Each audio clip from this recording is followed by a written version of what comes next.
company cellule பண்ணிடுவேன் நான் வரவே மாட்டேங்குது. Ma'am, you can take the link and post wherever necessary. See the link you can. The link you can see in that under the arrow mark, ma'am.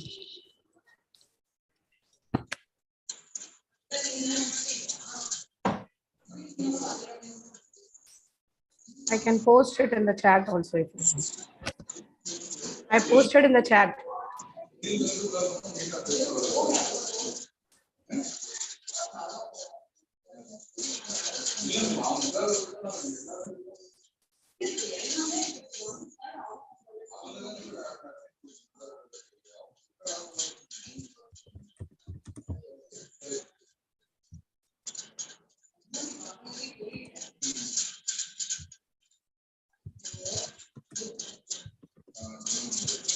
இப்பதான் வரவே வருது.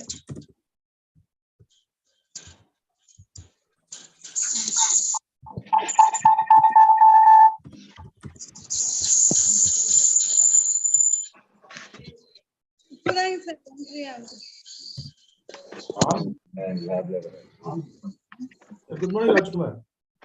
Hello, can you hear me? Good morning, sir. Rajkumar. Yeah, this is Dr. Daniel Chalapa from Chennai. Good morning, sir. Good morning. Yeah, good morning, Professor. Kindly make me the co-host. Good morning, sir. Can you see my image, video? Yes, sir. Yes, Yeah, we can see. that connection, just make it co-host, and I have another connection for audio. This one, sir. Have I made you correctly? No, the other one. Other one, what is the name, sir? Dr. Daniel Chalapa.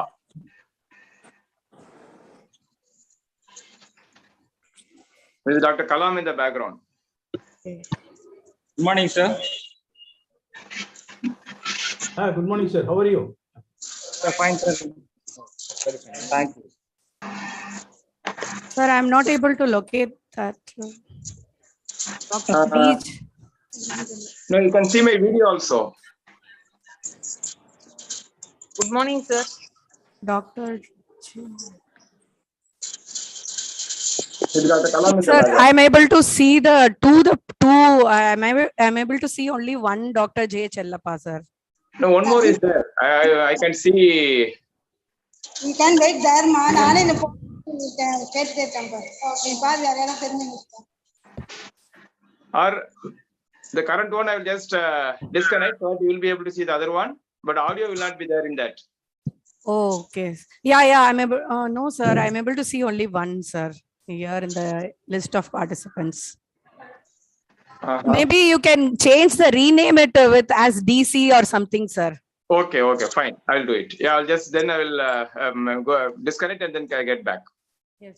Meanwhile, you can get my mobile number from Professor Lata and call me on the mobile also, so that we will get connected.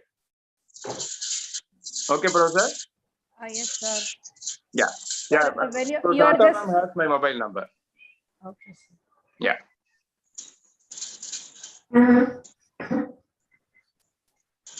நெக்ஸ்ட்ல எனக்கு ஒரு second வந்து இது connect பண்ணி கொடுங்க. Ma'am, Shankar sir, please kindly admit all the people, sir. I am busy with connecting Chellappa sir through co-host. I am able to try. I am trying to locate. Sir, good morning.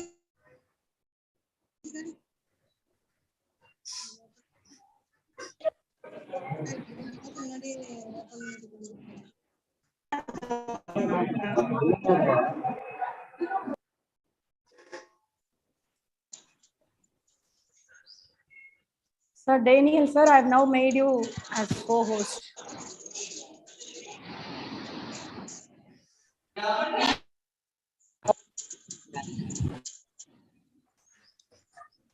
Sir, is it right now, sir? Are you the co-host?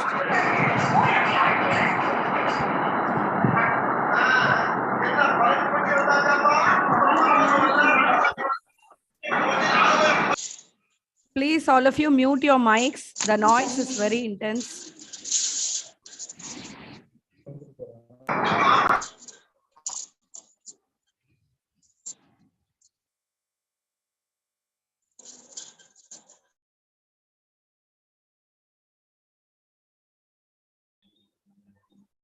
Shall we start the program? We're already 5 minutes behind. Yeah, I'm ready. Can you hear me? So just wait. Yes, Now, sir. there Yes, are some formalities. The HOD madam should come first. HOD madam? HOD madam, are you online? Sir, good morning, sir. Hello? This on. Hello?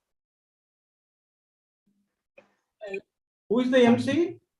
Who is the MC? Dr. Shankar? Sir, Dr. Petter, sir. Please, you can start, sir. You can, if everybody is ready, you can start the program. Okay, sir. Can you inform HOD madam and then start, sir? Yeah, yes, sir. Take the permission of HOD madam. Okay.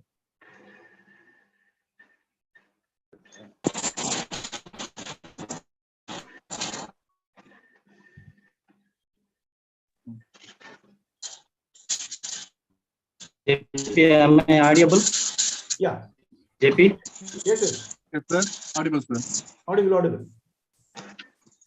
Respected luminaries, cherished faculty members, and my dear students, a pleasant good morning to one and all gathered here. On this auspicious occasion, on behalf of our college and on my own behalf, we cordially invite all the participants for this national webinar on entrepreneurial stimulation for youth, jointly organized by Department of Chemistry, Kandaswamy Kandas College, Vellore Namakkal, and Indian Chemical Society, Tamil Nadu branch. A day without prayer is a day without blessing, and a life without prayer is a life without power. With this note, I would like to invite our students, Ms. P. Vaishnavi, Ms. K. Angela, and Ms. S. Haripriya for prayer song.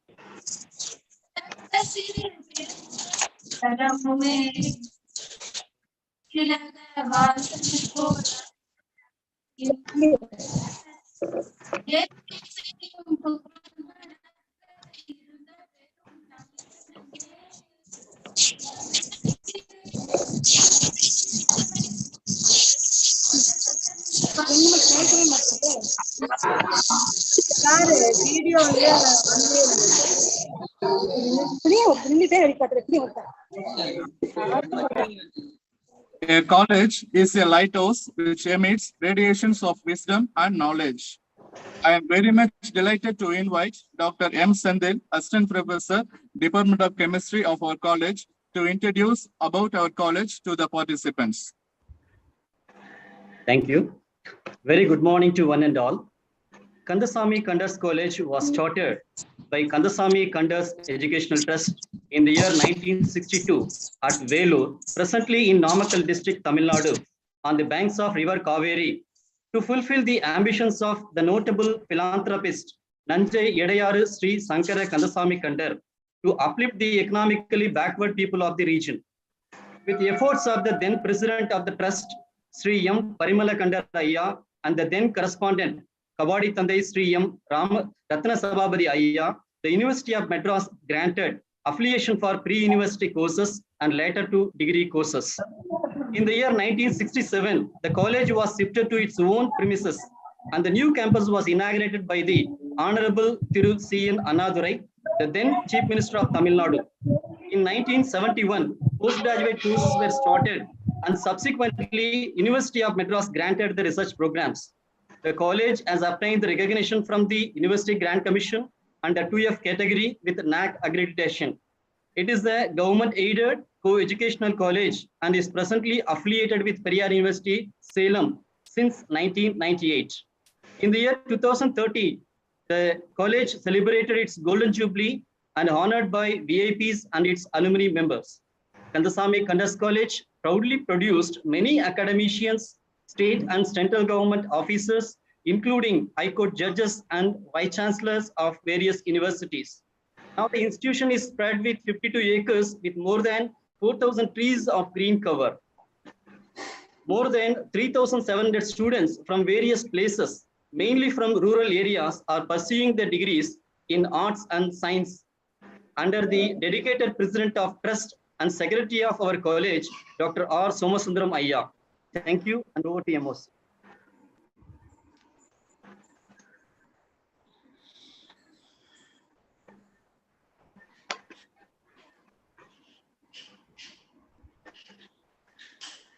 A leader is one who knows the way, goes the way, and shows the way.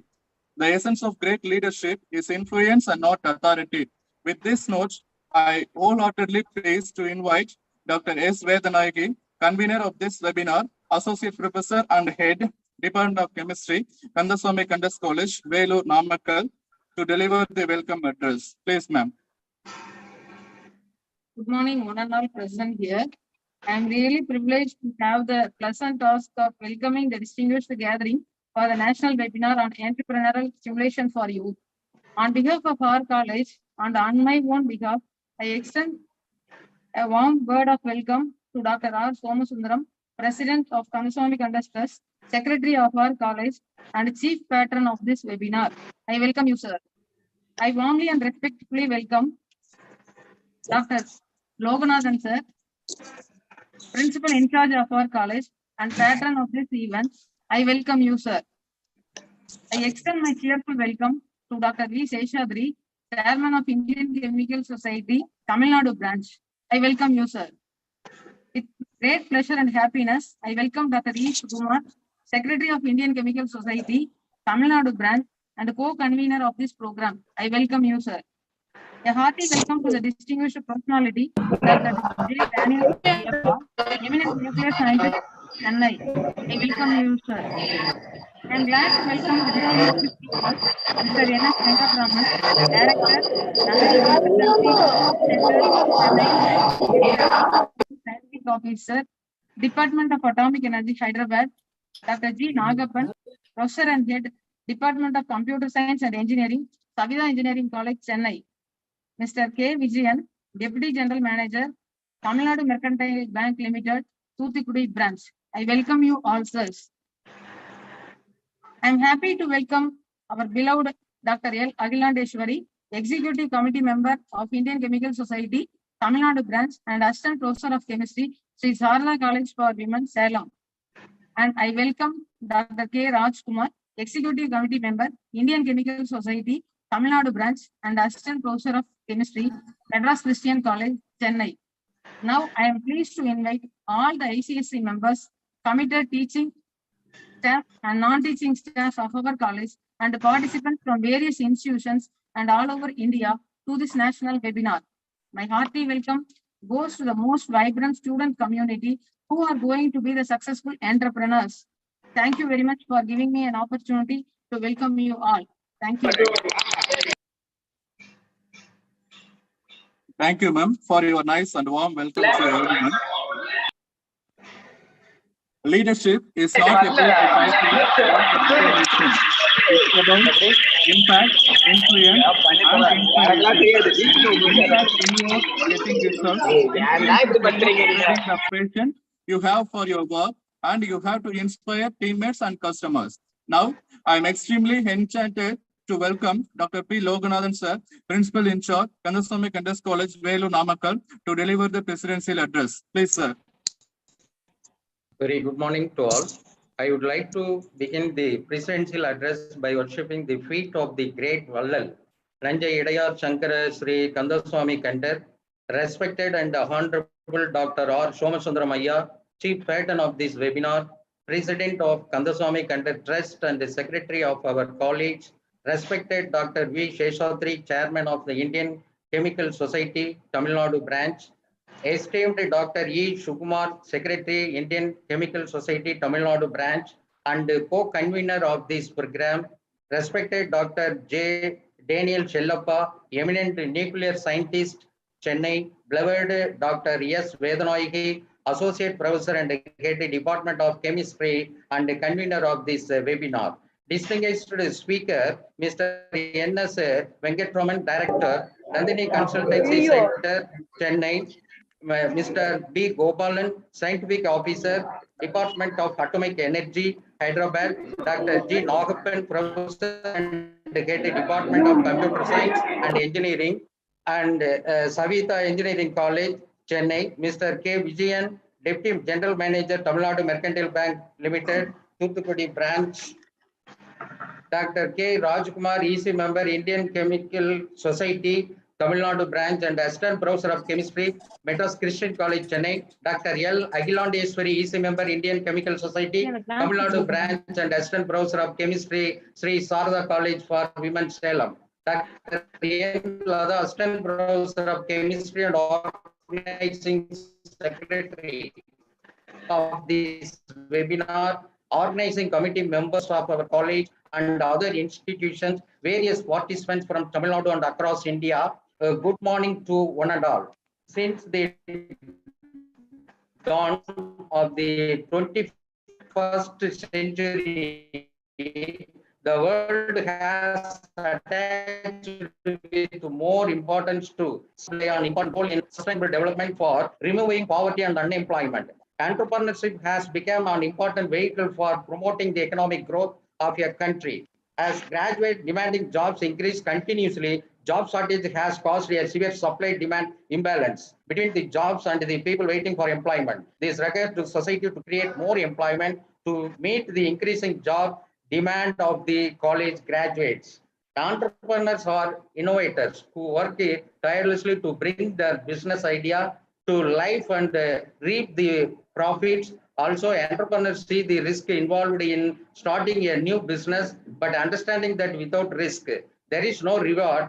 Great entrepreneurs possess several key skills such as tolerance of risk, leadership qualities, open-mindedness, innovative ideas, etc., which a college graduate can easily acquire. I congratulate Department of Chemistry for conducting this national webinar along with the Indian Chemical Society titled Entrepreneurial Stimulation for Youth, which is the need of the present hour. It is a good initiative to encourage graduate entrepreneurs to produce more startups in our country.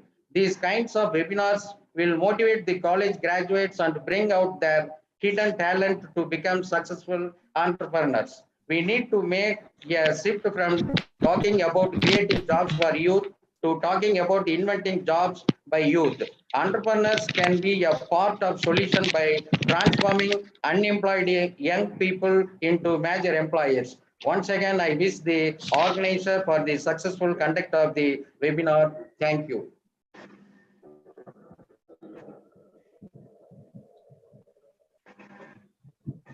Education is not the filling of a pail, but the lighting of a fire. Leadership is doing the right things, but the management is doing things right. It gives me an immense pleasure to welcome Dr. R. Somasundaram sir, President, Kandaswamy Kandas Educational Trust, and the Secretary of our college to felicitate sir.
I extend my warm thanks to Dr. R. Somasundaram sir, President Kandaswamy Kandas Educational Trust and Secretary of our college, who has sent greeting message for the success of this webinar, as he couldn't attend the event due to personal reasons. Thank you, sir. An entrepreneur is not someone who owns a business. It's someone who makes things happen. I warmly welcome Dr. N. Lata, Organizing Secretary of this webinar, Assistant Professor, Department of Chemistry of our college, for the introduction of the webinar.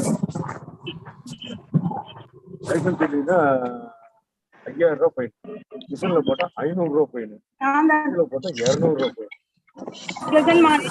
Once again, I welcome you all for this today's national webinar on entrepreneurship stimulation for youth, jointly organized by Department of Chemistry, Kandasamy Conducts College, Velur Namakkal, and Indian Chemical Society, Tamil Nadu branch.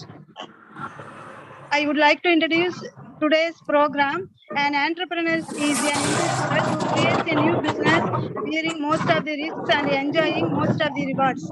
The entrepreneur is commonly seen as an innovator, a source of new ideas, goods, services, and business or procedures. Entrepreneurs play a key role in any economy, using the skills and initiatives necessary to anticipate needs and bringing goods, new ideas to market.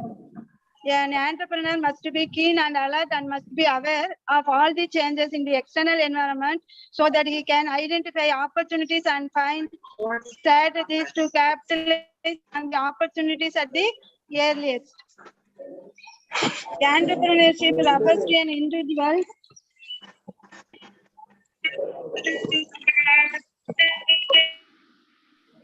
opportunities at the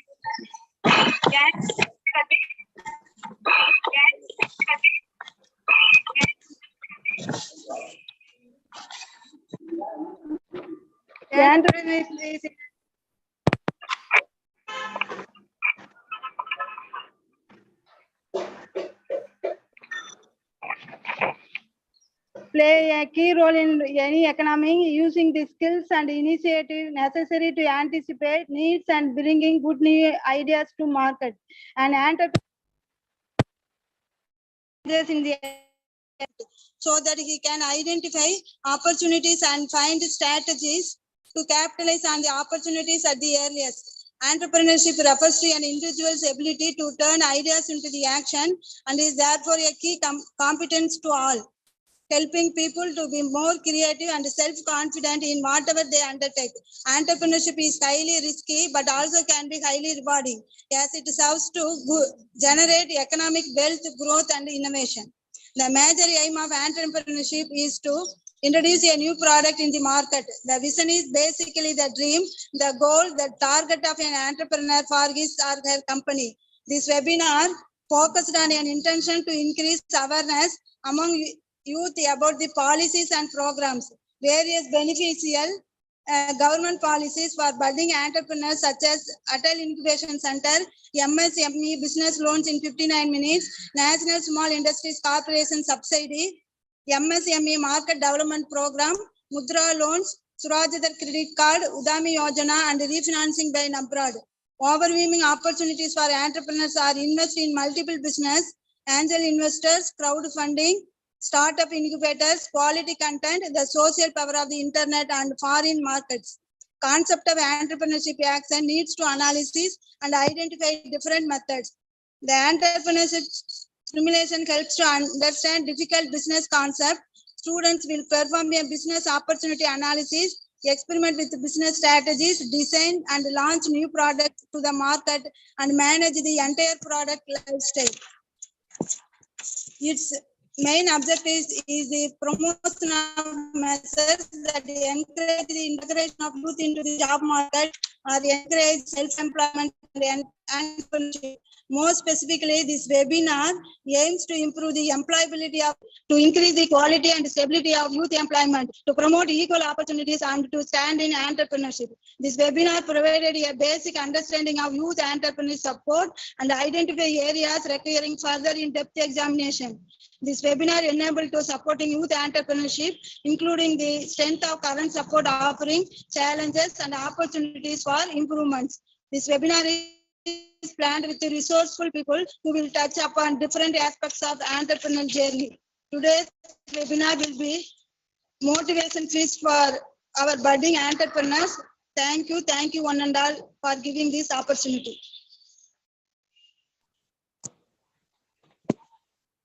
Thank you, ma'am, for the introduction of webinar. The Indian Chemical Society, a premier scientific society of India, was founded in 1924 as National Forum for the community of chemists and members of allied disciplines in the country. With great pleasure and happiness, I would like to welcome Dr. E. Sukumar sir, co-convener of this webinar and the Secretary of Indian Chemical Society, Tamil Nadu branch, to enlighten about the activities of Indian Chemical Society, Tamil Nadu branch. Please, sir.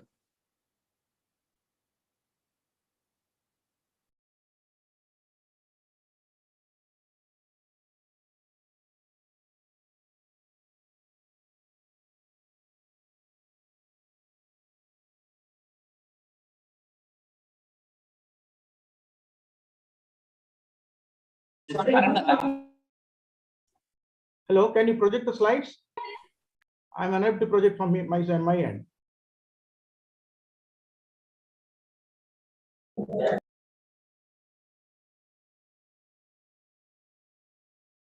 Hello, can you hear me? Sir, just a minute, sir. Yeah, please.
Yeah, can you start? Hello, can you hear me? Yes, sir. Hello, can you hear me? Yes, sir, we can hear Yes, you, sir. sir. Yeah, can you start? Oh, a very good morning to all. I'm very happy to be here. And at the outset, I would like to thank the organizers, particularly the host, Kandasamy Campus College, Namakkal, Vellore Namakkal, the principal, the management, the HOD, and the organizing secretary and other staff members of Department of Chemistry. So I would like to start with the activities of Indian Chemical Society Tamil Nadu branch. Can I have the next slide, please? Next slide, please. Yeah. Already the chairman of the session, informed us about briefly about the Indian Chemical Society. It was started in the year 1924. So year after next, we will be celebrating our centenary. And Acharya Prafulla Chandra Ray, he was the pillar to start this program, this society, on par with the Chemical Society of London. He and his colleagues were doing research there in the University College of London, and then he got this idea to found like this, in India. So at the time, please remember, India was under British rule, and Indians were severely punished for talking about freedom. So at the time, it was Professor Prafulla Chandra Ray brought freedom from the scientific angle, from the educational angle. So he founded this society with him as a president, and it started functioning in the Calcutta University campus in the Acharya Prafulla Chandra Ray Road. So that road is actually named after him by the government of West Bengal. So ICS conducts many international, national, zonal, regional, and local activities all over India throughout the year. The highlight of this Indian Chemical Society is every year we conduct annual convention of chemists in different parts of India. So where we can witness the lectures by many leading scientists, professors, industrialists, and students. And a lot of students participate in large numbers. And incidentally, I started my career by presenting a paper in one of the annual convention of chemists held in Chennai in 1981. So actually it runs, and in order to assimilate the research done in India, the society is running a Journal of Indian Chemical Society, which is in its 99th year of publication. Since last year, January 2021, it is being undertaken by the international publisher elsewhere, and its impact factor is going up and down. Next one, please. We have a lot of stalwarts who are running the show, and I would like to mention two of them. The one is the present president, Padma Shri Professor Ganpati Yadav. He is a former Vice Chancellor of Institute of Chemical Technology, deemed university, and consultant to many industries. You know, the highlight of his tenure is he brought a lot of money from the industries to the society, and now the journals are getting digitalized right from 1924 from the first issue. You can go through it, and you can download papers published from 1924. It's available in the net. You can go to the website indianchemicalsociety.com, and then you can peruse. And in addition to that, we have 3 other journals also. They are available on the internet. And you know, he is ably supported by Professor Chittaranjan Sinha, former HOD of Chemistry, Jadavpur University. You know, both these people are in the top 2% of the scientists by Stanford University ranking in the world. So they publish so many papers, and they are very good teachers, as well as very vibrant researchers. They have trained lots of people in research and teaching. Next one, please. The Tamil Nadu branch. I would like to give a brief about Tamil Nadu branch. In 1970s, the branch was formed as ICS Madras branch, where with Professor Shantapa, former VC of Vice Chancellor of Madras University, with the help of Professor Swaminathan, Head of the Department of Organic Chemistry, Professor Jnana Prakasham of Layla College, Professor S.P. Shanmunathan from Pachibas College, and Professor Venkata Subramanian from Vivekananda College, and others. So they conducted the 19th Annual Convention of Chemists with jointly with IIT Madras and University of Madras, and Professor Jnana Prakasham used to conduct annual symposium on August 15th of every year, one-day program in Chennai. We all participated and benefited by these programs. In 2001, we have taken over the society, and then we renamed as Tamil Nadu because we want the information to go to all over the state. It should not be confined to the capital of the state, Chennai alone. And you know, it started functioning in the new college in Chennai with the then principal, Professor Abdul Hakim as the president, and Professor Geeta Swaminathan, former HOD of Chemistry, Stella Maris College, vice president, and myself as the secretary. At the time, I was working in Ministry of Ayush at Central Council for Research in Ayurveda and Siddha as scientist. So we organized workshops on water analysis and invited lectures by experts from USA and from Calcutta, and we organized one-day symposium on chemistry and environment. Then, you know, the branch underwent a lot of changes. Now a new team of youngsters, guided by senior faculties, you know, they have taken over. And, you know, since 2 or 3 years, you know, we conducted lots of programs. A one-day symposium on chemistry and biology interface in Loyola College, and chemistry and industry in New College. After that, you know, we have to meet with, then we had 2 invited lectures by Professor Kuppuswamy from Dartmouth Medical School at Stella Maris College and Ramchandra University. So then, after that, you know, because of the COVID, we could not conduct in-person program. Then we started doing a webinar. So we conducted nearly 4 webinars in collaboration with the Pachibas College, Madras Christian College, Kandaswamy Naidu College for Men, and then Sri Sarada College for Women in Salem. Then 1 e-post session with Sri Sarada College for Women. Now the ICS Tamil Nadu branch, these are the people who are running the affairs, and all are experts and highly potential people, highly vibrant teachers as well as researchers. And I would like to introduce from the first person, the person on the left, you know, extreme is Professor V. Seshadri, a PhD from Delhi University. And you know, he's having lots of experience. He's now presently emeritus scientist in Layla College, Chennai. And next one is Dr. Venkatesh. He's HOD of Chemistry, Pachibas College. Next, myself, I'm former Dean of Research, Savita University, presently emeritus scientist in Layla College. Then next is Dr. Shiv Murugan. Dr. Shiv Murugan is assistant professor, chemistry in Pachibas College. Then Dr. Khalil Rahman, associate professor of chemistry in New College. Then Dr. Balakrishna, former senior scientist in the Ministry of Ayush, presently emeritus scientist in Layla College, Chennai. This is Dr. Mary George, former HOD of chemistry, presently associate professor in Stella Maris College, Chennai. Then this is Dr. Karthikeyan, assistant professor chemistry, Dr. Ambedkar Government Arts College for Men in Chennai. And this is Dr. E. Rajkumar, Assistant Professor of Chemistry, Madras Christian College. This is Dr. I. M. Pillai. Dr. I. M. Pillai is Assistant Professor in Chemistry from Pachabas College. This is Dr. Kalimuthu from Gandhigram Rural Institute. This is Dr. Agilantishwari Madam, Assistant Professor of Chemistry in Sarda College for Women, Salem. This is Dr. Hariharan, Assistant Professor and HOD of Chemistry, Kannaswamy Nadu College, Chennai. So these are the people who are the pillars of the Tamil Nadu branch. They are collaborating and they are cooperating with us to the maximum. So we have lots of plans for the society to act. And already we are organizing programs for the benefit of students, school students, UG, PG scholars, and as well as faculty members. And future also we are planning to organize many programs in collaboration with the local colleges in various districts. We want these institutions to come up. That's why we want to give them priority. We ask them to host the program. We will be giving all the logistic support. So we have plans to organize symposia, hands-on workshops on specialized techniques, and periodically invited lectures by eminent scientists. And we want to conduct a unique plan. What we have in mind is to organize tour to industries and national laboratories. See, we are lacking in this one in this country. So naturally, our students should be exposed to a lot of industries and national labs so that they will be having a vision for their future as well as for the country.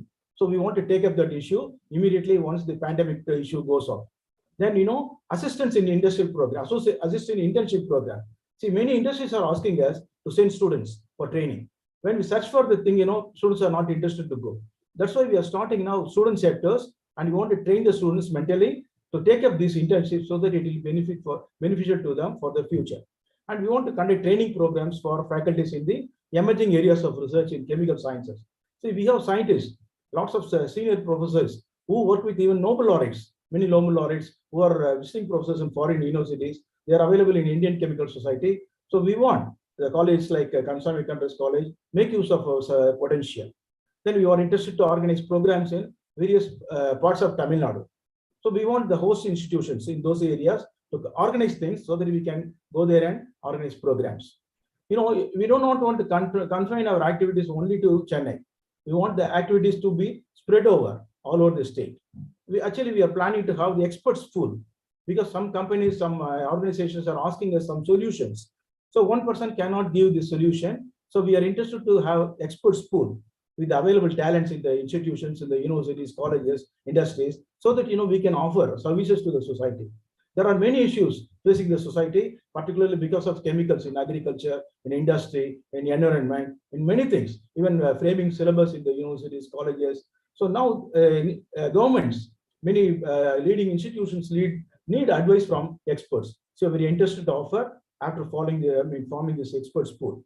And we are interested to form student chapters so that students can be trained not only by the teachers and the institution, but also by the outsiders like us, who are experts in various branches of science. We can give lots of motivation to them, train them, so that when they come out to the job market, they can face the society confidently. And we want to strengthen the branch by enrolling more fellows and members and student members. Next slide, please. So we have plans for student chapters also. Actually, we request the participants of the webinar, please become ICS members by fellows by paying record fees, or life member or student member. We encourage actually all the people, scientists, chemists, not only chemistry people, but also biochemistry, pharmaceutical chemistry, chemical engineering. Those people also can come forward and do these things and become members so that they can be part of the program. As I told a student in the first year of BSc can become a student member by just paying 500 rupees. So he can continue his membership till he finishes post-graduation or his PhD. Then he can convert his membership to life member. Like that, they can become members like this, so that you will get a professionalism. The students get the taste of professionalism, move with the experts, so that they can orient their ideas towards better life. So actually, and we are requesting also to be, subscribe to a Journal of Indian Chemical Society, which is now become very, very popular. You can publish papers in the journal. It is free of cost. We don't collect money for that. Only for reprints, you have to pay some minimum charges when they are sent online. So we have plans to organize lots of programs in your institution also.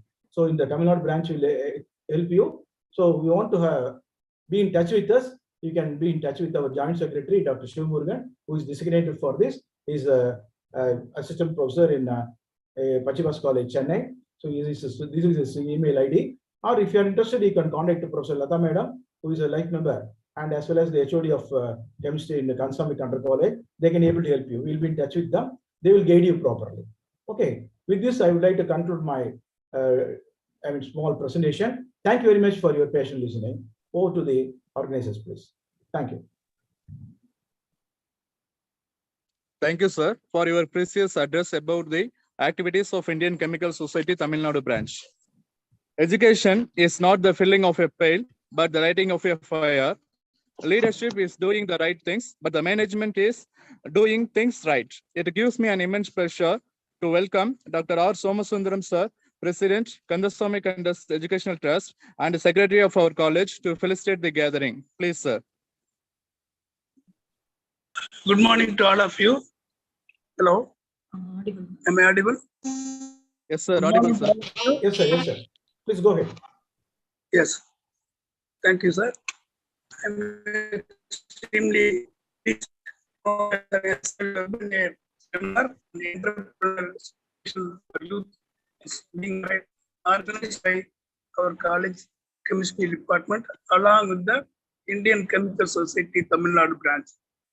So, on behalf of our management, I wish all the speakers and convener faculty of our chemistry department and all staff members and the ICS branch seminar. Thank you, sir. Thank you very much. Thank you, sir, for your precious felicitation. Now, I am enormously delighted to hand over the meeting to the chairperson of session 1, Dr. L. Agilandeshwari, Executive Committee Member, Indian Chemical Society, Tamil Nadu branch, and working as an assistant professor, Department of Chemistry, Sri Sarada College for Women, Salem. Welcome you, ma'am.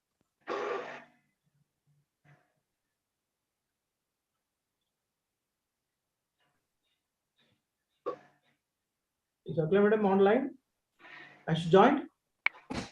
She had difficulty in joining. Sir, I'm in, sir. Yes, you can take your time. You can go. Thank you, sir. Thank you, sir.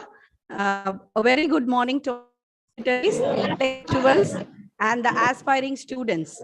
I'm excited to be amidst you with the assignment of introducing the experts of session 1 of today's deliberation. May I now request all of you to mute your mics, please? Kindly mute your mic.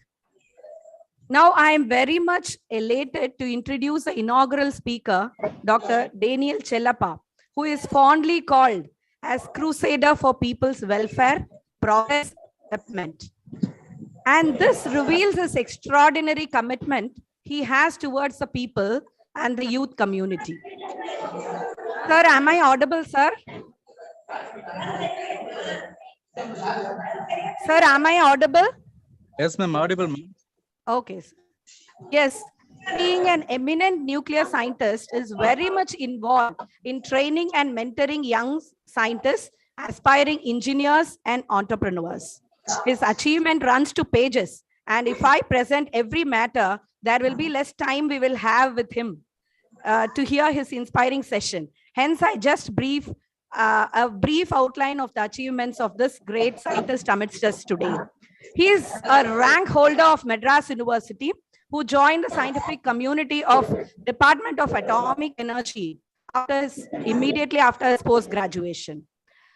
He was very much involved in the indigenous development of nuclear fuels, and one of his greatest achievement is he was a part of Mannilirundu Minsaram. He just was able to generate electricity from the beaches of the sand. Not only that, he was involved in an extensive research in fast breeder test reactor projects and other research projects that is happening in the nuclear energy. And he was a guest or visiting faculty for so many management development programs that was held in Anna Institute of Management, Government of Tamil Nadu, IICA, MCA, and Symbiosis, IMT, etc. All these prestigious institutions have hosted him. As a president of Federation of Science Clubs, he was elected for 2 consecutive terms, and he was busy in disseminating the science and engineering concepts. And probably because of this service, he had received an award from Kalam, which is having in the screenshot in his profile picture. As technical coordinator in the Central Expert Group, he played a key role in generating 1000 megawatt nuclear power plant at Kudangulam in Tamil Nadu. He pioneers addressing and redressing the scientific use of farmers by employing the strategies that are discovered by BARC, by providing superior seed varieties and enhancing the livelihoods of these farmers. We understand his philanthropic attitude from this. He sensitizes the southern state government departments, pollution control board, private agencies to protect environment and ecosystems with BARC's technology, BARC's technologies. He is actively engaged with local bodies and other government of Tamil Nadu for providing technological guidance and support. And he is involved very much in the societal initiatives like Smart City, Swachha Bharat, Amrut, entrepreneurial skill development, Jal Shakti, Make India, and other CSR initiatives of public service departments. And he's very much an expert in science communication, and so is always engaged in public outreach, awareness events to the science communications. And he has also done programs like prison inmate and rehabilitation programs. That is really very inspiring to learn about him. And as I said, this goes on pages and this, and he is a very excellent motivational speaker. And he has done so many video presentations and science communication tools, etc. And he is a very great expert, and he is a down-to-earth person, very ready to help all the students who are aspiring to become innovators or entrepreneurs. So at this forum, I meet a picture. If at all the organizer can give the contact number of this man to all the people who are attending this forum, they can make use of the expertise of this great person. So the list is ending, but I stop here. This introduction, I'm very much pleased to hand over the session to Sir. May I now request the esteemed crusader to invigorate and inaugurate the audience towards the entrepreneurial journey. Thank you, sir. Please, sir. Good morning. Can you hear me? Sir, we can hear you, sir. Can you hear me? Yes, sir. Yes, sir, we can hear you. Yeah. Very good morning to all.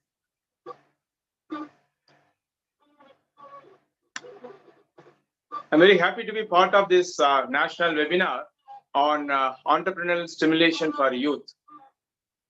I was told that most of the participants, or almost all the participants, are from Tamil Nadu, and language Tamil will be more effective. Is it all right? Can I go ahead in Tamil or English or any other Indian language? Or Tanglish is okay, I believe, no? So, Professor, can I switch out to Tanglish? Definitely, sir. Yeah. So I should congratulate and appreciate the efforts of the organizing team and the management of Kandaswamy Kandas College, Namakkal, and the reputed Indian Chemical Society, ICS Tamil Nadu branch. So respected Chief Patron, Dr. R. Somasundaram, President and Secretary of the College, Patron Dr. N. Tangaraj, Convener Dr. S. Vedanayaki, co-convener Dr. Sugumar, who gave a very nice introduction about the brief about Indian Society for Chemical Society, and organizing secretary Professor N. Lata, who is very dynamic and who is instrumental in bringing me here to this on this platform, and host of organizing committee members of chemistry department, I'm very happy here to interact with the young minds. More, I should address this student. I don't want to address your students. I would say that வருங்கால அப்துல் கலாம்களே, வருங்கால Tata பிர்லாக்களே, and I see the speakers list here who are all are almost my close friends and who are veterans in the area. Dr. N.S. Venkatraman, Nandini Consultancy, Chennai, who is the director of the center, is very much known to us. We have worked together in many areas, especially for Kudangalam. And my colleague, Dr. B. Gopalan from NFC, Nuclear Fuel Complex, is the other speaker. And Dr. N. Nagappan, who we are close friends, and we have together we have done many programs for the young engineers. From Savita, he is from Savita Engineering College. And I see that Dr. K. Vijayan, Deputy General Manager of Mercantile Bank, also joining here. So that's a very good platform, very good speakers we could get. So I request all the youngsters, young mind, to keep our eyes and ears open throughout the conference, so that you will get the maximum benefit out of it. Okay, so now if any student volunteer is there, so you can just unmute and interact with me. Otherwise, it looks like a monologue. See, what is entrepreneurship? As the preferred language is Tamil, so as suggested by the professor, I will switch over to Tamil and English. English, I will. The student, if you are online, you can just switch. Unmute yourself and just talk to me, interact with me. See, நம்ம college எதுக்கு படிக்க வரோம்? First வந்து நம்ம professional satisfaction, நம்மளுடைய fashion, ஏதோ இந்த particular subject எடுத்து படிக்கணும். It's commerce, science or physics R chemistry, engineering எடுத்து வரோம் நம்ம. ஸோ படிச்சு முடிச்ச பிறகு everybody will have some ambition, isn't it? So somebody may like to go for higher studies, somebody may like to go become a scientist or research பண்ணணும். அது நிறைய இருக்கு. இப்ப இந்த மாதிரி சில பேர் வந்து என்ன பண்ணுவாங்க, கம்பெனில வேலை கிடைக்கணும். ஸோ பிளேஸ்மெண்ட் அப்படின்னு சொல்றோம். So placement to entrepreneurship, there are a lot of differences, and plus pros and cons are there. We will just briefly see that. See, incidentally, today is உலக புத்தக நாள். தெரிஞ்சிருக்கும் உங்களுக்கு. ஸோ உலக புத்தக நாள் அன்னைக்கு நம்ம வந்து வர்ச்சுவல் பிளாட்ஃபார்ம்ல மீட் பண்றோம். ஸோ தியரிட்டிக்கலா பேச போறோம். And very soon we'll meet in person with the demo and other things, so that it becomes practical also. So idea is to make at least by next year end, our from at least 10, we will have some at least 10 startups from our college. So இப்ப நீங்க placement and entrepreneurship வரும்போது placement அப்படின்னா என்ன, அதுலயே வேர்ட்லயே வந்துருது place அப்படின்னா அர்த்தம், ஏதோ ஒரு இடத்துல உட்கார வைக்க போறாங்க, நம்மள ஒரு பர்டிகுலர் பிளேஸை காமிச்சு அந்த இடத்துல உட்காருன்னு சொல்ல போறாங்க. So entrepreneurship always it's enterprising, you can be நீங்களாவே இருக்க முடியும். ஸோ அந்த மாதிரி உங்க ஓன் ஐடென்டிட்டி கிரியேட் பண்ண முடியும். அப்ப என்ன டிஃபரன்ஸ்ன்னு பார்க்கலாம். See, பிளேஸ்மெண்ட்ன்றது ஒரு யாரோ ஒரு கம்பெனி ஆரம்பிச்சிருக்காங்க, ஒரு குரூப் ஆஃப் பீப்புளோட ஸ்டார்டட் சம் கம்பெனி. அவங்களுடைய விஷன், அவங்களுடைய ஆம்பிஷன், அவங்க என்ன பண்ணணும்னு நினைக்கிறாங்களோ அந்த ப்ராடக்ட் எல்லாம் உருவாக்குற சர்வீசஸ் கொடுக்கறதுக்காக they would have made some framework, ஒரு ஸ்ட்ரக்சர் ரெடி பண்ணி அந்த ஒரு ஸ்பெசிபிகேஷன் எல்லாம் கொடுத்து உங்க காலேஜுக்கும் எங்க வர பிளேஸ்மெண்ட்டுக்கு என்ன சொல்லுவாங்கன்னா, இந்த மாதிரி இந்த இடத்துல இந்த வேகன்சி இருக்குது, நீ ஜாயின் பண்ணா இந்த ஒர்க் எல்லாம் பண்ணணும், இந்த மாதிரி ஒரு அவுட்லைன் கொடுத்துருவாங்க. தட் மீன்ஸ் நீங்க ஒரு கனவோடு இருந்திருப்பீங்க, நான் கெமிஸ்ட்ரி முடிச்சோன்னு இதெல்லாம் பண்ண போறேன், என்னுடைய ஓன் ஐடியாஸ் நிறைய இருக்கு, இதை நான் இப்படி பண்ண போறேன் அப்படின்னு நினைச்சிட்டு இருப்பீங்க. ஆனா அங்க பிளேஸ்மெண்ட்டுக்கு வந்து அட்வர்டைஸ்மெண்ட்ல பாத்தீங்கன்னா அவங்க கம்பெனி ஓனருடைய அவருடைய ஆம்பிஷன், அவருடைய விஷன், அவருடைய ட்ரீமை பற்றி அதுல போட்டு இதெல்லாம் நீங்க வந்து ஃபுல்ஃபில் பண்ணா இந்த அளவு சேலரி தருவோம்.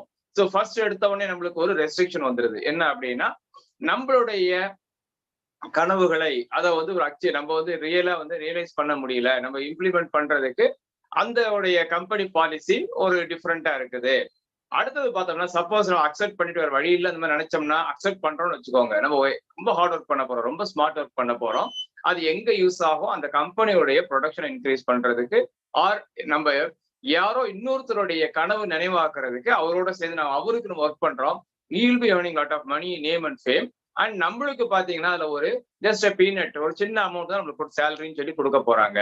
ஸோ ஃபர்ஸ்ட் அங்கேயே நம்மளுக்கு என்ன ஆயிடுது அப்படின்னா, நம்ம யங் ஏஜ்ல எஸ்பெஷலி யங் மைண்ட்ஸ் இருக்கும்போது நிறைய கிரியேட்டிவா இருக்கீங்க, நிறைய இன்னோவேஷன்ஸ் இருக்கு.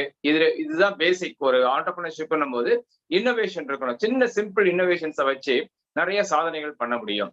சோ அப்ப இந்த கனவெல்லாம் இருக்கும்போது அப்படி தவிடுபடி ஆயிடும். அந்த கம்பெனில போய் ஒரு பிளேஸ்மெண்ட் அப்படின்னா சொன்ன இல்லையா, பிளேஸ் ஒரு இடத்துல உட்கார வைக்க போறாங்க, நீ இதெல்லாம் பண்ணு அப்படின்னு வந்து ஒரு கமாண்ட் வரப்போகுது. எப்படி நம்ம வந்து 1947க்கு முன்னாடி நம்ம எல்லாரையும் ஒரு இடத்துல உட்கார வச்சாங்க பிளேஸ் அப்படின்னா அவன் சொல்றதை நம்ம செய்யணும். நம்ம அடிமையா இருக்கும்போது நம்மளுக்கா என்ன நினைக்கிறோமோ செய்ய முடியாது. அந்த மாதிரி ஒரு சிச்சுவேஷன் கிட்டத்தட்ட பாத்தீங்கன்னா ஒரு கம்பெனி ஃப்ரேம் ஒர்க்ல போய் மாட்டிட்டோம் அப்படின்னா அவங்க சொல்றதா செய்ய போறோம். இப்ப நல்லா ஹார்ட் ஒர்க் பண்றோம், நிறைய நமக்கு தெரியுது, நம்மளுடைய உழைப்பு வந்து பல மடங்கு லாபம் வருது, ஆனா சேலரி வந்து பிக்ஸ்டு. அப்ப நம்மளுக்கு ஒரு ஃப்ரீடமே இல்லாம போயிடுது, நம்மளோட சிக்னேச்சர் போயிடுது, நம்ம ஃபுட் பிரிண்ட் விட முடியாது அதுல. சோ அப்ப நம்ம என்ன பார்க்கணும், யோசித்து பார்க்கணும். ஏன் நம்மளுடைய திறமைய நம்மளுடைய கனவு நினைவாக்குறதுக்கு, டைரக்டா மக்களுக்கு சேவை செய்யறதுக்கு, ஒரு சொசைட்டிக்கு நம்ம வந்து கான்ட்ரிபியூட் பண்றதுக்கு ஏன் யூஸ் பண்ணக்கூடாது? அப்படின்னா எல்லாருக்கும் தனித்திறமை இருக்கு. ஒவ்வொருத்தருக்கும் பாத்தீங்கன்னா அழகான திறமைகள் இருக்கு, அற்புதமான திறமை இருக்கு. ஒவ்வொருத்தரும் யூனிக் பொட்டன்ஷியல் டேலண்ட்ஸ் இருக்கு. அந்தந்த டேலண்ட்டை யூஸ் பண்ணி ஏன் நம்ம ஓன் கம்பெனி ஆரம்பிக்க கூடாது? Yes, you can start. அப்ப முதல்ல என்ன வரும்னா நம்மளுக்கு ஒரு பயம் வரும். நம்ம ஏதோ ஒரு கம்பெனில வேலை, அவன் என்ன சொன்னாலும் செஞ்சுக்கலாம், அவன் கொடுக்கறத கொடுத்துட்டு போட்டோம், நம்ம சேலரியா வாங்கிக்கலாம்.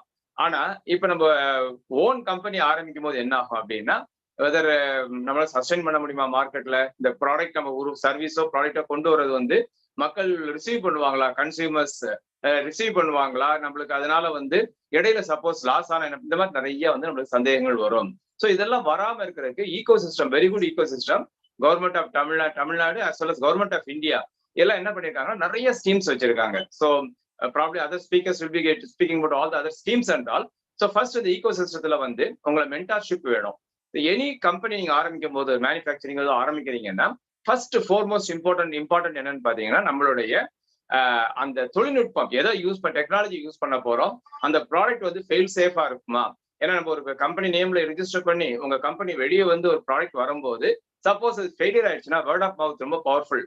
அது எல்லாரும் அப்படியே ஊர் ஃபுல்லா பரவிடும், இந்த ப்ராடக்ட் வேண்டாம், இந்த கம்பெனி பேரை சொல்லி இவங்க பண்றாங்க, அது வந்து ஃபெயிலியர் ஆயிடும். ஸோ அப்ப முதல்ல நம்மளுக்கு வந்து மக்களுடைய confidence and reliability of the product வரணும் அப்படின்னா நம்ம எது ரொம்ப முக்கியம் அப்படின்னு சொன்னோம்னா அதனுடைய டெக்னாலஜி, ரோபஸ்ட் டெக்னாலஜியா இருக்கணும். So government of India R&D institutions நிறைய இருக்கு, ரொம்ப ரெப்யூட்டட் இன்ஸ்டிடியூஷன்ஸ், வேர்ல்டுலேயே very famous and par excellence சொல்லுவாங்களே அந்த மாதிரி இன்ஸ்டிடியூஷன்ஸ் இருக்கு. அதுல ஒண்ணுதான் BRC, இன்னொன்னு வந்து பாத்தீங்கன்னா ISRO, ISRO.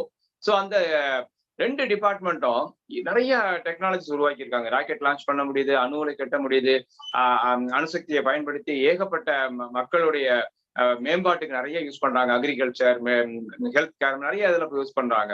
அதாவது பெரிய பெரிய டெக்னாலஜிஸ் உருவாக்குறதுல அதுல சின்ன ஸ்பின் ஆஃப் டெக்னாலஜின்றது, அதுல சின்ன டெக்னாலஜி மக்களுக்கு நேரடியா அவங்களுக்கு பெனிஃபிட் ஆகக்கூடியது.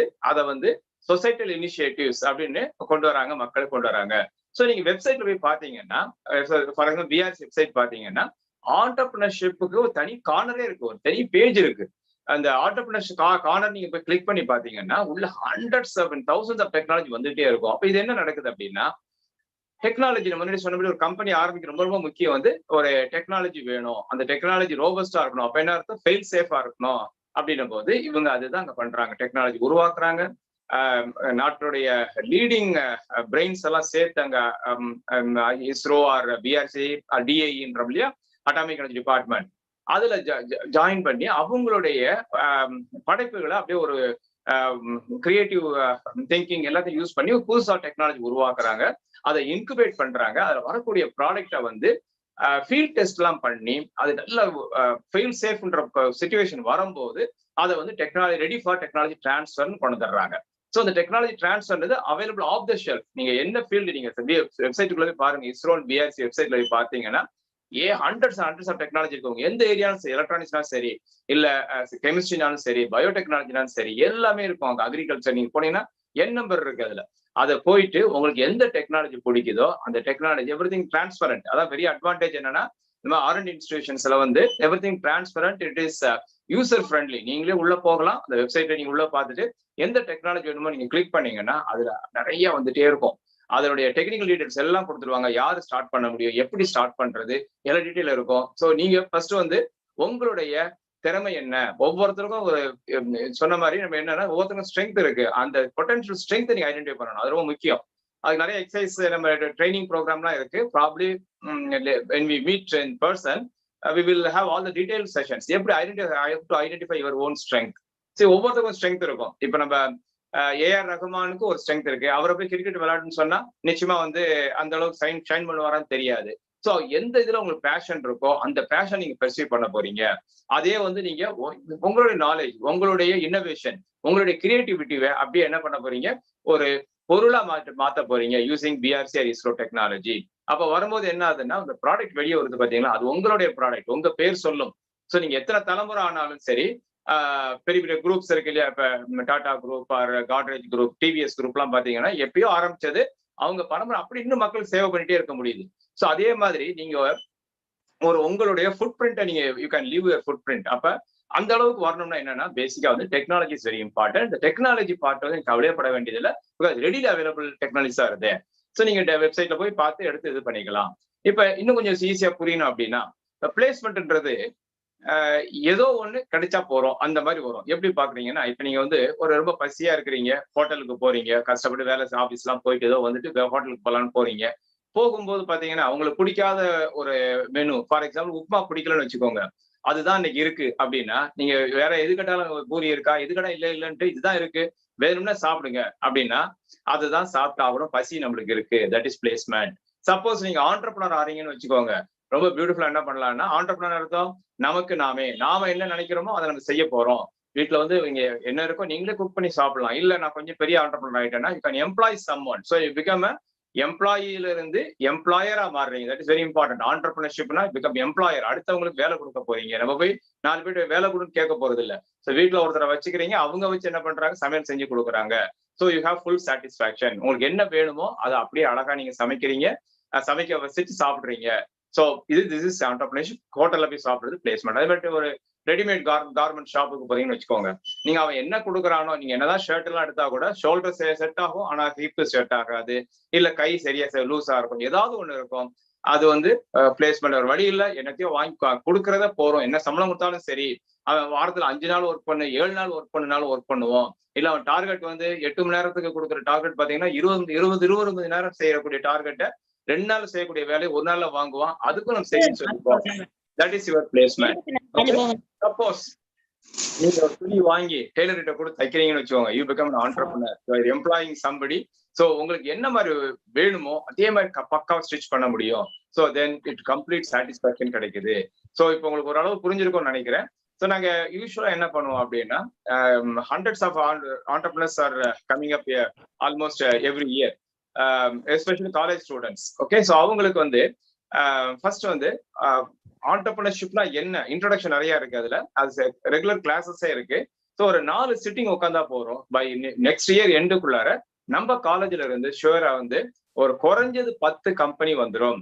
இப்ப நீங்க நாமக்கல்ல இருக்கீங்க, உங்களுக்கு பக்கத்து டிஸ்ட்ரிக்ட்ல ஒரு சின்ன பி முடிச்ச ஸ்டூடெண்ட் இன்னைக்கு ஒரு பெரிய ஆண்டர்பிரினர் லெவலுக்கு ஒரு 3 இயர்ஸ்ல வந்துட்டாரு.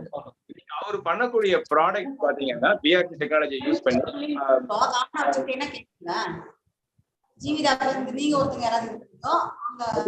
Unmute others. யா, சோ அவரு பாத்தீங்கன்னா எவ்வளவு சாட்டிஸ்பாக்சன் பாருங்க. அவர் கூட பிளேஸ்மெண்ட்ல போனவங்க எல்லாம் இன்னும் 10,000 15,000 சேலரி தாண்டல அப்படின்றாங்க.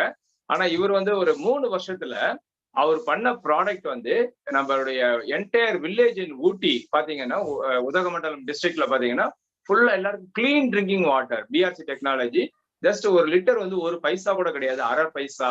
சோ ஒரு கனவு பாருங்க. அந்த பையன் வந்து நிறைய பண்ணணும்னு நினைச்சான், அவனுக்கு வேற பிளேஸ்மெண்ட் எல்லாம் கிடைச்சது, வேண்டாம் அப்படின்னாங்க. வேண்டாம்னு சொல்லி இதுக்கு வந்தாரு. ஸ்டேட் கவர்மெண்ட் நிறைய சப்போர்ட் பண்ணிச்சு. நம்மளுடைய டிக்னு சொல்றோம்ல, டிஐசி சொல்றோம்ல, அது மாதிரி கவர்மெண்ட் ஆஃப் இந்தியாவோட எம்எஸ்எம்இன்னு இருக்காங்க, அவங்க ஹேண்ட் ஓவர் பண்ணாங்க. இந்த மாதிரி நிறைய companies all over Tamil Nadu, all over India வந்துகிட்டே இருக்குது.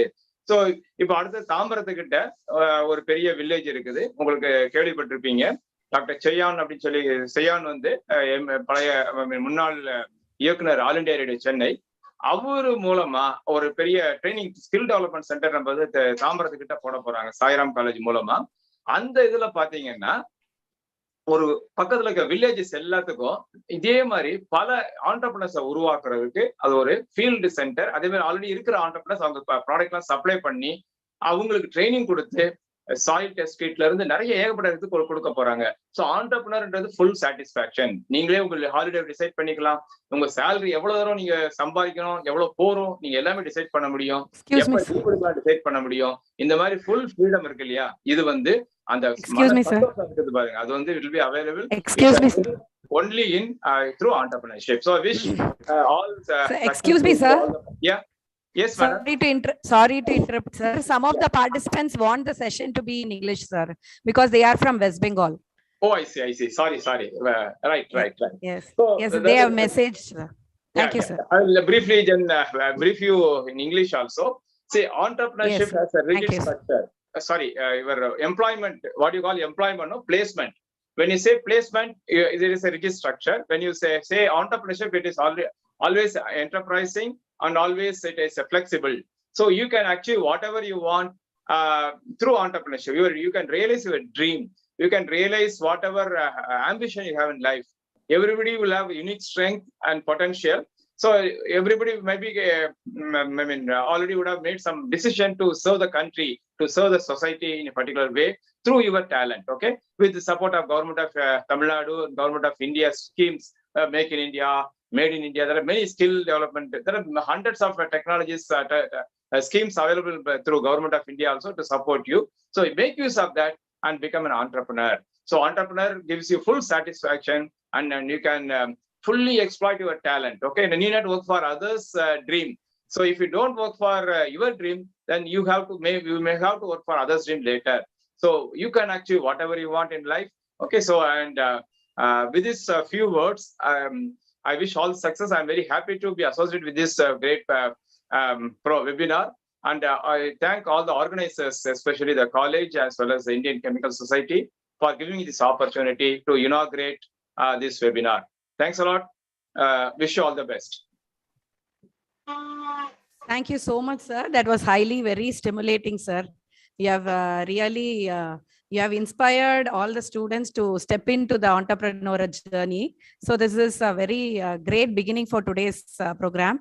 And this is a wonderful inauguration, sir.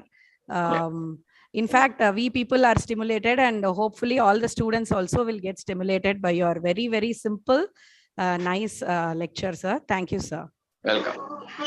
Welcome, madam. Thank you. All the best. Now, I'm very delighted to introduce the next speaker, Mr. N.S. Venkatraman, Director, Nandini Consultancy Center, Chennai, who has kindly agreed to speak on the topic opportunities and challenges facing chemical project entrepreneurs. To brief about him, he's a very dynamic person. He's a chemical engineer with over 3 decades of experience in senior technical and management positions in chemical industry.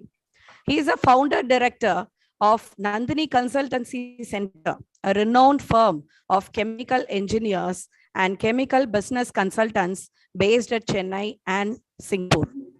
Nandini Consultancy Center provides chemical businesses consultancy services covering technology, market research, project feasibility studies, etc., to chemical and allied industries all over the world.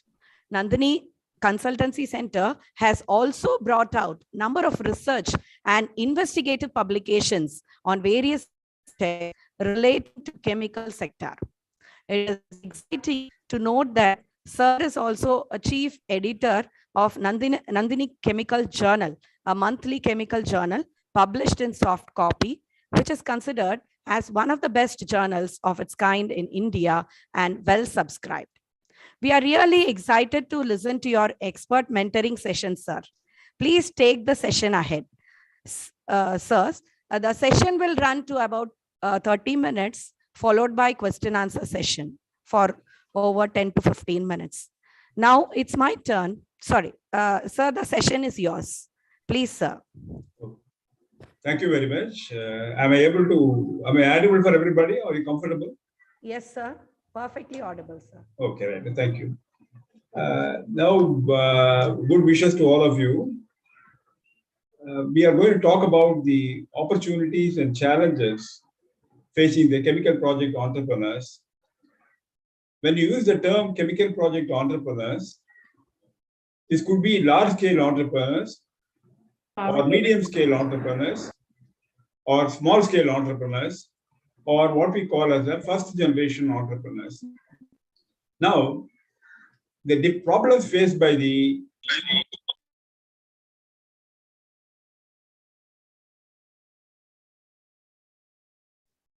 Excuse me, sir. Your mic is on mute, sir.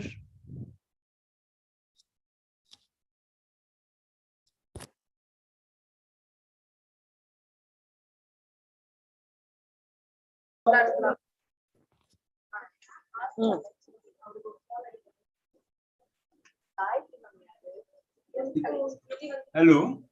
Now you are audible, sir. Audible, okay, right. Yes. Tell me if there's any problem. Okay. Yes, sir. Okay. Thank you. Good wishes to all of you. We are going to speak today. Others, kindly mute your mic, please. You are disturbing the session, please.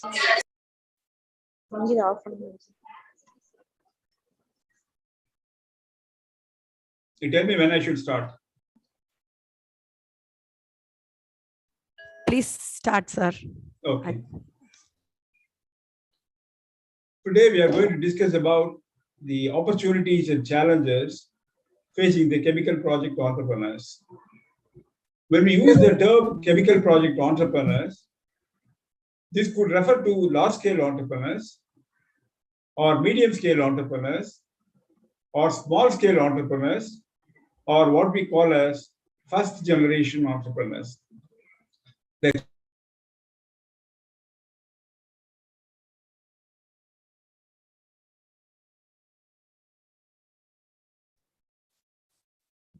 Excuse me, sir. Sorry, sir. Once again, your mic is on mute, sir.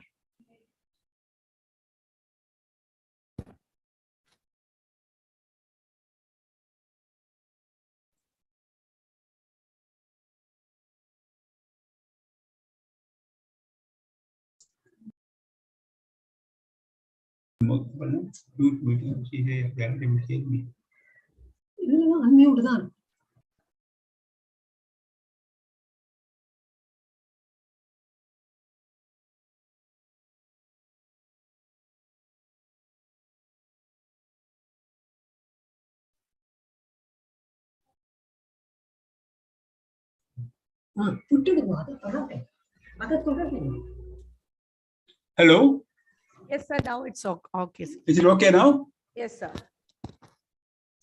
Okay.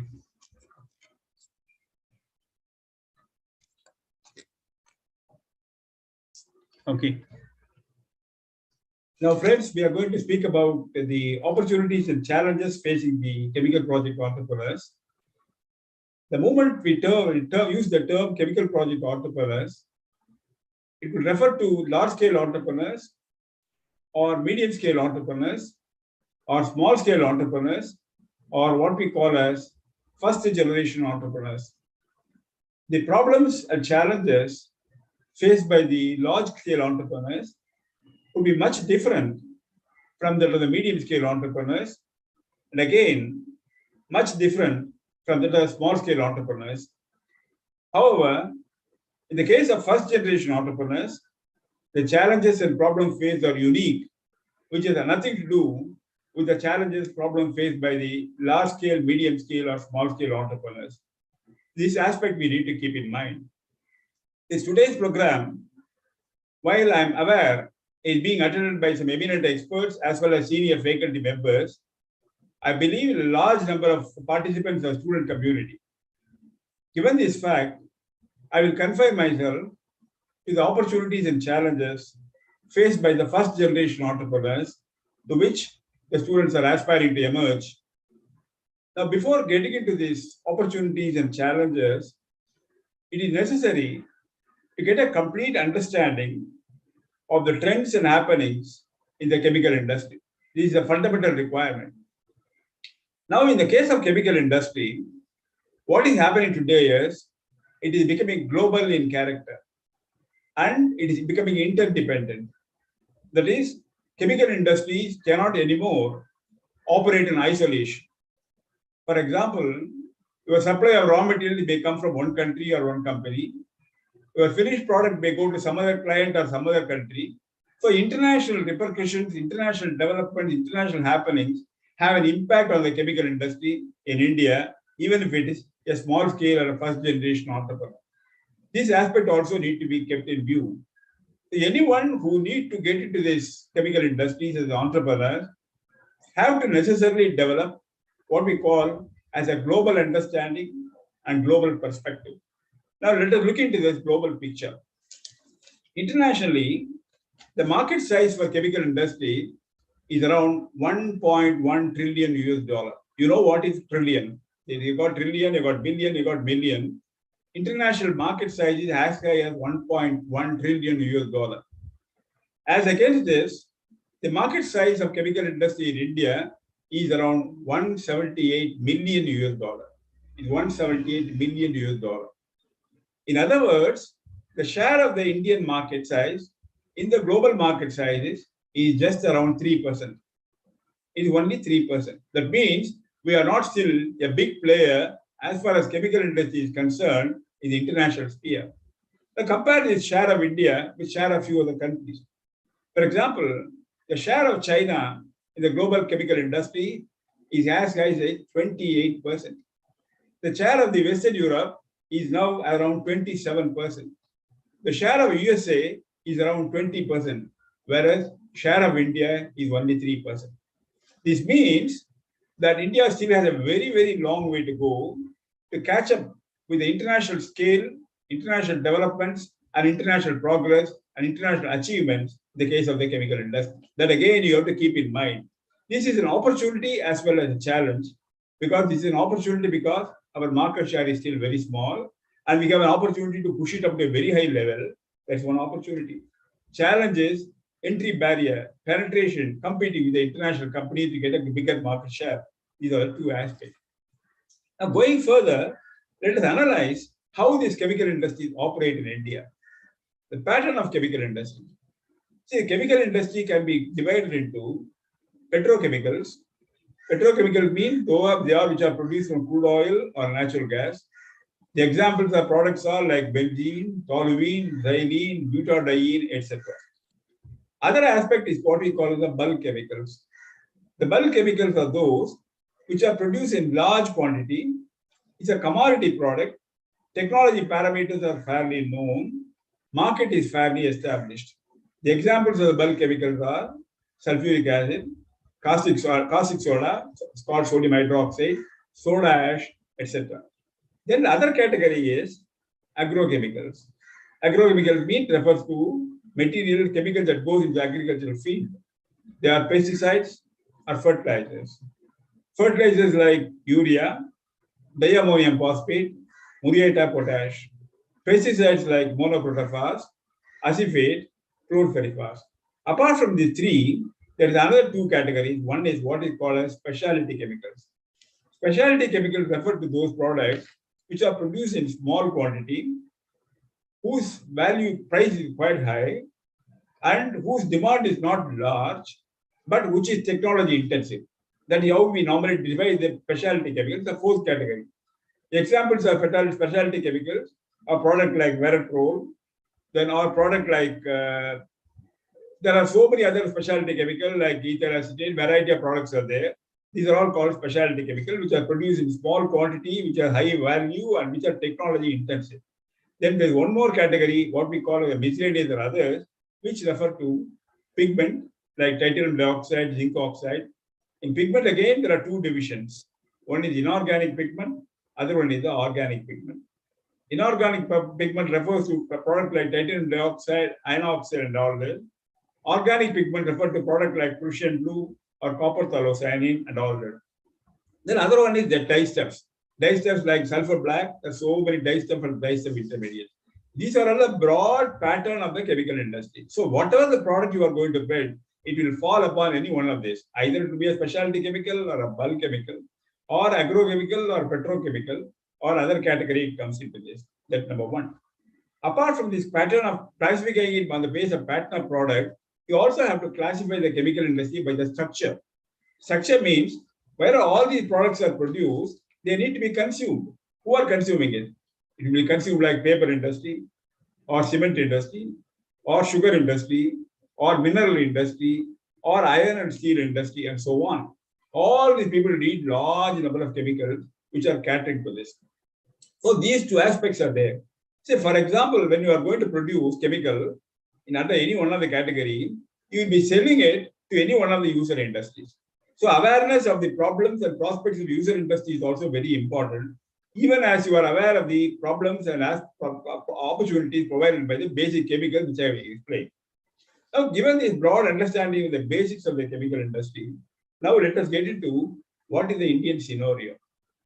If you take around 30 or 40 years back, and if you compare that period to the present period now, you will find that India has made substantial and significant progress in the field of chemical industry. There is no doubt about this. There are many chemicals which were not produced earlier. We are all producing now. There are several innovative chemicals which we did not make earlier. We are making now. A variety of things are there. A lot of significant developments have taken place in Indian chemical industry. Capacities have been expanded. Productions have been increased. New specifications have been developed for product. Application development efforts have taken place. All the very impressive progress that Indian chemical industries have made. But still, there is a catch. The catch is India is not producing chemicals to the level of its needs and level of its requirements. Net result is India has become a net importer of chemicals. In other words, though we produce a lot of chemicals here in India, large number of chemical products or chemicals are imported from abroad to meet Indian requirements. I'll just give you 2 or 3 case studies. For example, there is a product called L-lysine. L-lysine is an amino acid. L-lysine is used as an additive for the poultry feed, as well as in the case of pharmaceuticals for human pharma. Because these animals as well as human beings do not generate lysine. So it has to come from external source. The raw material for lysine is starch, which is adequately available in India. Indian import of lysine today is as much as around 65,000 tons per annum.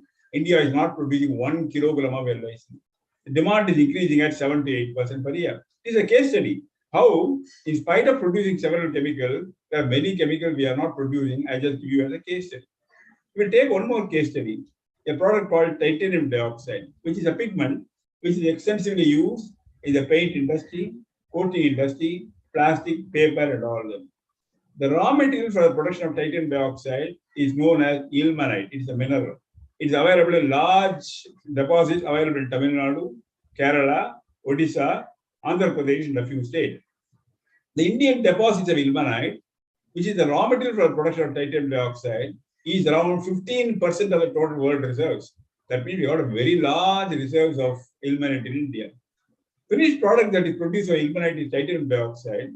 In spite of having 15% of the world reserves of ilmenite, which is the raw material, production of titanium dioxide in India is only 1.5% of the global demand. You understand? 15% of raw material is available, but the production is only 1.5% of the global demand. That means India is producing hardly 40,000 tons. India is importing around 2 lakh and more tons of titanium dioxide per year. It's a case study where we are not producing adequate. I can go on and go on and go on, giving you so many examples of the product which India is not adequately producing. So what we need to keep in mind here is we are a net importer of chemicals. When we say we are a net importer of chemicals, it means it gives you opportunity to produce more. So this should not be seen as a weakness. It can be seen as a success pointer where we can move on because so many chemicals are not produced in India, we can produce. Apart from these chemicals, there's one more aspect which you have to take into consideration is what we call as energy issues, which has a very big impact on the chemical industry. Energy issue means crude oil, natural gas. They are the biggest source of energy. Third one is the coal. India is a large producer of coal. We make around 700 million tons of coal per annum. Still, we are importing 100 tons of coal per annum because production is not enough. Other two aspects are the crude oil and natural gas. Now, Indian production of crude oil is only around 30 billion tons per annum. And crude oil wells are always short-lived. So even the maintaining the production at 30 million ton is becoming difficult for India. As a matter of fact, India is importing around 220 million ton of crude oil per annum every year. 220. Same thing in the case of natural gas, which is another energy source. Indian production is only around 32 billion cubic meter. We're importing 34 billion cubic meter of natural gas every year. Now, demand for natural gas and crude oil are increasing because out of this, we make products like petrochemical, a product like petrol, diesel, a variety of LPG, all these kind of things are made from there. These energy sources are increasing. See, what is happening here is India is net importer. Our production is really stagnant. Demand is going up.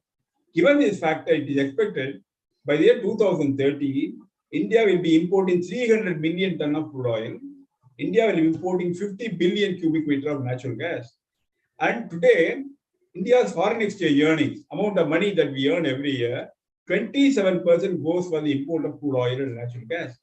So if this crude oil and natural gas consumption and import is going to increase, by the year 2030, outflow of foreign exchange for India for import of crude oil and natural gas will well exceed 35%, it may even reach 40%.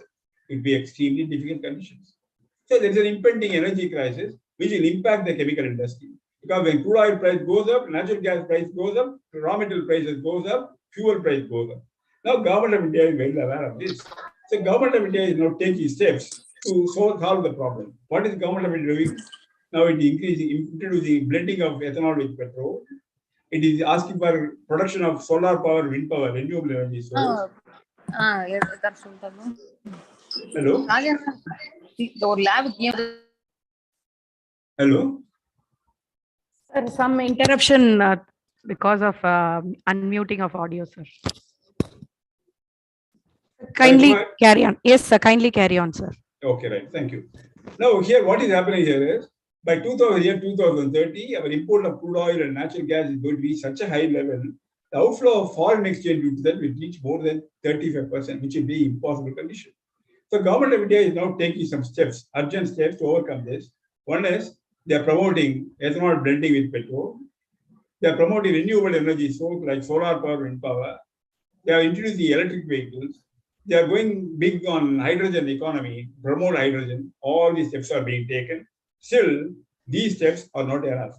A lot of research work needs to be done. So now, giving into this picture, let us look into the fact, where does the first generation entrepreneur stand? That is, where do you, people like you, who want to set up the chemical project, where do you stand? What is your opportunity? What is your challenge? Now, let us look from the point of view of the first generation entrepreneur. That is a student who has just passed out of the college. You don't want to go to employment. You want to do something on your own. A very, very good aspiration, very progressive aspiration. Then how do I get into this? How do I become an entrepreneur? That is what we are going to discuss right now briefly. Now, before you decide to become an entrepreneur, you need to do some pre-investment study. You just can't jump in. Just like as you are jumping into a well or a river, you cannot get into the chemical industry. You need to do pre-investment study. That is very, very important factor. In the pre-investment study, as a person coming from the college or person going for first generation, you may not know what is the product you are going to do, what is the field you are going to get in, what is the type of industry that you are going to get up, or what is the type of business you want to get up, that you have to study. So the first thing what you do is, you decide where you are going to put up the project location. That is very, very important. You have to necessarily choose a location for the project, first generation entrepreneur, in a place where you are temperamentally, mentally comfortable, where your familiarity level is very high. In the case of large companies like Tata's or Birla's or such companies, they can go and set up projects anywhere because they have the network, they have the reach. Tata's can put a plant in India, they can put a plant in Tamil Nadu, they can put up a plant in Gujarat. First generation entrepreneur cannot do. So you have to set up the project only in a place where your location is familiar to you. Once you decide the location of the particular project that you are going to set up, then the type of project that you can make get restricted because the type of product you want to make or the type of activity you want to do must be suitable for the particular location. There is no choice. So the area of search gets completely reduced when you decide the choice of the project location. Second thing that you have to look into it, what is your background? The background can vary from individuals to individual. See, not all entrepreneurs aspire to become entrepreneurs. There are some people who after completing the graduation examination, they may go for a higher study. Some people may simply go for a job, or some people may go for becoming an entrepreneur, set up business. The number of people who become to anticipate become entrepreneurs are not many in number. So you have to decide, go and study yourself what really you want. You just make an honest examination of yourself whether you really want to become an entrepreneur or you want to go into a job. Entrepreneur is a position you take by choice, by deliberate choice, not by compulsion. That you should do it. So you should know the background. Then on the background, there are various issues. Somebody must be very good in marketing because he's an extrovert, he can communicate very well. Some people could be very good in technology, so he may let's go into research field. Somebody may like to set up a production plant, so he will produce a product. Or somebody must be interested in going in design and drawing. That's another area that you get into that. So variety of areas are there. You can't touch every area. Either you become a production man, or you become a research man, or you become a marketing man. This kind of choice you have to make. After making the choice, you also will have to think which are the areas you want to get in, where you want to go for specialty chemical or bulk chemical, and then which are the places you want to market the product. That is the cement industry, sugar industry. You will have a broad understanding. Based on all these broad understandings, make your background, you shortlist the product, 6 or 7 or 10 products that you shortlist. Then third aspect you have to get in, how much money I'm going to pump in. I'm going to pay 5 lakhs, 10 lakhs, 100 lakhs, 50 lakhs, depending upon your family income, your personal worth and all this. Then you also need to have a clear understanding how much I must put, how much the bank will give me loan, how much money I can raise from the friends and associates. All these you need to have a clarity. So you decide the location, you decide the type of project that you want to put, you decide what is the investment that you are going to make. Then based on this, you work out a project report.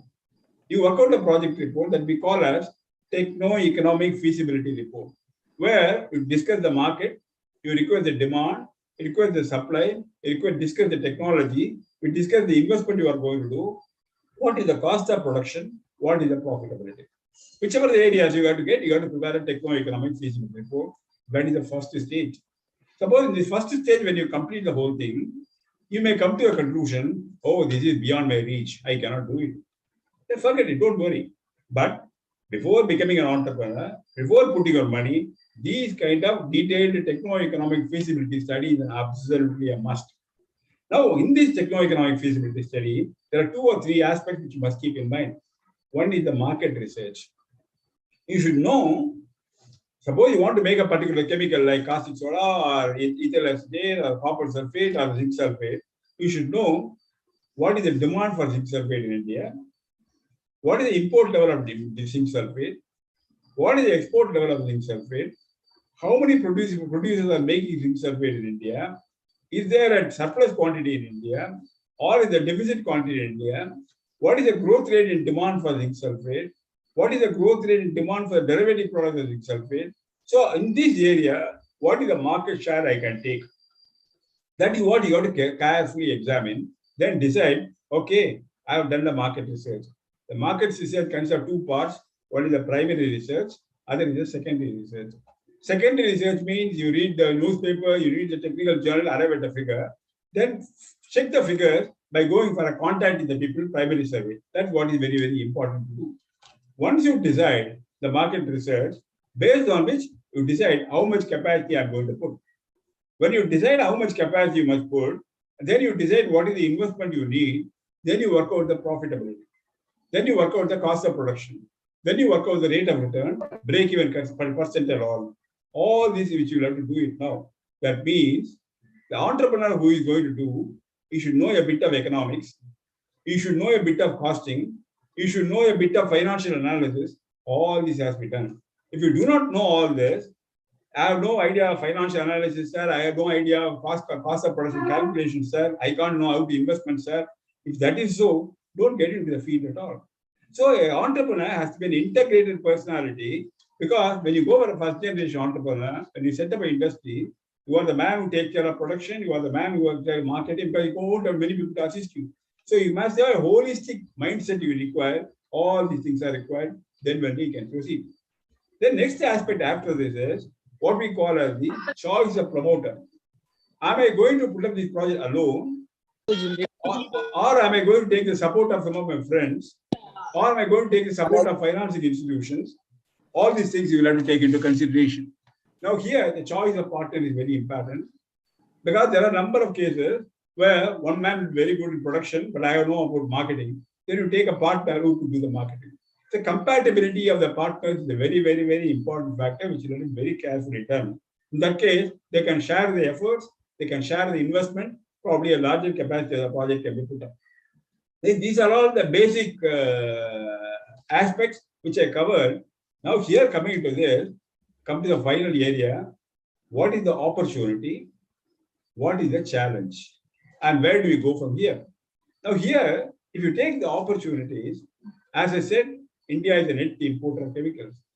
India is a growing economy. Our gross domestic product GDP is going to level of 7 to 8% per year. That means demand is increasing, buying capacity is increasing, more products are needed, more services are needed. There is enormous opportunity to create capacity, enormous opportunity to get into new businesses. Demand is there everywhere. Demand is there for product marketing. Suppose you want to become a trading house or a marketing man, people want marketing people to support them. People want designers, people want researchers, people want production. So the opportunity that is in front of you is enormous. You only have to be aware of that. Prepare yourself to take the particular opportunity and move on. That's number one. Number two, very, very important factor is the rapid fortune growth. That is, suppose you become an employee, after passing out, you join a company. What will happen to you? You will join the company at a certain stage.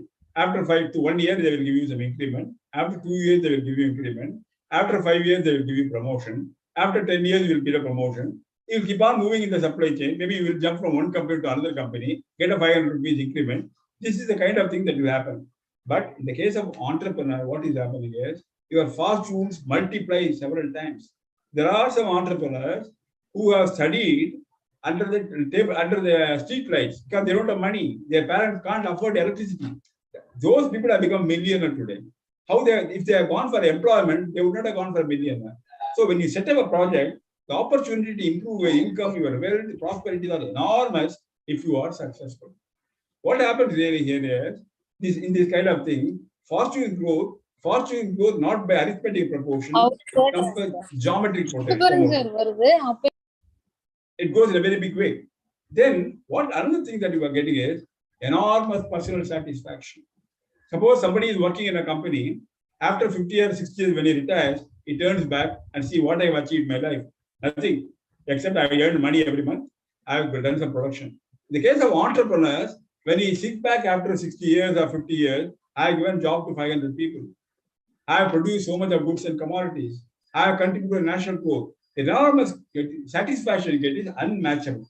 Then public recognition. People respect you. People respect an entrepreneur much more than how they respect an employed person. That's also another factor.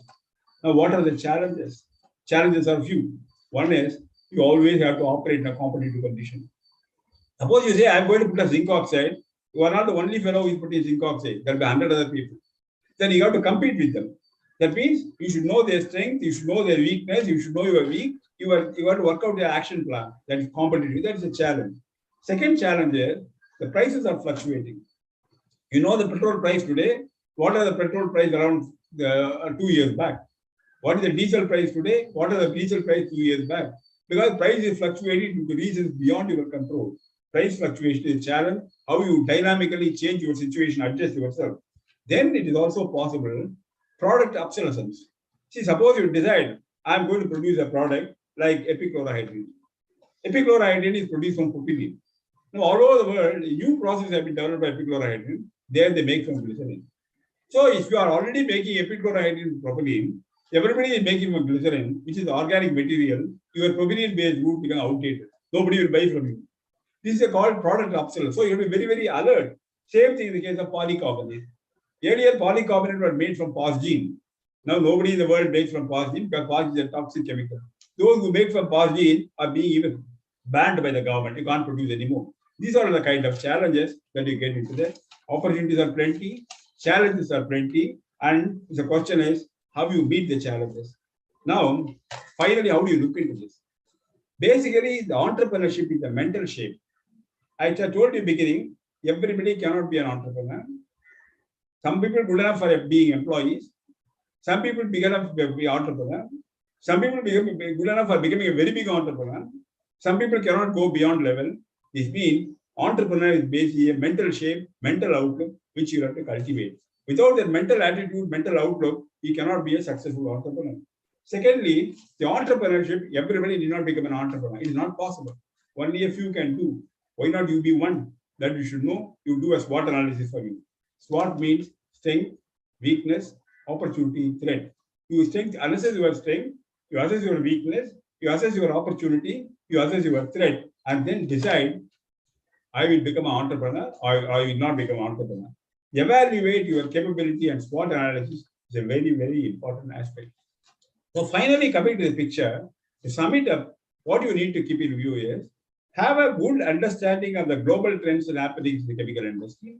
Have a good understanding of the happenings and trends in the Indian chemical industry.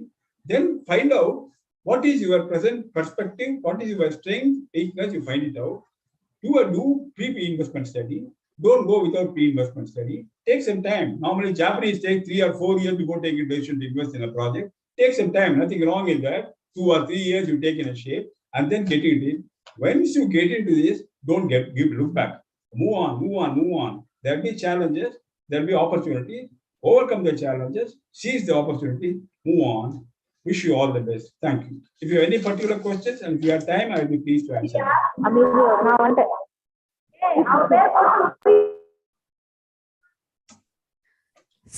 Sir, that was an excellent session. Thank you so much. That was really very sensitizing, very realistic, and you have given an exact picture of how we have to dream to become an entrepreneur, what are the risks, and how much we should be introspective in choosing the our pathway, and all these would have motivated. Hello, participants, kindly mute your mics. So this session was really very stimulating, sir. Thank you so much. Now, may I invite any questions from the audience to get clarified from the expert? Please, audience.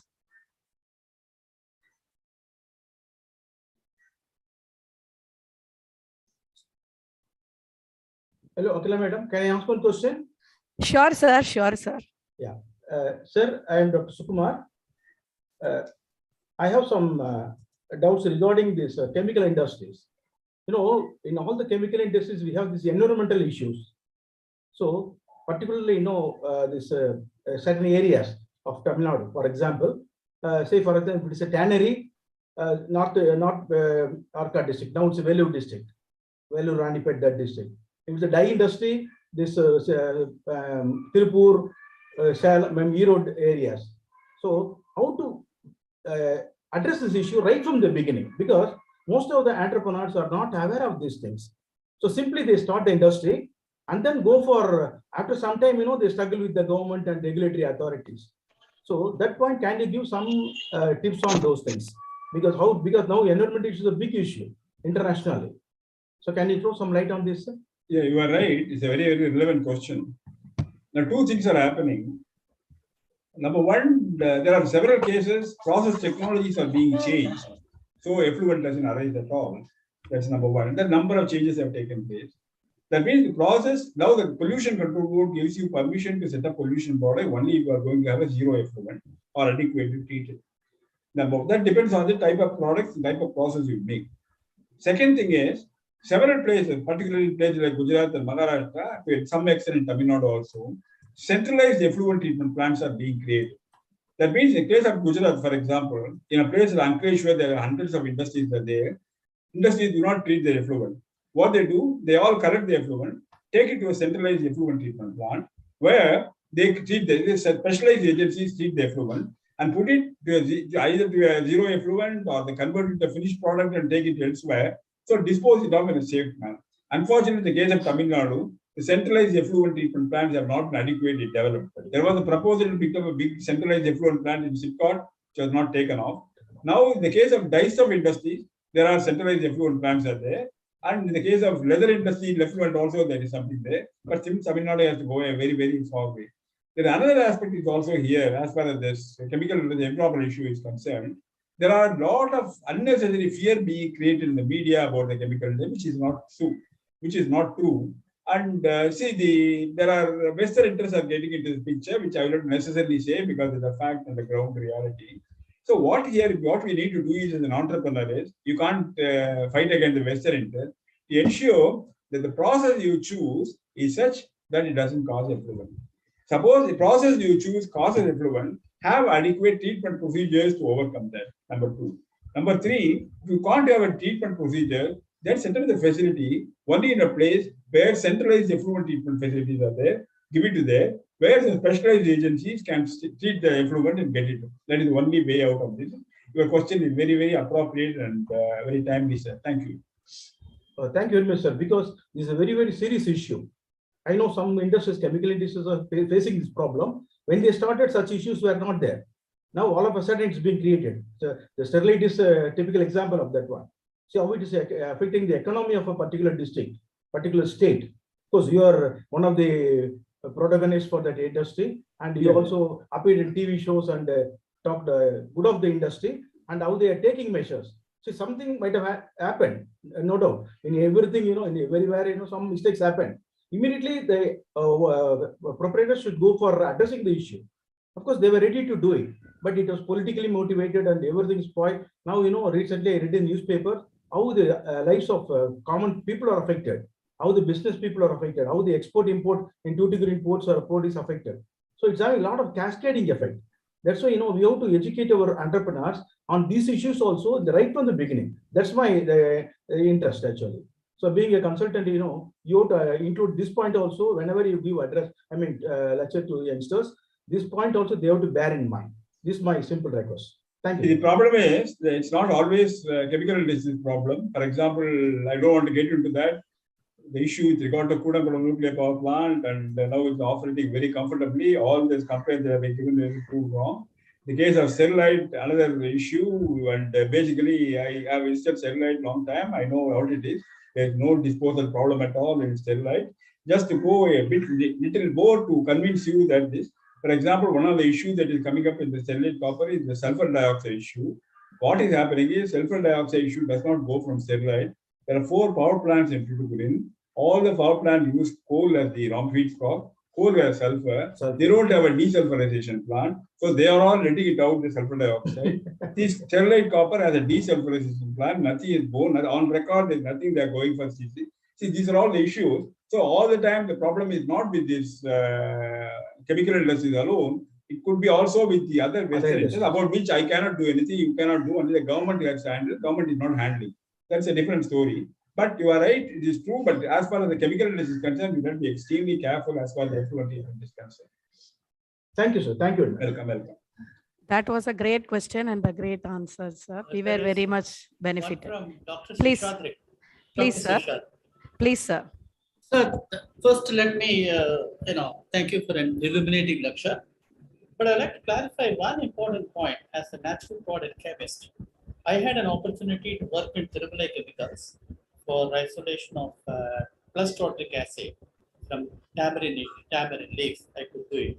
But unfortunately, what happens is the plant-based chemical industry is not sometimes very feasible because of the very low yield that you are getting it from this. Is there any way the plant-based chemical industry can look up for a better future? The only way of overcoming the issue here is, see, effluent treatment is also becoming a costly process.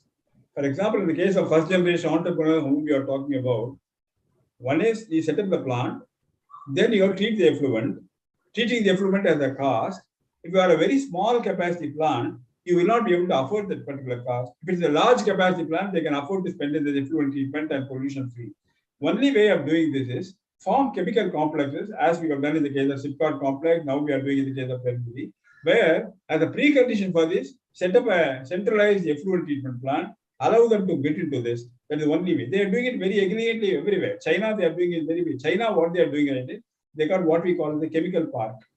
Chemical park, there are nearly 480 chemical parks in China, large scale parks, small scale park, medium scale park. All people are permitted to put up chemical industry in China now, only in the chemical parks. Earlier, when people have put up the plant elsewhere, they are forced to go back into the chemical park. In the chemical park, the government takes up the responsibility for treating the effluent, treating the pipe properly by putting the central waste. Something like that we have to do it in India also. That means you can't set up a chemical plant everywhere. Set up in a particular place where all facilities are there. The same thing in Singapore also they have done. Singapore also they have done extremely well. There is one area where completely only chemical industries are operating. There is no complaint. So this is something the government has to take the initiative because growth of chemical industry is the precondition for growth of India. You can't neglect the chemical industry and expect the country to grow. It will never happen. So this is something which the government has to come with. In fact, nothing is happening as far as Tamil Nadu is concerned. Nobody is thinking on this line. They are simply closing down the plant whenever it comes. Government has a responsibility to ensure that adequate conditions are created for the chemical industries to operate in an eco-friendly way. That is what it has been done. No, my question was on plant-based chemicals. For example, Sorry? Plant-based chemical, phytochemical industry. Phytochemical industries are facing a big problem because of the yield that you are getting it from the raw material. For example, if you take 1 ton of tamarind leaves, you are able to get about 1 or 2 grams of something like that. So it is becoming not feasible. But as far as the activity is concerned, the phytochemical which are coming here is more active than the synthetic that you are looking at. So how we will be able to, sort of start out this problem? Because is it the way, because people are afraid to start phytochemical industry because of the yield, because you are not, and for example, the cost. Suppose I am able to make tartric acid plus tartric acid by this, it is more expensive than they can import it. So similarly for citric acid plant, citric acid is being imported in tons and tons. We are not able to make, we have of course laboratory methods for making it from the fermentation plant. Unfortunately, we are not able to make a citric acid plant possible because you know very well, India is almost making about more than crores of money in importing citric acid. China is the only country which is supplying citric acid. How we can, how can make enthusiastic people to invest on this? So as far as citric acid is concerned, the story is like this. India is now right now importing around 75,000 tons of citric acid per year. Earlier, 3 plants were operating in India. One is a 5,000 tons capacity starting from molasses that has been closed. And there is another plant was set up by Siturgia that was closed not because of the citric acid lack of economics, where they were producing citric acid, calcium carbonate, there were some other management issues.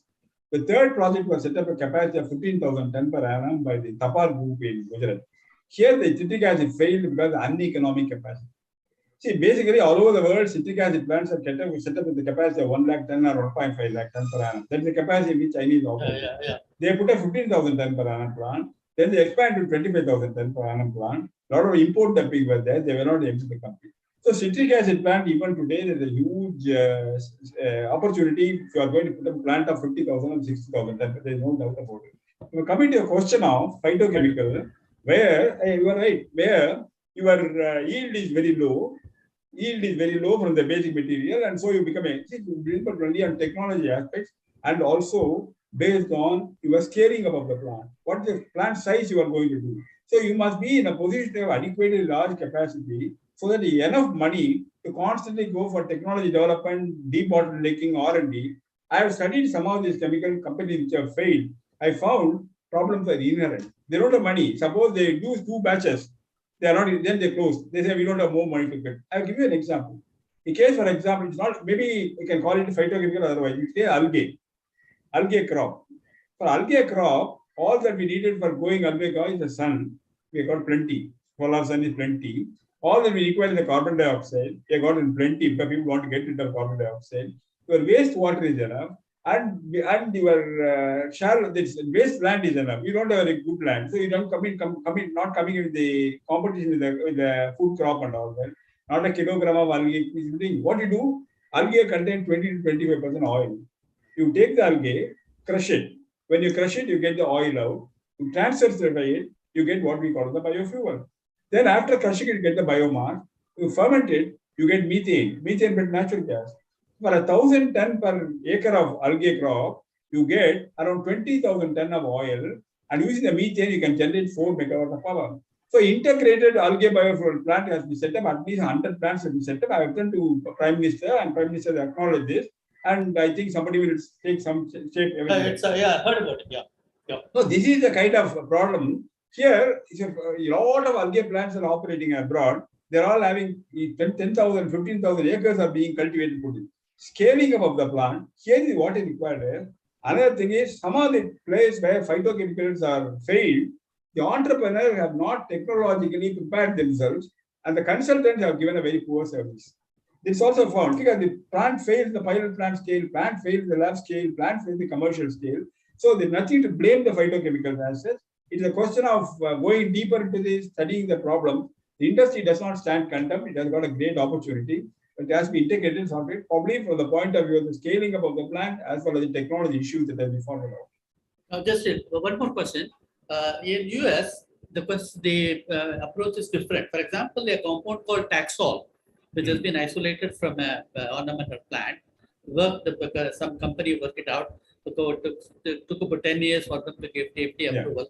They spent about $200 million on this. You know what is the profit they got? 2.5 billion. So why not we think in terms of some sort of approach? Even though this is I know this case. This is a very strange case. This has to be further investigated. See, this what you were saying is what has come in the newspapers. What you read in there. Probably it has to be taken. It cannot be taken as a model for everybody. No, I'm not talking about model. But it is possible. You have to do it. For example, algae. Take the case of algae. There are international companies. They must come forward and put that and facilitate that. That means some studies have been done that. This is a case of very, very successful thing, but the story is not full. We'll have to completely see what is happening in the next 1 or 1.5 years. The media glare cannot be taken as the final conclusion. It's a case that if it works well, I'll be very happy, but we'll have to see that. We'll have to see that, but there are similar cases that have been announced elsewhere, which have not taken off after some time. Only a lot of things will come in the media, then we forget it, and that after 2 years, there will be no silence on it. But it's a very, very good example. That approach, we have to do it. But then, when you call for an international company to come and collaborate with you, it must be matched by your own technology excellence, your own investment capability excellence, your own infrastructure excellence. When the 2 and 2 meet each other, it is certainly possible. But this is already happening. Not only happening in India, it's happening in several other countries in the world. Because internationally, companies do not anymore compete. They all cooperate. But at the end of the day, this can very well work it out. No problem, no doubt about this. I'll send a mail to you regarding algae. And Thank you. Thank you very much. You are excellent lecture. Thank you, sir. Thank you for your question and excellent explanation. If anybody is ready with the question. Otherwise, I would like to personally ask a question, sir. As academicians, we are interested in actually making our students to become entrepreneurs. And you had told that to become an entrepreneur, one should be self-motivated.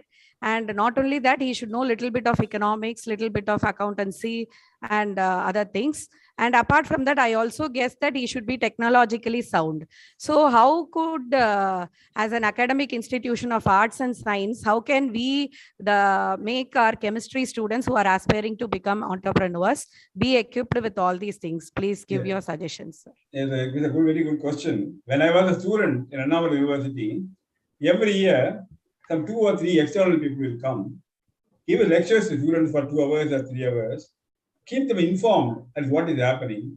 Nowadays, most of the colleges, because I go to some of the colleges to give lectures and talk to students, most of the colleges do not have this organized setup, number one.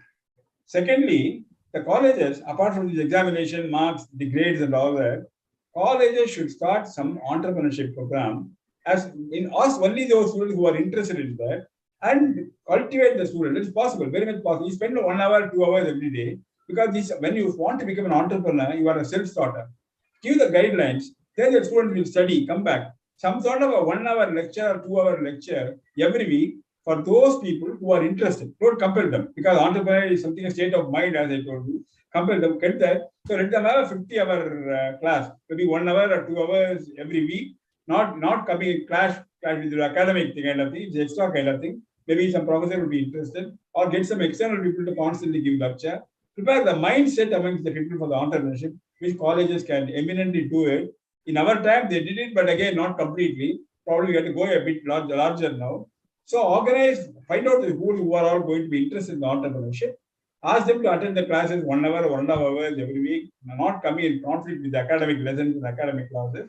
Let it be extra. And then once in a way, call some external people and come and give them lectures. Something can go out. Then you will find if 15 people are going to attend, at least 5 people will have the mindset and go on further with this. I think that can be done. I think I would be happy if your college can take the initiative to move on in this direction. Yes, sir. Thank you very much, sir. On behalf of IIC, we are doing such activities, sir. Institutions Innovation Council that has been constituted by MHRD. We are just trying to bring out the entrepreneurial temper of students. So in that connection, could we actually get your expert guidance regarding how to train the students in future, sir? Could you help our institution to? Yeah, we can always do that. We can always do that, but it's not the right forum to discuss that with regard to the methodology and all that. Sure. Probably we can discuss later on. Thank you, sir. Thank you so much. Thank you. Any more questions?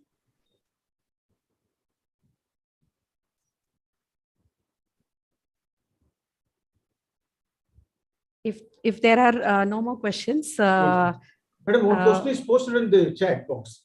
I think yes, sir, I'll just see. One student from West Bengal has asked, can you give some tips for a BTech chemical engineer to become an entrepreneur?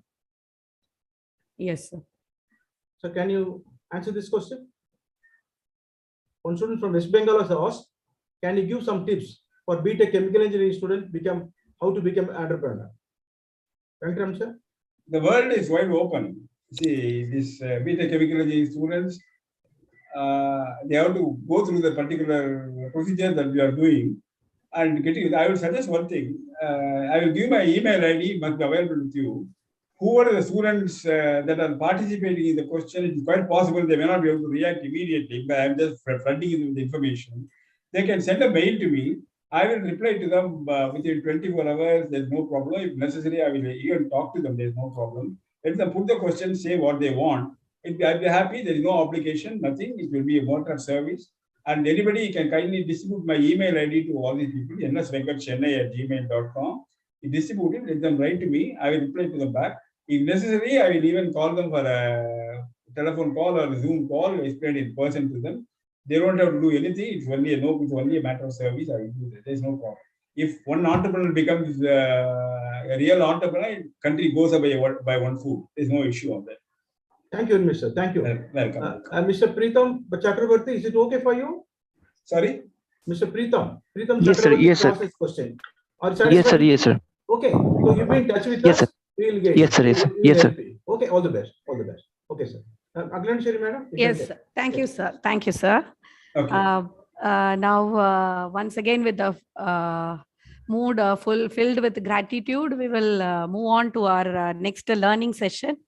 Now it's my turn to introduce and invite Mr. B. Gopalan, former scientific officer and Deputy General Manager, Nuclear Fuel Complex, Department of Atomic Energy, NFC, Hyderabad.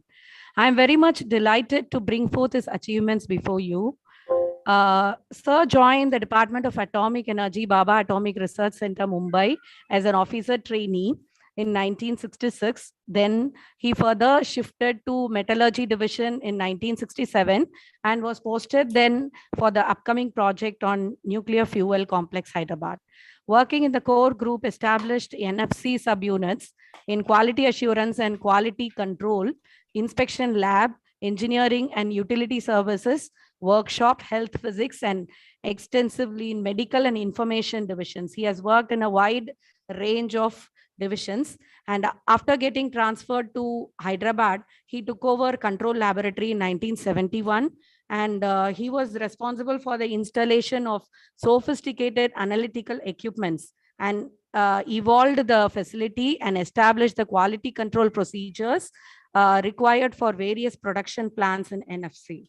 Under International Atomic Energy Agency program, he carried out research work at AMS Laboratory, USA in the field of ICP emission spectrography, a technique that was very dominant at that time, and he has contributed to DAE and also to the world by providing a basic standardized procedure for testing the nuclear materials that has been adopted as a nodal procedure in various laboratories in Department of Atomic Energy, India. As well as his technique, the standard procedure was not only approved by Department of Atomic Energy and is used, it is also approved as a standard procedure for American standard for testing nuclear materials. This is really a very great pride to India. He has worked in quality assurance and quality control department under various capacities for over 37 years and is presently retired as a Deputy General Manager, NFC. This great expert is here to enlighten us on the topic, emerging technology trends worth to be pursued by the budding researchers, startups, and entrepreneurs. And now I request Sir to take over the session. The protocol of 30-minute session followed by the interaction continues. Sir, now the Zoom is yours, and we very much want to hear you, sir. Please, sir. Okay. Thank you all. Thank you, Dr. Akilandeshwari. Are you getting my voice?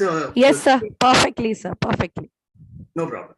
Thank you, sir. Good morning to you all.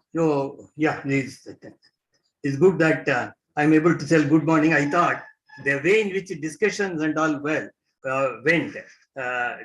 Venkatraman's lecture was really a very scholastic one, and he glorified the entrepreneurs. Now I envy all the entrepreneurs because of his enlightened talk. So thanks to him. Dr. Chellappa he was my colleague, and he has given a motivational lecture. I also thank the people who are responsible for calling the seminar and requesting me to talk. And then Dr. Sukumar and Dr. S. Vedanayaki, Dr. Lata. So these people also I am particularly thankful to them. Can we have that screen share, madam? Screen share for my. Sir, it is enabled, sir. Sir, you can share your screen, sir. It is enabled. Then what I'll start my. Yeah. Right, sir. Okay. Yes, sir. Your presentation is with you now, sir.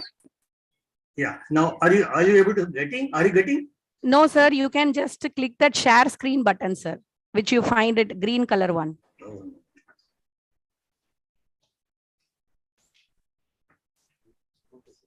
Yeah, this one. Yes, sir. That green color arrow mark, if you just click. Yes. I have clicked it. Then you can select a screen and go to the right corner, right hand side corner, and give share, sir. Click where? Just click share, sir. Just okay. the right hand side corner, you can find a share. So you can click that, sir. Yes. Yes, sir. Now we are able to see your screen, sir. Okay. So now just you can just press that maximize window, sir, so that we can see it. Yes, sir. Yes, sir. That only, sir. Slideshow. Exactly, sir. Exactly. Thank you, sir. Thank you so much. Yeah. So at the outset, I want to tell that I'm not an authority on the subject. While working in the field of atomic energy for more than 36 years, I developed a habit of looking for new technologies and their possible applications in our field of work, be it training, research, production, trade, or commerce. We did succeed on many occasions. Even after retirement, I have been keeping in touch with the newer tech developments and trying to understand them. Earlier speakers discussed about some of the aspects of webinar topic today, that is entrepreneurial stimulations for youth.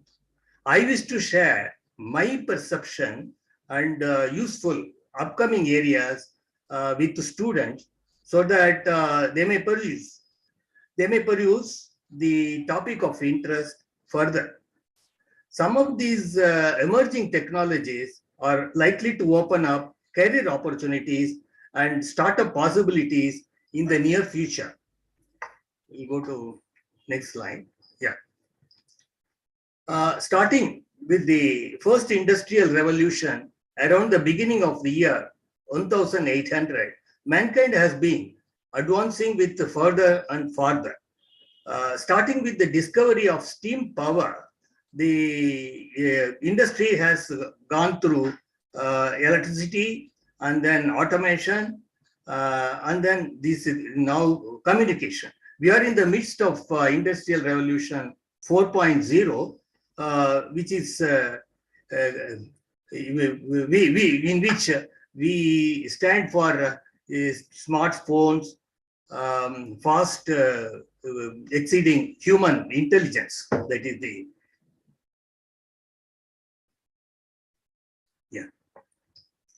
our out of countless technological advances today, some of which have potential progress at fast rate are listed below, and all these have promising startup trend. Students of computer and communication group may be familiar with the following terms. I request other students, including art students, to note down these terms and try to get more information in order to keep abreast of the future developments. Number one is applied artificial intelligence and machine learning. Second, next generation computing and data security. Then next is fintech, financial technology, e-commerce, crypto mining, NFT, non-fungible tokens. Next is future of connectivity, IoT, that is Internet of Things, remote working, EdTech. Next level, process automation and virtualization, bots and drones. Next is social media and other public fields consultancy. Next is telehealth and virtual medical services, bio revolution, future of clean technologies, next generation materials and nanomaterials. So by no means this is an exhaustive list. The trends may change with sudden unexpected developments in social, political and environmental disasters like pandemic disease, which has happened recently, and international conflict. In fact, we are experiencing all such things now. Let me briefly discuss each one of the above techniques and their scope. At the end, I would like to touch upon the initiatives taken by the government for promoting the startups. So first comes artificial intelligence. Artificial intelligence means intelligence in machines in contrast to natural intelligence found in humans and other natural entities. Another term associated with artificial intelligence is machine learning. This machine learning is a specific and narrow type of artificial intelligence. With the help of machine learning, computers detect patterns in massive data sets, analyzes them, and then make predictions based on the knowledge gained. Other than personal applications, artificial intelligence is playing a major role in healthcare, IT services, crypto security, cyber security, etc. During the recent pandemic period, with increased infection rates and biolab findings, AI has played a crucial role in maintaining the analysis of those overwhelming volume of data. In case of financial frauds and cyber crimes, organizations must build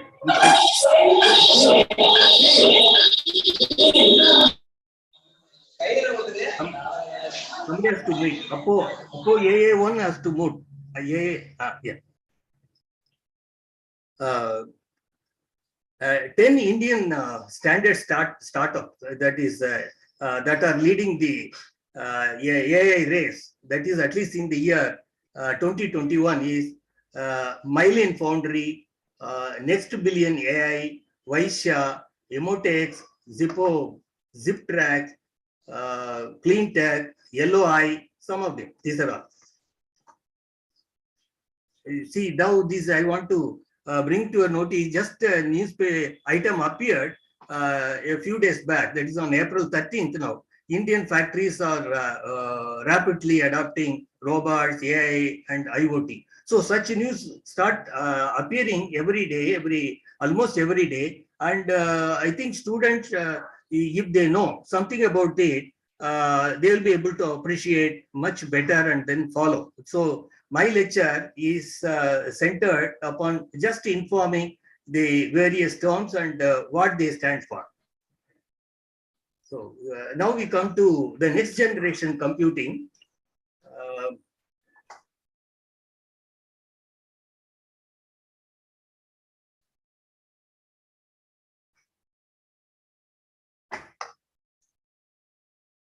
Software and development service. Many of you may not be aware because you are young now, and so what happened about 25 years back, lots of Indian students, even teachers, they were crowding to foreign countries for attacking the Y2K problem. That is a software bug problem. To undertake the software rectification, they were going. Some professors are also resigned and their job and went. That was that much attractive. So this was possible because India had a large number of educated youth and well-versed in English.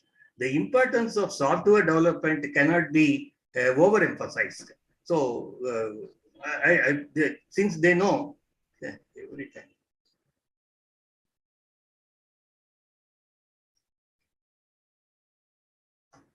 If you develop a skill as a software developer, you can freelance your work or start a software development company, starting your own business to create programs for the client specification can be highly profitable domain. The web designing service that comes next, an average customer constantly searches online. We also immediately, if you want a particular thing as a device, a cell phone or anything, first we will search in the net before buying the product. If a company has a website with all the details in a professional fashion, it will help to increase the credibility of the company and acquire a reasonable conversion rate. So the demand for web designing is always present in the market. Next comes low code, trend low code. The term low code refers to solutions based on graphical interfaces instead of coding in a programming language. It's a great way to help people without or little programming knowledge to build digital solutions themselves. Even skilled developers are using low code solutions from time to time to get fast results. It might not always be flawless, and exclusive requirement cannot be implemented with these applications. However, the users of such applications are growing fast and are always on the lookout for more low-code tools than they can implement. Next, cloud computing. In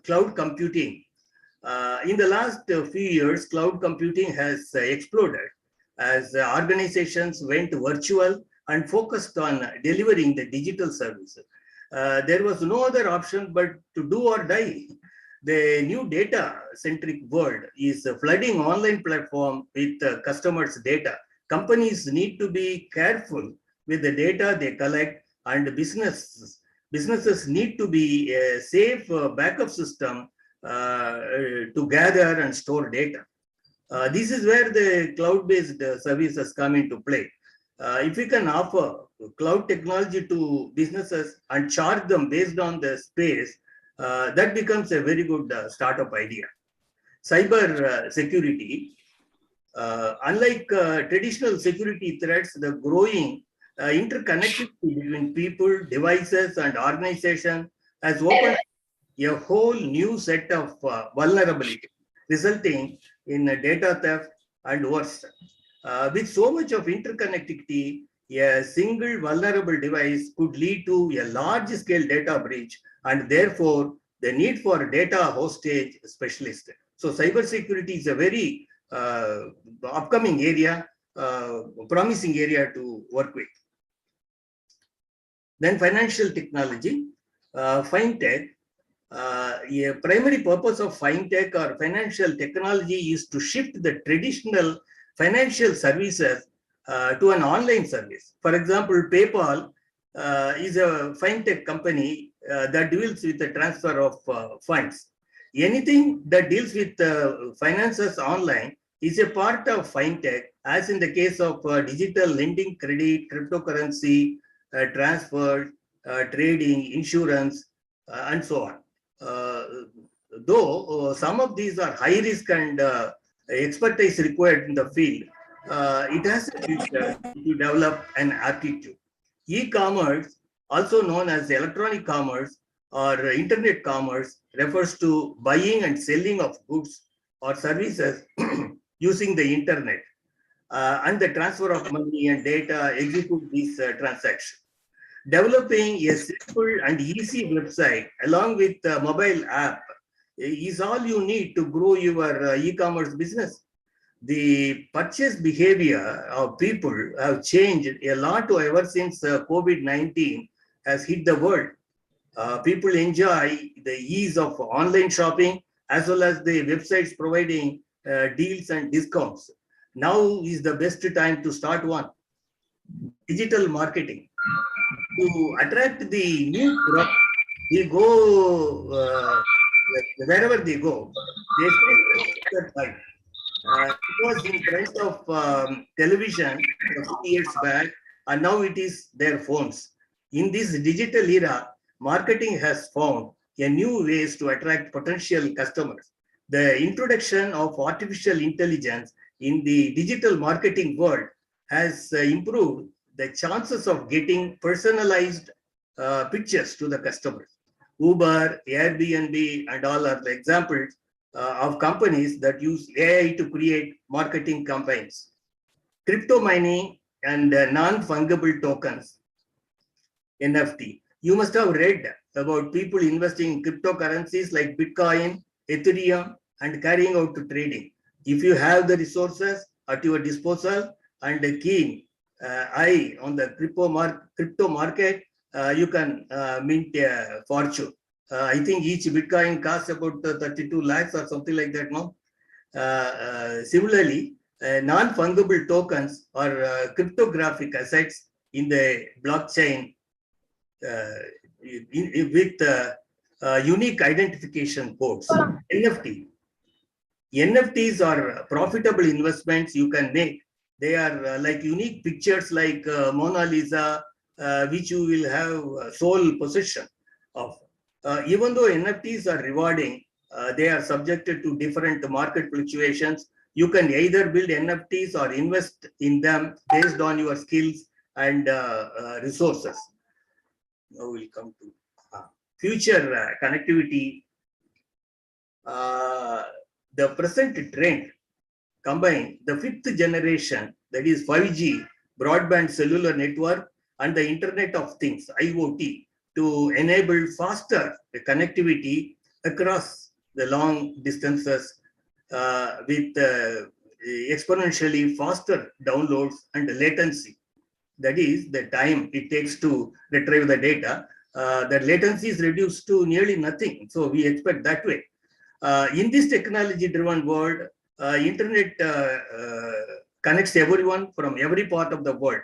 Similar to that, the products and services can be connected to each other through mechanical devices embedded with the sensory chips and software that helps in the exchange of data with other devices without human intervention. Internet of Things, IoT, is the new future, and companies are already incorporating it in their products. The smartwatch Fitbit that people can wear around their wrist to measure their daily steps, heart rates, oxygen levels, etc., and communicating to designated devices is another example of IoT. How many of you have heard about the cloud kitchen? Swiggy or Zomato food delivery is part of the cloud kitchen system. Some of them undertake half an hour or even 10 minutes delivery. It is made possible through robotic kitchens. Similar to what you see in the picture, roti maker, dosa, pulao maker are all available. IoT at work in all of them. You can see the robot at work for the food kitchen. Remote working. As the COVID-19 pandemic has hit the worldwide, work from home, abbreviated as WFH, has gained popularity across the tech industry. But as months passed, we know how things have escalated quickly. WFH, the work from home style of working, has ushered in new types of jobs. Many auxiliary job workers engaged in transport, creating, catering, then office errands. See, they all lost the jobs, but they have to switch their professions. Office activities had to be done through electronic media like webinars and virtual meetings. The problem gave rise to tech solutions like personal remote process automation, as well as new type of services. Sites like Naukri.com leads out jobs for startup remotes India. EdTech, the educational tech.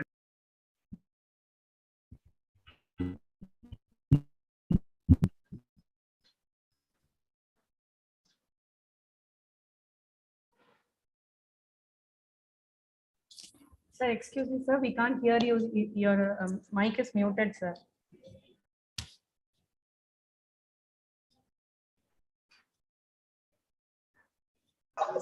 Gopalan sir, mic is muted.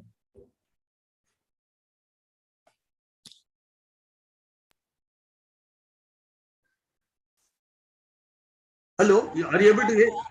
Are you able to hear? Okay, now it's okay. Okay. So when students, teachers, and their families feel burned out from the pandemic learning, companies that market online learning tools to schools were enjoying coronavirus windfall. Tools like virtual reality can help with providing better quality schooling to students without actually going to the school. Investors are happy to invest high in EdTech startups. The increase in demand for online coaching business are also showing how vast the opportunities for tech startups. You know how Baiju, how they started as a startup, and now it is how big it is, and is buying the other teaching, other tutorial the companies also. Next level, process automation and virtualization, bots and drones. In our daily lives, automation tech has already entered without our knowledge, and we are gradually getting accustomed to it. Self-driving vehicle, washing machine, dishwasher, bus doors, refrigerator, and many more. Do you know that right after takeoff, the majority of the commercial passenger planes are mostly flown by computer? Another area where automation is being vastly used is in cars and GPS systems. They warn us about the heavy traffic in certain regions of the city, closed roads, even energy calculations. Robots and bots autonomous robots, collaborative robots, that they call it codbots, software robots, they are called bots, and mobile robots can all be configured through software and AI-driven intelligence. With the help of robotic process automation, using software and apps makes the routine task of employee easy to execute and make remote work safe, steady, and productive. Robotics have been fast growing for the past few years, and the number of startups in this field is steeply increasing. Drones. It is a layman's terminology for unmanned aircraft. Drones offer tremendous benefit to almost every sector of the economy: national defense, agriculture, law enforcement, and mapping, among others. Telangana government had recently utilized drones to deliver vaccines to rural and remote areas. In the agricultural sector, micronutrients can be sprayed with the help of drones. It can also be used for performing agricultural farm surveys, as well as monitoring large gathering of people and processions. 3D and 4D printing. This is a process of joining materials, often including plastic, steel, and ceramics, to make objects from 3D model data, usually layer by layer. It is also known as additive manufacturing. 3D printing of human organs is also reported. Now the researchers are working on smart materials which can change shape by themselves, and hence 3D printing is moved into next dimension, that is 4D printing. It is also known as adaptive and additive manufacturing. Social media and other public fields. Telangana has launched its space tech framework on Monday, this Monday, just this week beginning, 18th April 2022. It was the first ever official government event to be. A space termed metaverse environment was developed along with customized avatars of key participants, including industries and IT minister. When hosted on metaverse, one can have a virtual access to the whole event, not just as a viewer, but also as an experience of being present live. The metaverse may change the way you earn money, shop, and even hang out with pals on the next years. See, for example, in the Telangana incidents, the ministers were all and dignitaries were on the stage, and the people, I think it was limited to only 50 people, and their avatars were sitting in the chairs.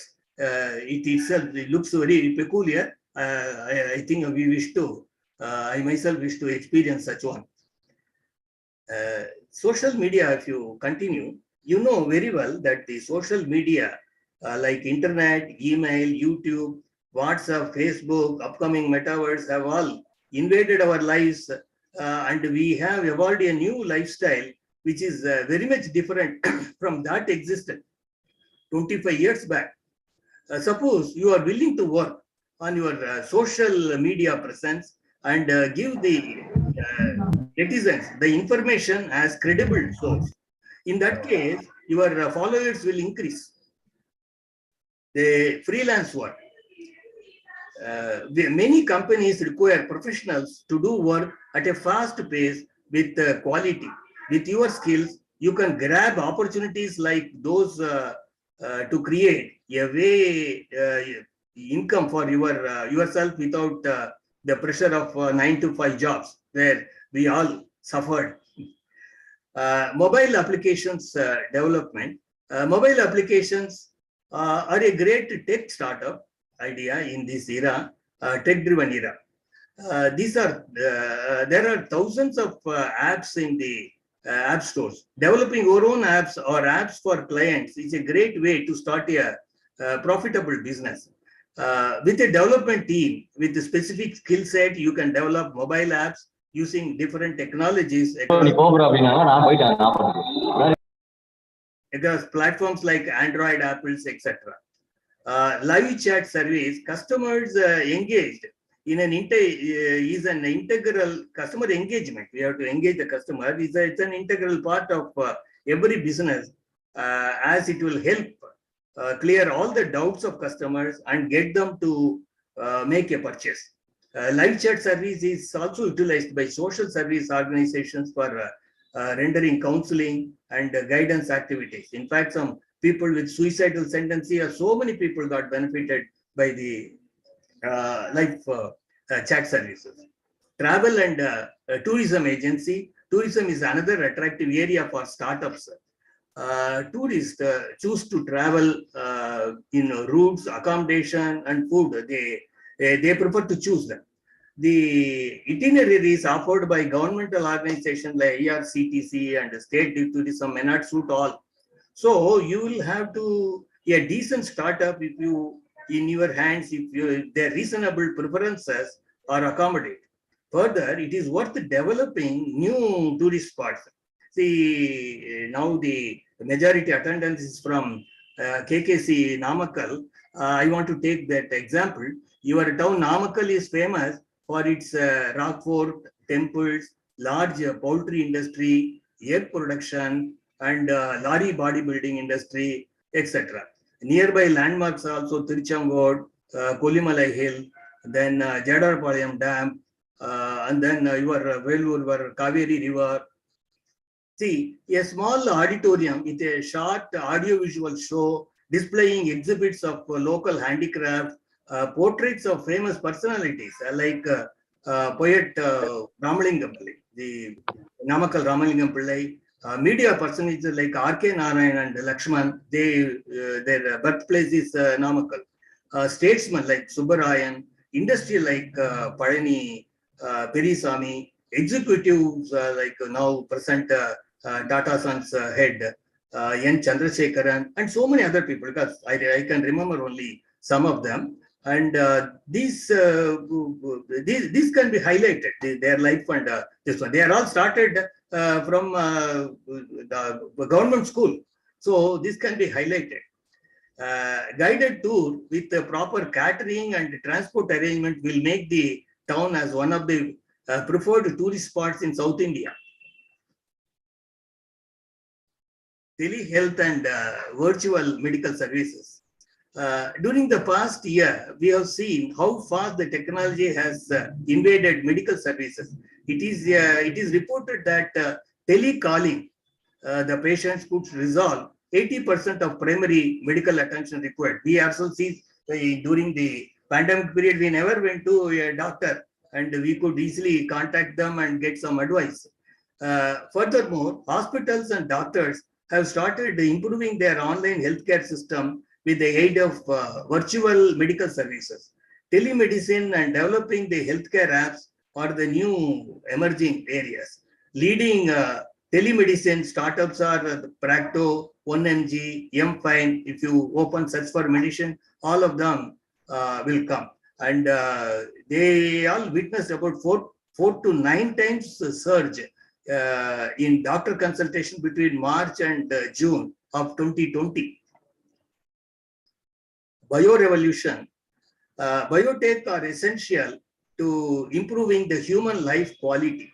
Many of these attract entrepreneurs, executives, and investors because the payoff can be huge when breakthroughs are made. A massive opportunity as a tech startup to impress investors and receive multi-million-dollar investments and even attract the media and gain some fame. India is among the top 12 destinations for biotechnology worldwide. Some of the notable areas are DNA-based immunity report, which offer insights about persons' risk towards certain diseases as well as lifestyle diseases. See, this one, DNA sequencing is so advanced that they can pinpoint which gene is responsible for a particular disease like cancer. That is all traditional. I mean, that is which is passed on from generation to generation in that particular family. So genome marker, they call a genome marker. There another other than that, wealth from seaweeds. So some of that Dr. Venkatraman also has mentioned something about this.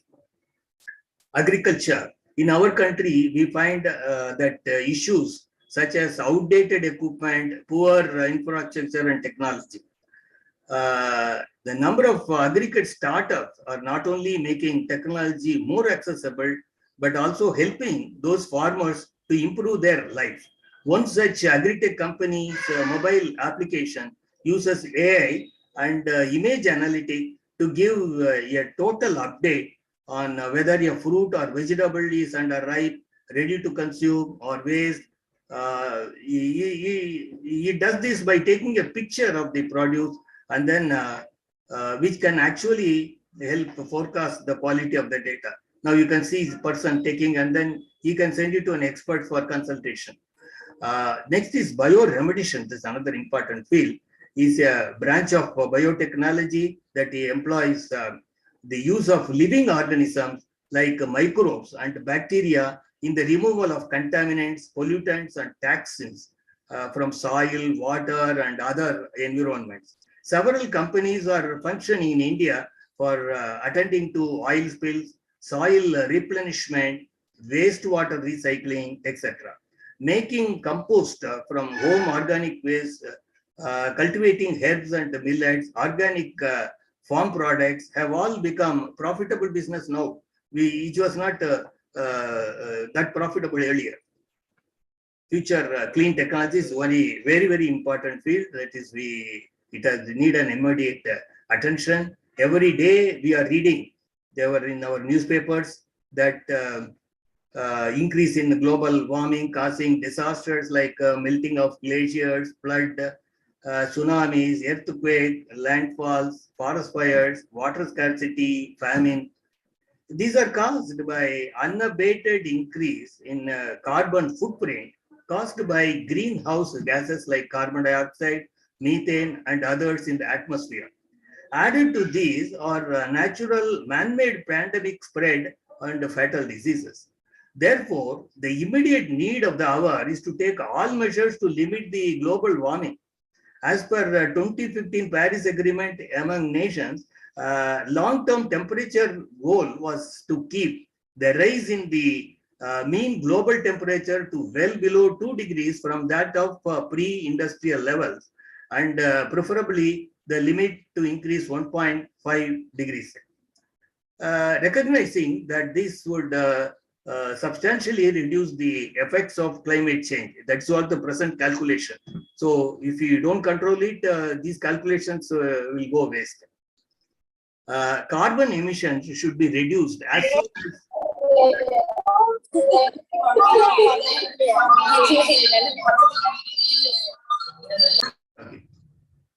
carbon emissions should be reduced as soon as possible and reach net zero by the middle of the 21st century. Again, in the COP26 UN meeting held on Glasgow recently, that is on November 21, our Indian Prime Minister has said that he has set a goal, he has set an aggressive target for India, that is a low carbon power by 2030 and a net zero target by 2070 across all greenhouse gases. So if any startup is there, they should have this also in mind. Elon Musk, the Tesla founder and CEO, has made news by tweeting on January, beginning of 2021, that he was willing to donate $100 million towards a prize for best carbon capture technology. This calls for setting up several carbon capture, utilization, and storage (CCUS) project. I think so at least some of you try for this CCUS project, you will be contributing to the nation a lot more. The new platform built by the technology startups can rapidly enter this industry. Power such as renewable, solar, photovoltaic, solar, wind, clean coal, carbon capture and subsea sequestration, small grid and metering technologies, energy storage solution, energy efficiency, waste to energy development. Then if you come to transport sector, such as clean vehicles, electric vehicle, hybrid, plug-in hybrid and battery, hydrogen fuel cell and batteries. If you come to building and infrastructure and automation and HVAE means that is heat, ventilation, AC, windows, insulation, home energy management, appliances and LED lighting. In water, such as wastewater treatment and desalination membrane. So these are all the areas which has to be tackled to contain the carbon footprint. Several startups in India are developing solutions to help build sustainable energy future through clean energy. Some of the recent ventures include biomass gasifier that makes electricity using low-cost technology developed by husk power system. That is our, we call it our, we also generate a lot of husk in Tamil Nadu after reaping the crop, paddy. So these things can be, maybe already somebody working on that, but then if any electricity generation plant is established with that, it will be a good start. Solar energy generation schemes and irrigation solutions to the Indian farming community, geothermal air conditioning technologies for cooling, scrap recycling and waste management. These are all some of the areas to work with. Next generation emitter, we have come to the last. Innovative and next generation materials like graphene and 2D materials and a range of smart, responsive and lightweight materials enable new functionality and the enhanced performance in pharma, energy, transportation, health, semiconductor and manufacturing. Because they have lighter environmental impact, next generation materials will be critical for tomorrow's sustainable economics. Nanomaterials, your own, I mean, in KKC, some of the staff members have worked on nanomaterials, they know better. They make possible improved automotive safety and aerodynamics, better ways to make chips and more efficient energy transmission and storage with greater flexibility, customization and functionality. Molybdenum disulfide nanoparticles are already being used in flexible electronics, while graphene has helped propel a resurgence in 2D semiconductors. More new materials are on the way. Opportunities for entrepreneurs and startups, if you take up, that's a carbon nanotubes, carbon powder, silver, silica, titania, graphene, and other metal powders. These are used in coating, chemical industry, material sciences, engineering industry, and also energy storage, defense technology, and smart homes. Now, I wish to highlight various schemes available for fundraising for technology ventures. Dr. Lata has already indicated about these ventures. That one is the Mudra scheme. People are knowing about the name and you might have read details also. Pradhan Mantri Mudra Yojana is a government of India scheme which enables a small borrower to borrow from banks, MFI, non-banking financial corporations for loans up to 10 lakhs for non-farm income generating activities. Generally, loans up to 10 lakhs issued by banks under micro small enterprises given without collaterals. That is only one of the points to note. Loans can be availed by non-farm income generating businesses in trading, manufacturing and services. Furthermore, the loans are covered under the credit guarantee scheme. An unemployed person can also get loan under this scheme. The bank or other agency take into consideration the borrower's occupation and annual income as it helps them to determine the rate of interest they should levy on their loan amount and whether you will be able to repay the loan back in time, etc. As per the 2018 annual report, the Mudra, under the topic estimated increase in employment by broad economic activities, the figures given were the services other than trading and training and trading activities. No, the services, trading, services and trading activities together account for almost 68% share of total estimated increase in employment in their Sishu category. They have got 3 categories. So this is followed by allied agriculture and trading activities. There are other funding agencies present in the market to adopt different types of funding. These are all various types of funding: equity for financing, debt financing, grants, incubators, government loan scheme, angel investors, crowdfunding, venture capital funds, banks, then venture doubts. So venture debt fund. So all these things, once you decide your project, and if you want to go for that, you have to go deep into all these details. Friends, I have come to the conclusion. What we have seen so far is a brief description of the newer technologies advances which have tacitly invaded our lives and prompting us to adopt them. As Professor Ganpati D. Yadav, President of the Indian Chemical Society, has stated in his recent message, we need to plan our activities using this new norm without sacrificing any of our cherished dreams. That's a very good advice. Thank you. Sir, thank you so much for your excellent presentation, which was a 360-degree tour on startup opportunities, sir. You didn't exclude any one of the opportunity also. And so this would have given, and one of the message says that all of the people are very confident after listening to your presentation. But because of the lack of time, we don't have the interaction session. And the next resource person is ready to present. So we thank from the bottom of the heart, and I hand over this session to the organizers. They can contact me.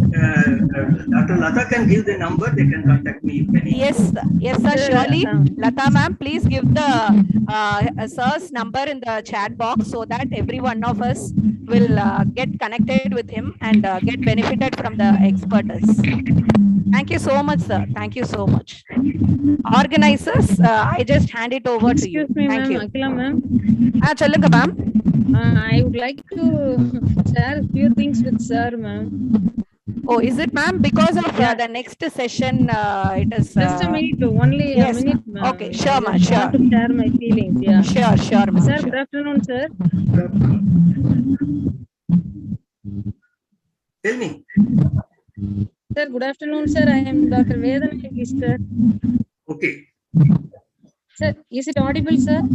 Yeah, I'm able to hear. Sir, thank you very much, sir. Very nice speech and very informative too. I would like to invite you, sir, for our college, sir. Okay, we'll see. We'll discuss about it, madam. Lata knows my contact so that we can have a separate discussion. Sir, yes, sir. We can have an online meeting, sir.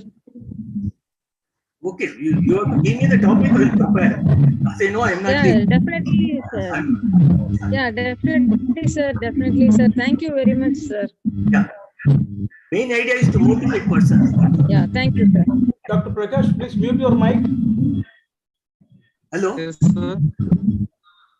Mute, okay. I'll mute. Yeah, other than the speakers, Sir, others, please mute the mic. may I continue, sir? May I continue, sir? Just wait. Let the next MC take over. Shakti Yes, Lata sir. madam, Shakti Lata madam, are you going to take over next session? Yes, ma'am. Yes, sir. Please. Sir, Please. before I hand over Sir. to that, I have to give just 2 minutes, sir.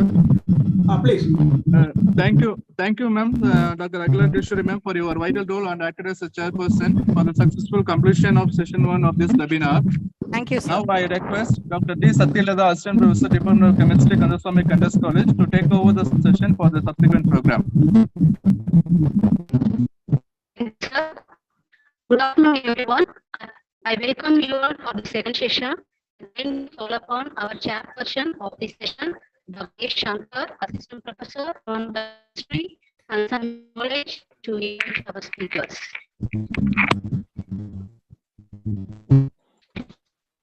Thank you very much for your kind introduction, madam.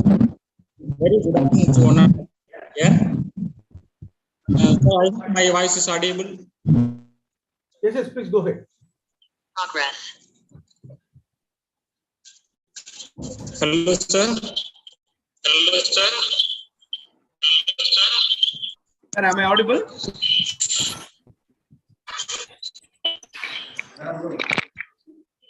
Just some interruption there.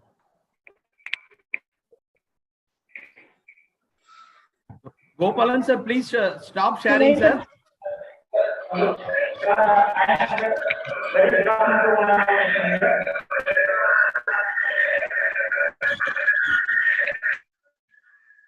a chairperson of the second session of the webinar, to introduce the speakers. Please, all of you mute yourself and let one person unmute and speak.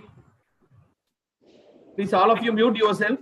Gopalan sir, please stop sharing, sir. Sir.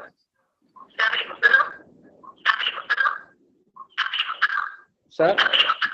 Sir. Yes, sir. Yes, sir. Dr. Nagapan sir currently working as Professor and Head, Department of Computer Science and Engineering, Savida Engineering College, Chennai. Professor has profound experience in teaching and administration. He has more than 20 years of teaching experience and 15 years of research experience. He has received his doctorate degree from Anna University, Chennai, and his post-graduation in System and Engineering Operations research from the same university. He has extensive experience across engineering and management disciplines such as course curriculum development, project coordination, doctoral committee member, promotion of new technology and social media, etc., which makes him a versatile eyebrow. Professor has proven ability in framing and conducting laboratories in the field of computer science and engineering. As a system engineer, he guided projects in 90 domains like precise computing, image processing, robotic and Android application development, etc. He organized 25 workshops for faculty and students and submitted 16 Android projects for tablet. He has also been included mentor in finalist team Smart India Hackathon 2017 and Gujarat Rajya Hackathon 2018. Besides project development, he has several organizational roles in the field of academics. He is the editor of monthly newsletter Saveda Sparks, editor of Yearly College magazine Expressions, technical and soft skill trainer, and so on. Because of his exceptional service rendered to the institution, he has recognized with many awards. He has been received Bronze Partner Award in Infosys and has been out one of the top finalists for Best Techno Faculty Award in TikTok in the year 2014. He has received Jewel of Saveda Award for his stupendous contribution in Saveda University. He has received a Best NSS Unit Program Officer Award from Honorable Governor of Tamil Nadu in the year 2006. He has published 2 patents, 15 international papers for his credits. He has authored a book titled Database Management System, published by Anna University, and another book titled Programming and Data Structures, published by Storm Publishers. He is reviewer of 5 international journals and has referred few international conferences, many symposiums and competitions. He is a life member of CSI, ST, and ICTAC, Transportation Research Group of India. I feel elated to have such a great person here. Now I request Dr. Nagapan sir to present the topic on Dream and Design to Innovation for 30 minutes. Sir, please, sir. Thank you so much, sir, for the wide elaboration of my resume. But thank you, and let us straight away go to the session. Okay. Thanks for the opportunity. Please mute yourself, all of you. Okay. So thanks to Kandaswamy Kandas College for giving me this opportunity to talk on my favorite topic, innovation Okay. This, am I audible clearly? Yes, sir. Audible, sir. Okay, fine. So let me continue. Since the time is so less for this wide topic of innovation, whenever you have some doubts, you stop me, else I will go through so quick. All right. So dreaming and designing, don't worry. I am not going to teach you anything. Okay. It is oriented to, this presentation is oriented towards students who are aspiring to become entrepreneurs and innovators. Right. I cannot teach anything to anybody. I can only help you to discover within whatever is within you, as Vivekananda also said. So we are in a situation wherein the technology is growing and growing. So we use all such internet, mobile, and all other things even to talk to a person nearby. Okay. And we don't know how our students, our children are communicating with all such emoticons and all such abbreviations, right? Our students must be knowing about all these things. Okay. So if you are not aware of it, please, parents know it, right? And teachers know it, so that if they are using it, don't think it is some encrypted text. It is something which we all know. Okay. So fine. In such a situation, in such environment, are you happy? That is my question to all the faculty members and students here. Okay. Of course, even if you say yes, but actually the mind will say no, because we will have a doubt. Are we a right person at a wrong course? Because we have wide variety of choices which we have after our 10th standard or 12th standard and so on, until PhD, postdoc, anything is not limited. Okay, with all such categories, what happens in today's higher education system? Actually, the higher education system should behave like this. The education bodies should influence the policies. College management should provide thought leadership. Faculty should provide industry exposure and experience. Students should have access to innovative courseware, project, and case studies. But what is happening actually is not this. This is what is happening. Common test for all. Even though each one of us, I am considering myself as a student, right? So each one of us have different caliber, but we are given a question paper to climb the tree, right? So who is going to be the winner of common question paper?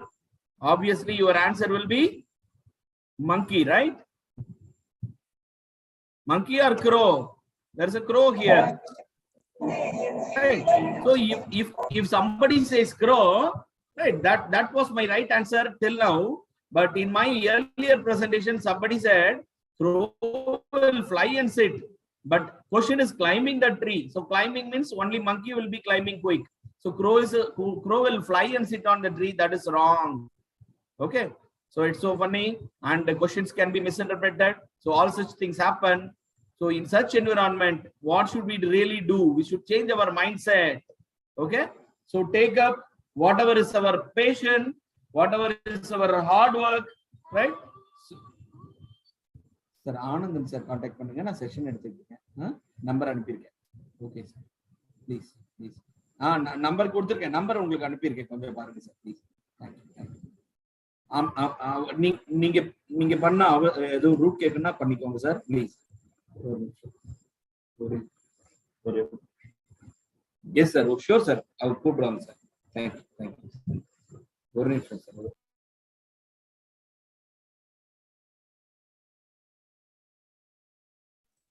Just a minute, just a minute.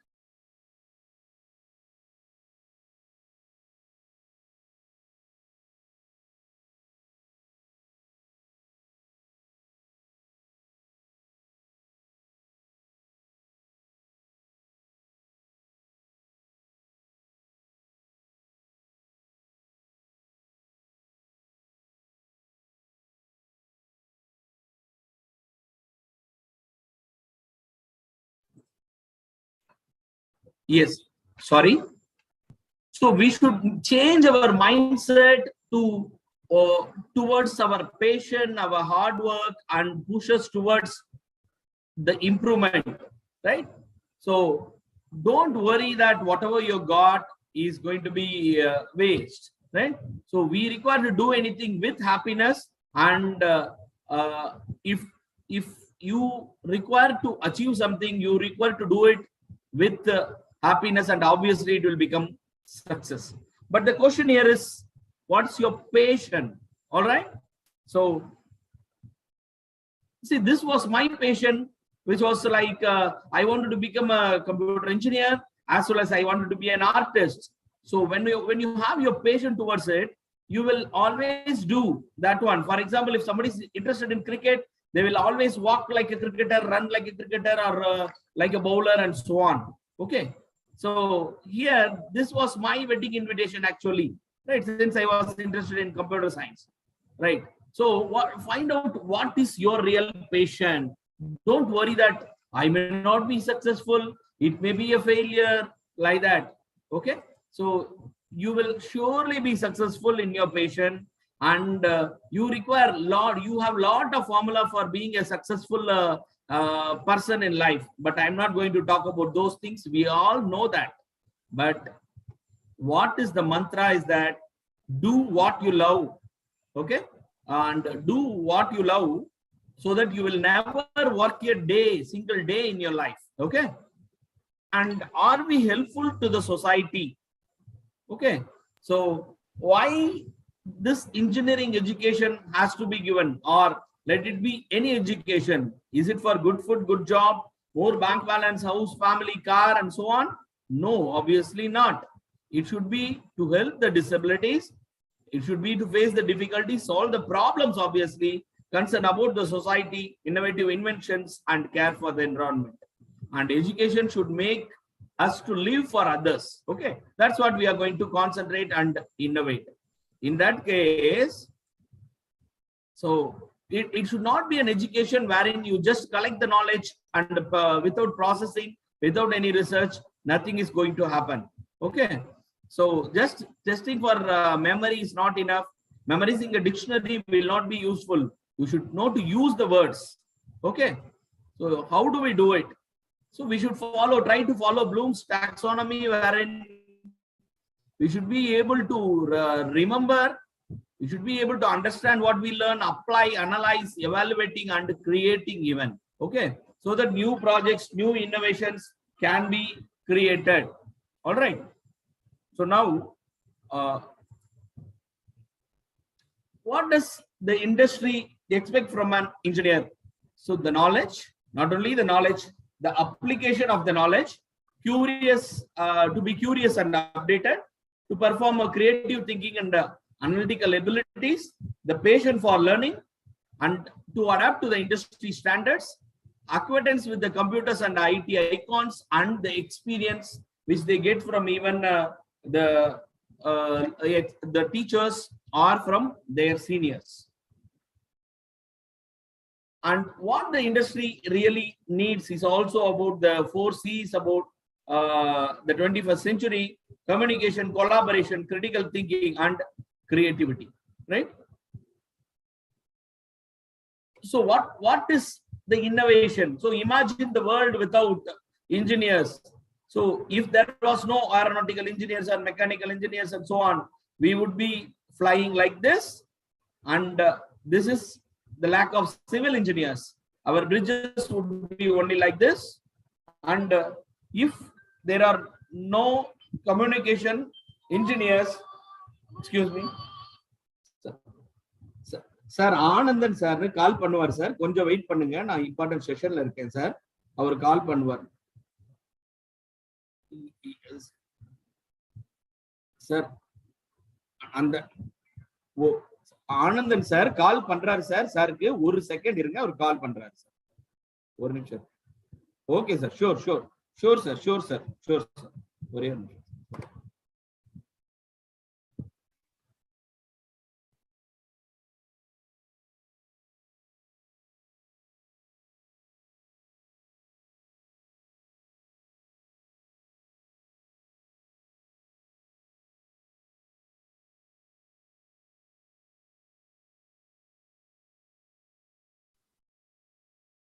And we have ECE engineers who are lacking here, else our communication would be like this. And this is how we would be calculating without computer science engineers.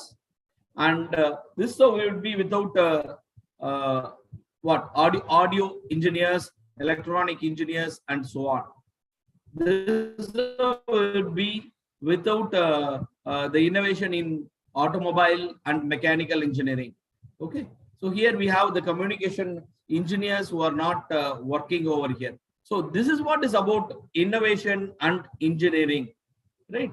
So what is actually engineering take up from the starting of the day, whether it is your brushing of teeth, or you getting up with an alarm, or you are going to take a bath, right? So all these things are involved, and you get ready and travel, and you travel in a train, and you have signals in between, you have a game to play in between, right? What are all these things are involving engineering? All right. So it's chemical engineering, or it's going to be computer science engineering, or alarm clock, and so on. So it'll be alarm, or toothpaste, or video game, right? So when you flying from an airport, right, it cannot be just like that throwing it away. So it requires some design, and this aeroplane does not been designed just like that, but it requires mechatronic engineers, mining, mechanical, chemical, electrical, and software engineers, and all. Okay, so in that case, just imagine about the Burj Khalifa. With the flight, you have traveled to Dubai, and there you see the tallest building, 829 meters high building, wherein imagine how it would have been built in the hot sun of Dubai, right? So in that case, it was built with innovation, like in the night time, that won't be 50 degree, but this total concrete weighs 45,000 tons of weight.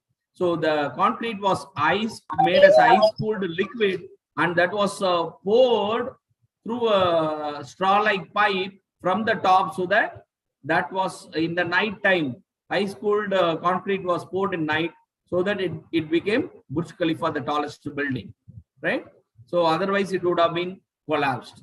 Also think about the Sydney Harbour Bridge, which was designed actually designed from 1815, and the construction happened from 1923 to 1932.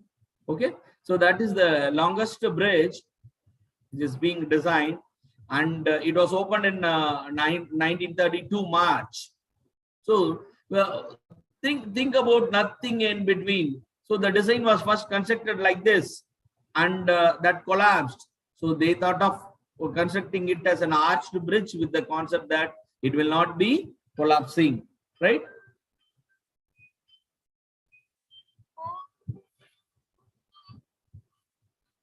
Sir, பண்ணிட்டாங்க sir ஒன்னு புரிஞ்சுக்கோங்க sir, நான் செஷன்ல இருக்கேன் sir, அதனாலதான் இப்ப 10 நிமிஷமா என்னால phone எடுக்க முடியல. இப்ப வந்து அவங்க இவ்வளவு நேரம் அங்க நின்னுட்டு தான் வந்த, அவங்க கிட்ட கொடுத்தாச்சு, இவங்க கிட்டயும் கொடுத்துருக்கு சார். அவர் ஆனந்தன் சார் டேக் கேர் பண்ணிட்டு இருக்காரு சார். ஓகேவா? வந்துட்டாரு சார் அங்க பேசிட்டு இருக்காங்க. அங்க கீழே ஹால்ல போன்ல பேசிட்டு இருக்காங்க சார். அவர் டேக் கேர் பண்ணிக்குவாங்க. நான் செஷன் ஆன்லைன்ல எடுத்துட்டு இருக்கேன் sir.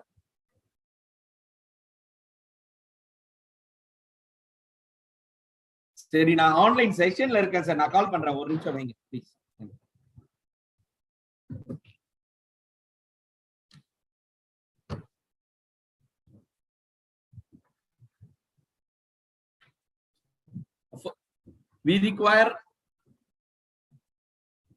We may think of designing an affordable solar panel for the homes, robots performing life-saving surgery. We can think of even residing at Mars, right? So in that case, solving problems to make life better.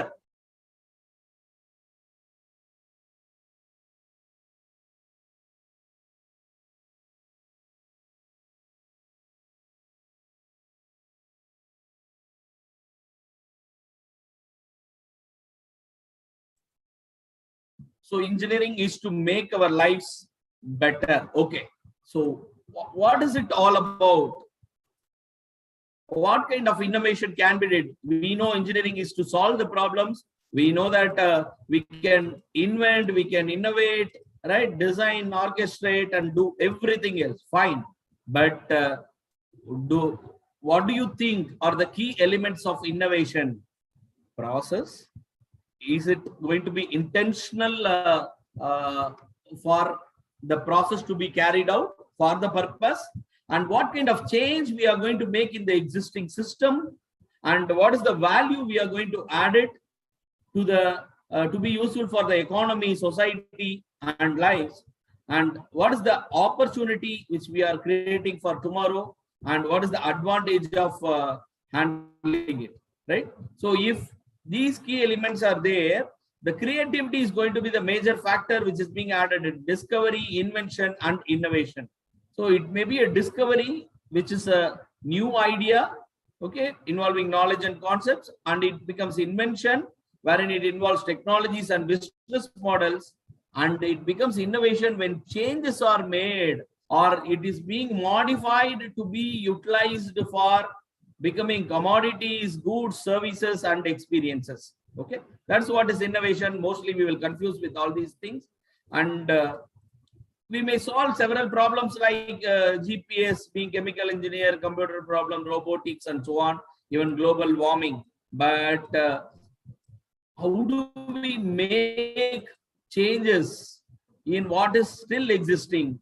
So why we may have several questions like why drainage covers are circular, right? Why golf balls have dimples, and why all such things are designed in such a way? There are reasons for all things, whatever is being designed till now. Okay, so what we require is we require our internal drive and perseverance, and there should be engineers should what they should have is the common desire to make the world a better place to live.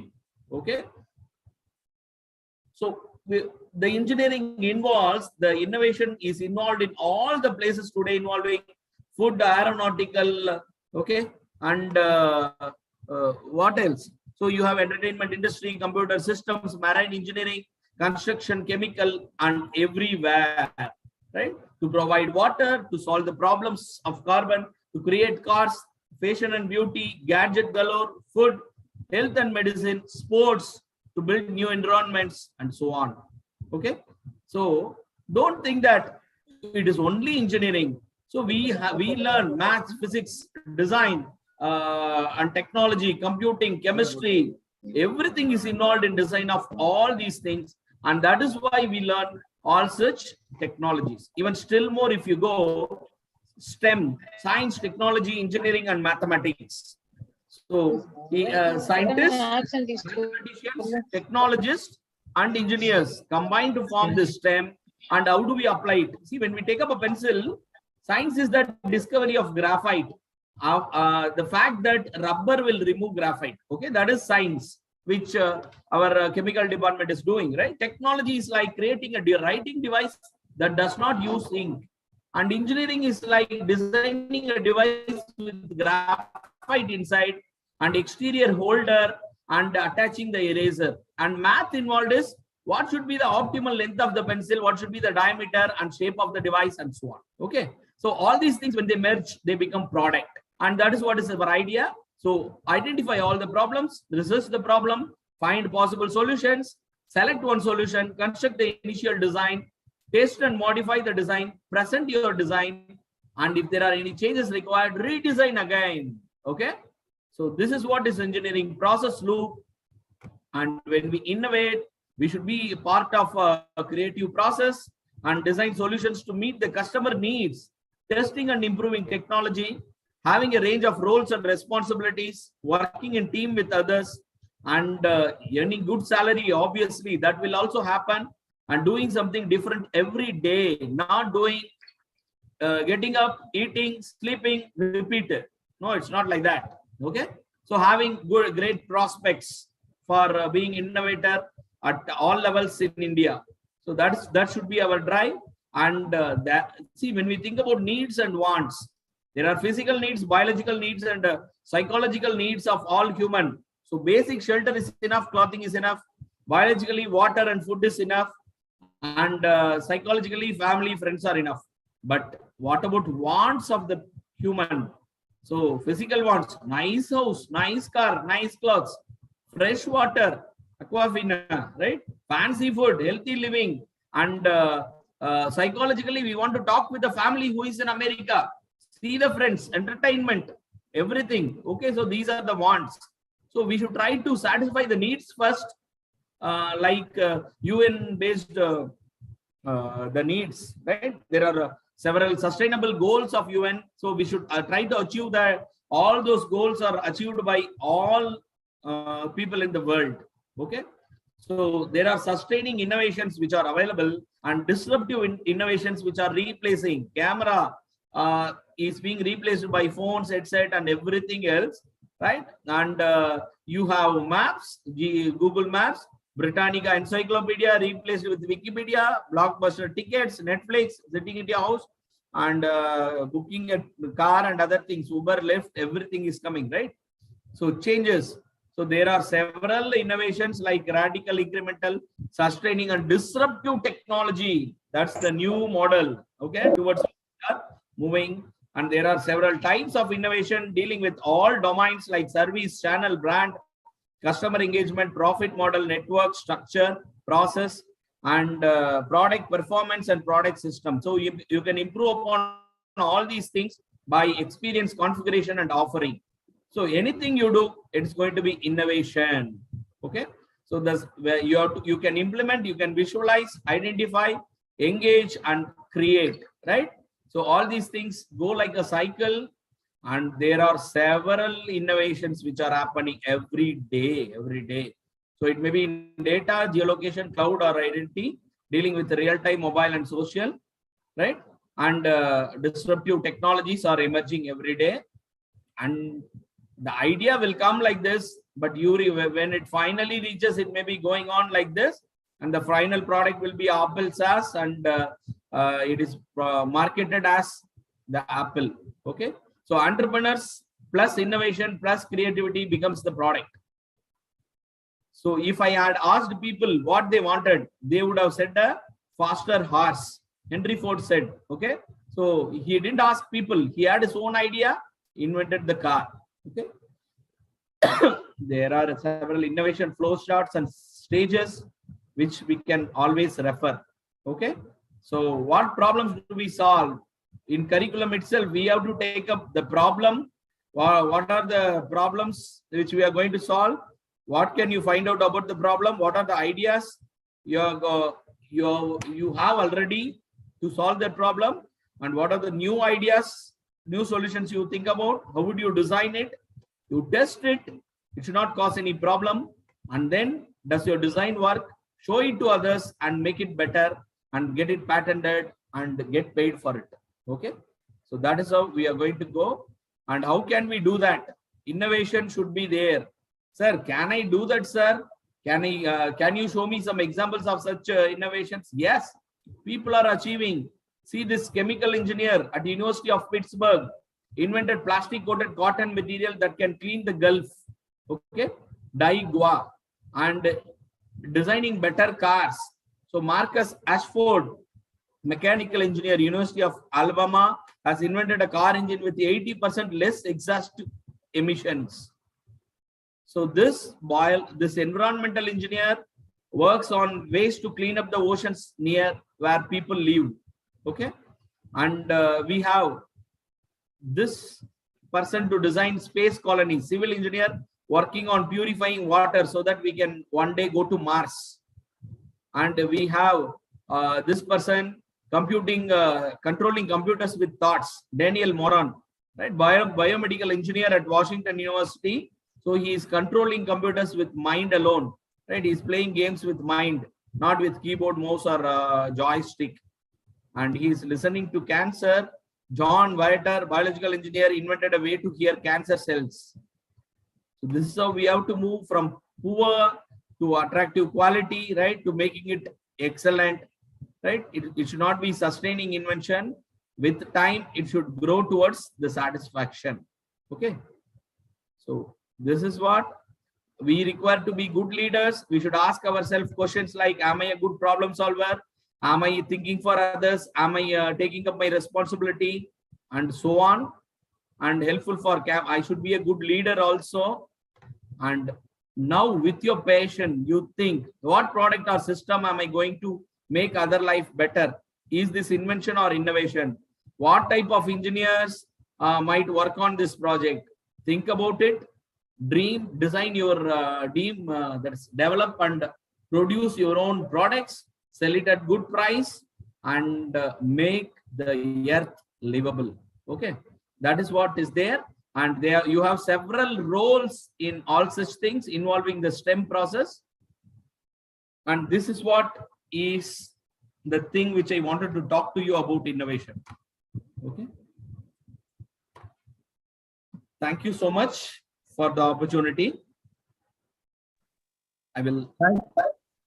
Thank you, sir, for your informative presentation. Now the session is open for questions. So audience can ask any questions on this topic.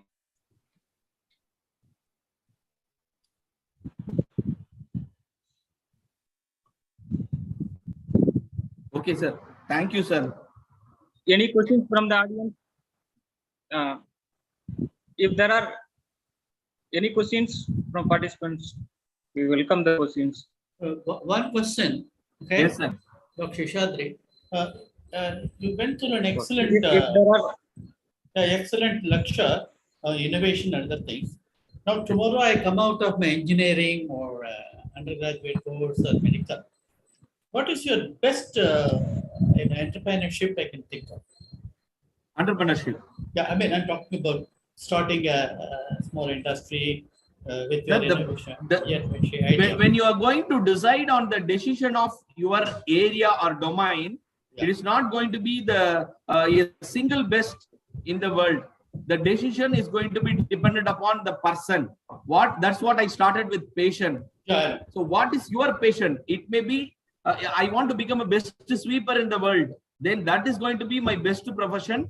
I can design an invention which will make the sweeping best, and I will become the best sweeper in the world. And my machine will clean everything so quick, and that is how I have to do. So it depends upon the passion of the person. So you have to identify what is your area of interest. So the best thing is your faculty members, your friends will identify, hey, you are good at good dressing, so you can go to fashion industry. So when your friends help you, right, it is like giving like in Facebook.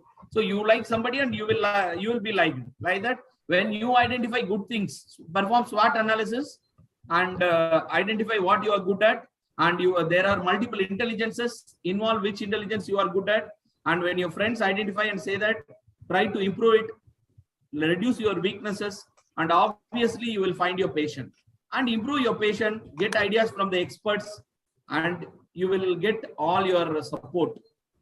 Why I ask this question is, yes, nowadays I'm talking about the BEs coming out of the colleges. So many BEs coming out of the colleges. I myself was controlling 2-3 colleges before. When you ask for faculty applications or something, so many applications come from BE.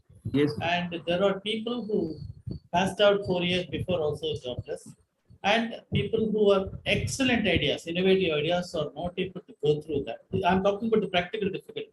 Lot of jobless. You see, one of the main thing about entrepreneurship is to get a good job, or a sort of making a good job from yourself. So what is your, how are you going to solve this? One side of it, there is no job possible. The students are not able to get a job. Another job is you are advising to go for entrepreneurship. Now, how are you going to solve both the ends? Yes, sir. This problem is being solved. It is also being faced by even Indian government, and that is why they are trying to put up these hackathons and this entrepreneurship projects and all, wherein they innovate innovation councils and other places wherein they are incubated, their idea is identified, ideathons are conducted, students' ideas are identified in their budding stages itself at the grassroots level, and grassroots inventors are identified, competitions are conducted for that, problem statements are even asked from the students itself, and we provide our incubation cells wherein we provide space for the students to start their startup, get all support from the faculty members, from the library, from the management department for marketing and everything. until they become entrepreneurs. And once they become entrepreneurs, manageable with their own, can stand in their own legs, then we send them out so that they can become good companies, so that they can provide, and they can come back to us to take up our campus students also. Now, what is the success rate? Yes, sir, we have just started. We have just started. And regarding innovation, the success rate is like we have been creating, using such ideas of students and creating budding projects, and we have been submitting to several project proposals like TNACST and DST and so on. And few of them are selected and they are being accepted by venture capitalists. So there are some project funding we have got. Now, one of the things which I'm sorry, I'm taking your time. One of the things which is coming in, suppose a person doing BE or BSc, etc., can go to some very good place when it is a city area. Whereas if you go into the Mofussil area, like for example, a villager, absolutely it is stuck. He is not able to get into any of this. More and more unemployment problem comes. More and more psychologically, the people are get stuck. At least in city area, you are able to get something. I'm talking about, suppose 10,000 engineers are coming out. Mofussil area, let us say about 7,000 people. Can you tell me how many of these 7,000 people are going to be benefited by the entrepreneurship in the mainly I'm talking about the village areas? Sir, this problem existed in the tier 2 and tier 3 colleges before pandemic, and this pandemic, for all other things it was dangerous, but for education system it has become so good and helpful, so that all our people started using such webinars and all other things, wherein people started involving, getting connected with any person online. And with all such things, there is no anything like tier 1, tier 2, tier 3. All our city people have gone to villages and started working from there, actually, from their work from home and in a healthy, good environment. And in the same way, there are many students. See, now, as I am talking to, sitting at Chennai, I am talking to Namakkal, right? Wherein I am from Salem, native, right? So I'm so happy that my college has been calling me to address them many times. When I did my UG at Mahendra, since my HOD has been calling, I couldn't travel back there to talk to my juniors. But now I could talk to another Namakkal college sitting here, and they get such idea and they contact us. So this digital presentation, digital communication and all other things are really helping. And these competitions, hackathons, Smart India hackathons, which are being conducted by Indian government, make the students to participate. Let them win or not, that doesn't matter. They will know, they will get several ideas, and the companies are also opening up such things for all the students. Even in the villages, there is no any geographical barriers nowadays. Only idea is important, and people are in it. I can say from this.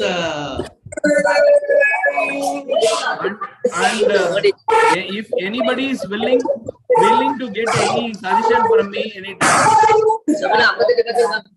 Yes, sir. So thank you, sir. If anybody is willing to discuss anything with me, can contact me, get my contact number and email ID, right? hod.csc@savita.ac.in. Anytime you can contact, and I will be ready to help my friends, right? From any place all around the world.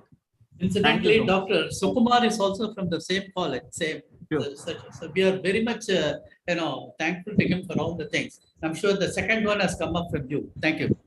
Thank you, sir. Thank you, Professor. Thank you, sir. I think I can proceed. I would like to thank our distinguished speaker, Dr. Nagapan sir, for making an excellent presentation and making this webinar very meaningful and interesting one. Thank you, Professor. Now I would like to welcome the next speaker through K. Vijayan, Deputy General Manager, Credit Department, Tamil Nadu Mercantile Bank Limited, Thuthukudi branch. Sir did his school in SKHNB Higher Secondary School. He completed his UG degree in Ayanada Janayamal College, Sivagasi. Then he joined as a clerk in Tamil Nadu Mercantile Bank Limited in the year 1994. After that, he was promoted as an officer during the year 2001 and served as a branch head for the period of 10 years Presently, he reached to the level of Deputy General Manager, working in Credit Department since 2021. With this short introduction, I would like to invite the respected speaker to present on NEED PMGP, Stand Up India Scheme for Entrepreneurs and Make in India. Sir, please. Thank you, sir. Good afternoon to all of you. First of all, I convey my thanks. Before starting, is it audible to all of you? Yes, sir.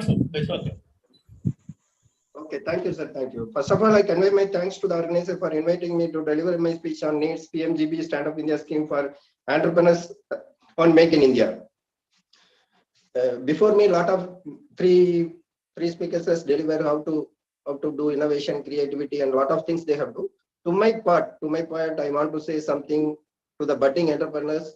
To become an entrepreneur, one should believe in what I can and what I am. And it is the first step in the cultivation of faith. Faith can move mountains. Faith is cultivated by becoming aware of oneself in the right perspective. However, faith only not enough to become an entrepreneur, but also trust. Not only trust, but strength. Not only strength, but wisdom. Not only wisdom, but understanding. Not only understanding, but also awareness. When we have all these things holistic, we have the ability to become an entrepreneur. Let us all see how to become an entrepreneur.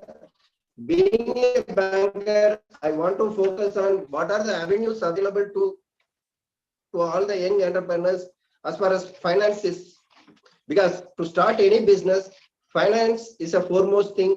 To start a business, we should not have, maybe some of us blessed with a lot of wealthy family, hailing from wealthy family, they will take care of the family business.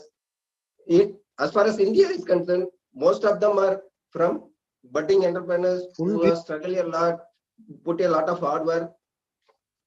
So to become an entrepreneur, we should have the development of entrepreneurship qualities.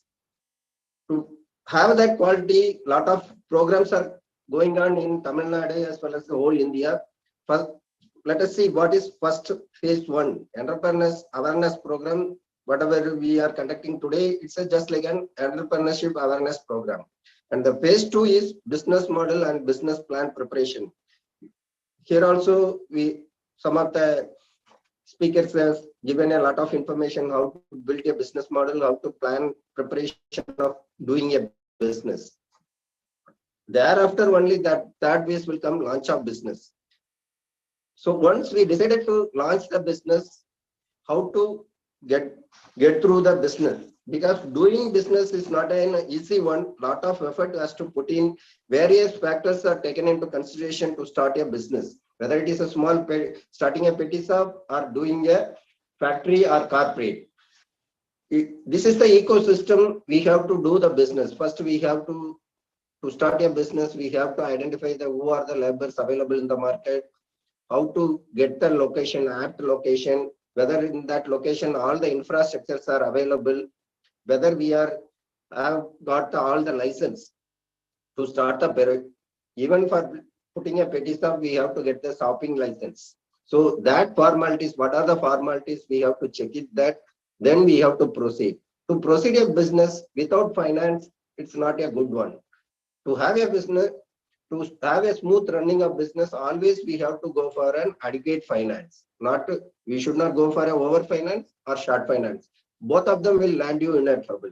So we have to identify what is my quantum of finance must for doing a business. Thereafter, a lot of regulations, collections, and what value add input I am going to do the business, how I am going to serve the society because of doing my business, how it is going to benefit the society. Almost ultimate, starting a business, we are going to benefit the society by way of employment generation. So for ease of doing business, lot of government initiative has been taken. If you go through tnsfe.com, you can get a lot of inputs, how to start a business, what are the requirements. And for your information, Tamil Nadu government is ranking 15 as of 21. We are in the out of 29 states, we are in the rank of 15 for doing business.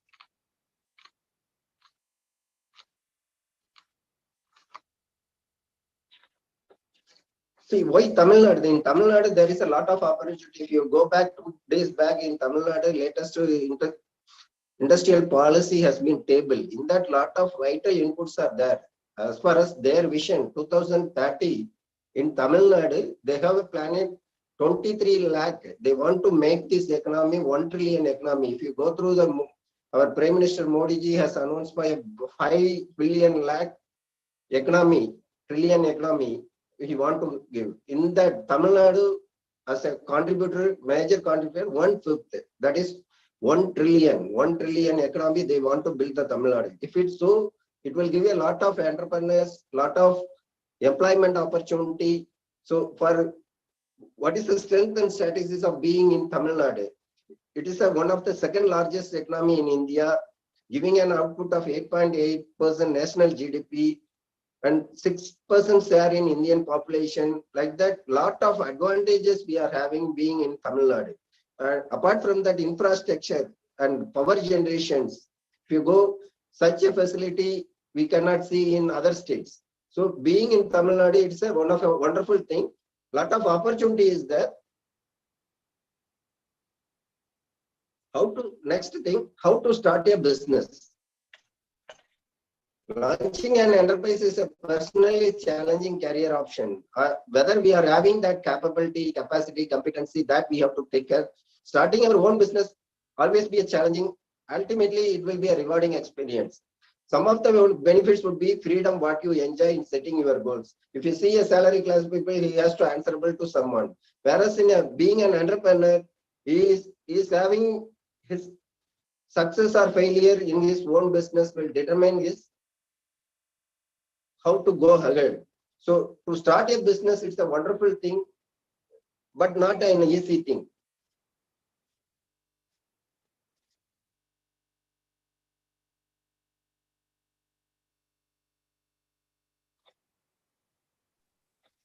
Sorry for the interruption, sir. Your voice is not audible, sir.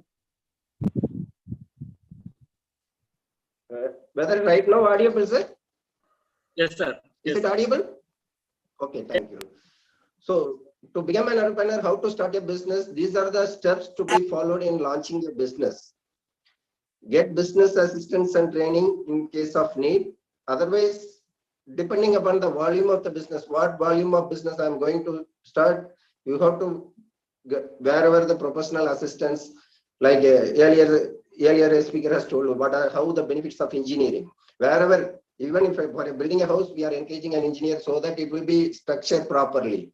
Like that, we have to get the help of, whether it is finance, we have to approach chartered account, whether it is whatever the construction, we have to engage engineers. Like that, for each item, we have to get the assistance, because we cannot have an entire knowledge. Wherever the professional knowledge we want to have, we have to have it. And next step, that is data collection and product selection. What is my innovation product? How the product is going to move in the market? For that, we have to get the data. Today, data is the oil. Data, based on the data only, we can proceed further. How my product will be successful in the market. So after identifying these two things, we have to proceed for prepare business plan, that is project report. For preparing project report, you can go through lot of sites in that for each and every product. They are having a standardized project report. You can compare whether my project is similar to that, where I am making mistakes. You have to compare it. Otherwise, you have to seek the help of assistance. And the fourth thing, choose business structure, how to proceed. And the most important thing is the fifth step is business location, whether it is convenient, how much, if we are going to export or import, whether I am preferring the location near to the port, it will save a lot of cost of transport. So just like that, I'm saying one example, we have to choose a best business location. And sixth step, finance and arrangements for business. As I already told, whatever the business, whether it is starting as petty shop or starting an industry, we have to get an adequate finance so that we know how much my cost of funds. Otherwise, we will not. If I am having the fund, we never know about the cost of funds. So we are going on spending. What is the real return on Once invested, we never know, and it will land in trouble. So always we have to go for finance arrangement to start a business. And for starting a business, what type of technology, building and machinery required, and how it will be worthful. Whatever the investment I am going to do, whether it is worthful, that we have to select on that. And the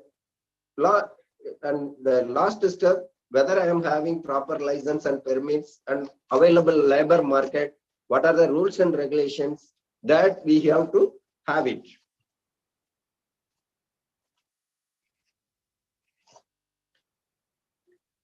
And next thing, first scheme, I will see in Tamil Nadu, not only in Tamil Nadu, in India, lot of to generate employment generation, to help the entrepreneurship, government has devised a lot of schemes. Today, I am talking about only 3 schemes needs, that is new entrepreneur come enterprise development scheme. The purpose of the scheme is to provide educated youth with opportunities for entrepreneurship by providing capital and interest subsidy.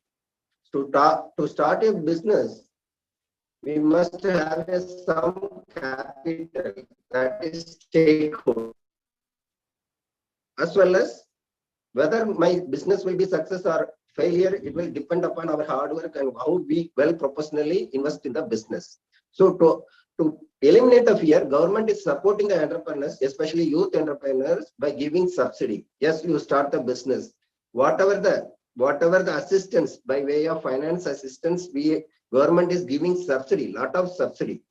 In that, especially in the new enterprise development scheme, that is NEET scheme, near about 20%, that is a maximum of 30 lakh subsidy is giving by the government.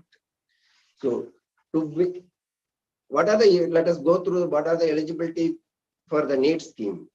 That enterprise should be a micro and small. Recently, Government of India has revised the scheme norms for micro and small enterprises. To be a micro enterprises, investment in plant and machinery should not exceed 1 crore or turnover should not exceed 10 crore. For small entrepreneurs, investment in plant and machinery is 10 crores and turnover should not exceed 50 crores. So whatever the business you are going to start with the investment of plant and machinery less than 1 crore, it will be categorized as micro. And whatever the business having an investment in plant and machinery less than 10 crores and having a turnover of less than 50 crores, it will be called as small enterprises. So these are the segments eligible for subsidy under NEET scheme. Other than that, what are the other eligibility? The applicant guy should be an educated youth with any degree, diploma, ITI, vocational training like that. And more specifically, the applicant should be a resident of Tamil Nadu. And constitution may be anything, either a partnership, limited company, whatever it may be. And more specifically, the applicant, whoever the applicant apply in NEET scheme, they should not avail any other benefit available in the other schemes.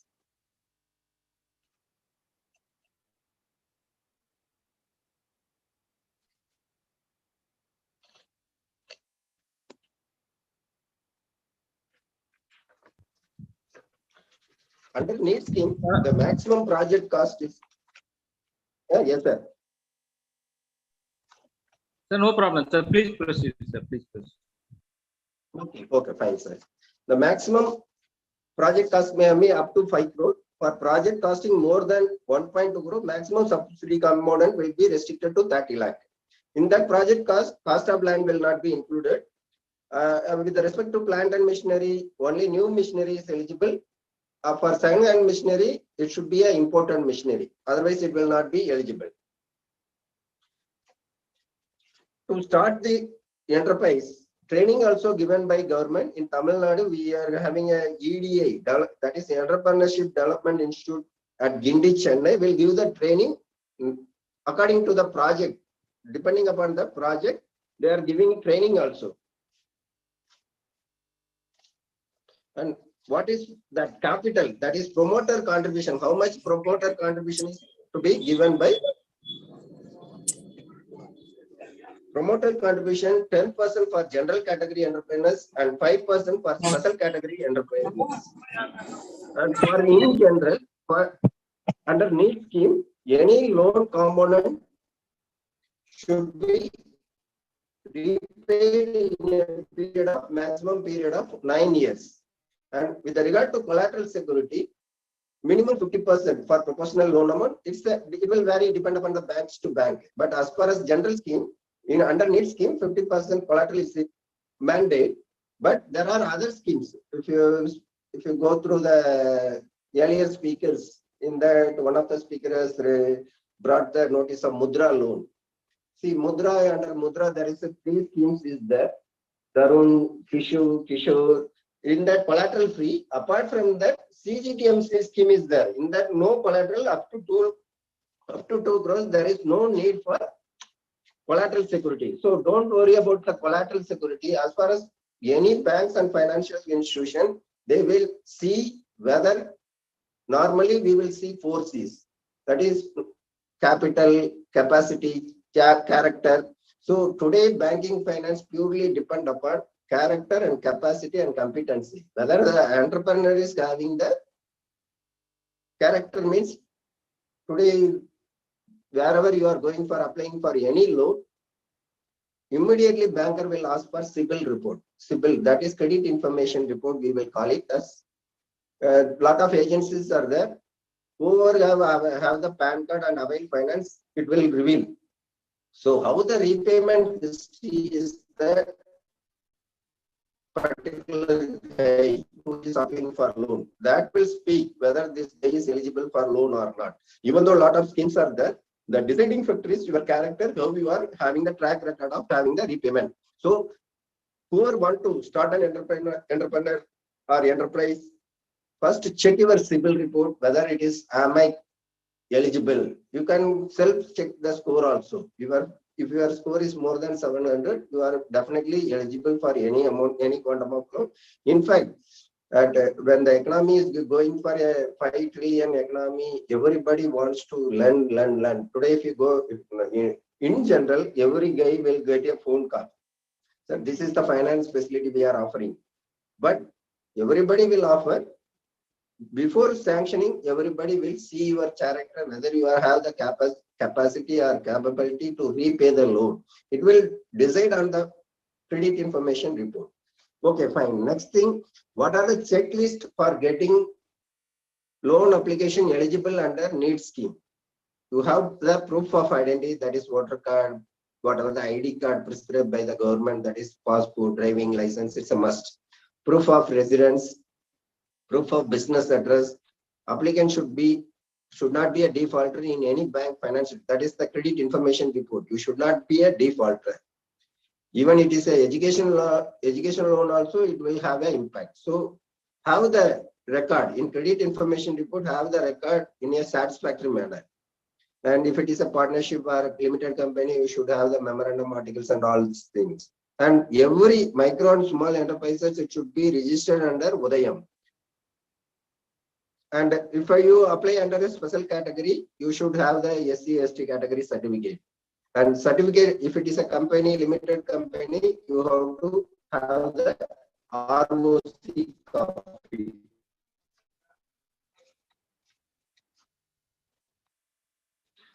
And the next scheme is Prime Minister Employment Generation Program, that is PMEGP, to generate employment opportunities in rural as well as urban areas of the country. This scheme is introduced. This scheme is supporting the traditional artisans, rural and urban unemployed youth, and give them self-employment opportunity to the extent possible. Almost all the banks have given a target to lend in this program. That is Prime Minister Employment Generation Program. Every bank was given with a specific target. So every bank is coming to the guys who are interested in doing business. Each bank is having the target and giving the scheme as per the target. Every bank is lending a lot in this scheme. So if you go through the particular website under primemsme.com about the scheme benefits, And what are the business avenues available also in that there. So if you are going for applying for a loan under this scheme, simply you can visit this website and get the project report also, so that it will be easy for you to get a loan in any banks.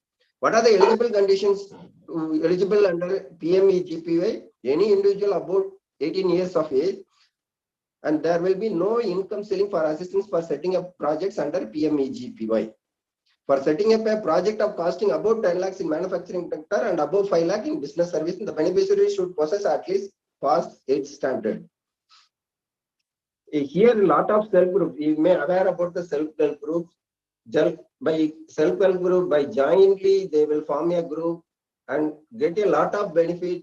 If you know the success story of self-group group, in that website also, a lot of success story has been elaborated. It will be an inspiration for you. So visit this website and get inspired, and as an individual, everyone should ready to start an enterprise so that everyone can create a job employment for others.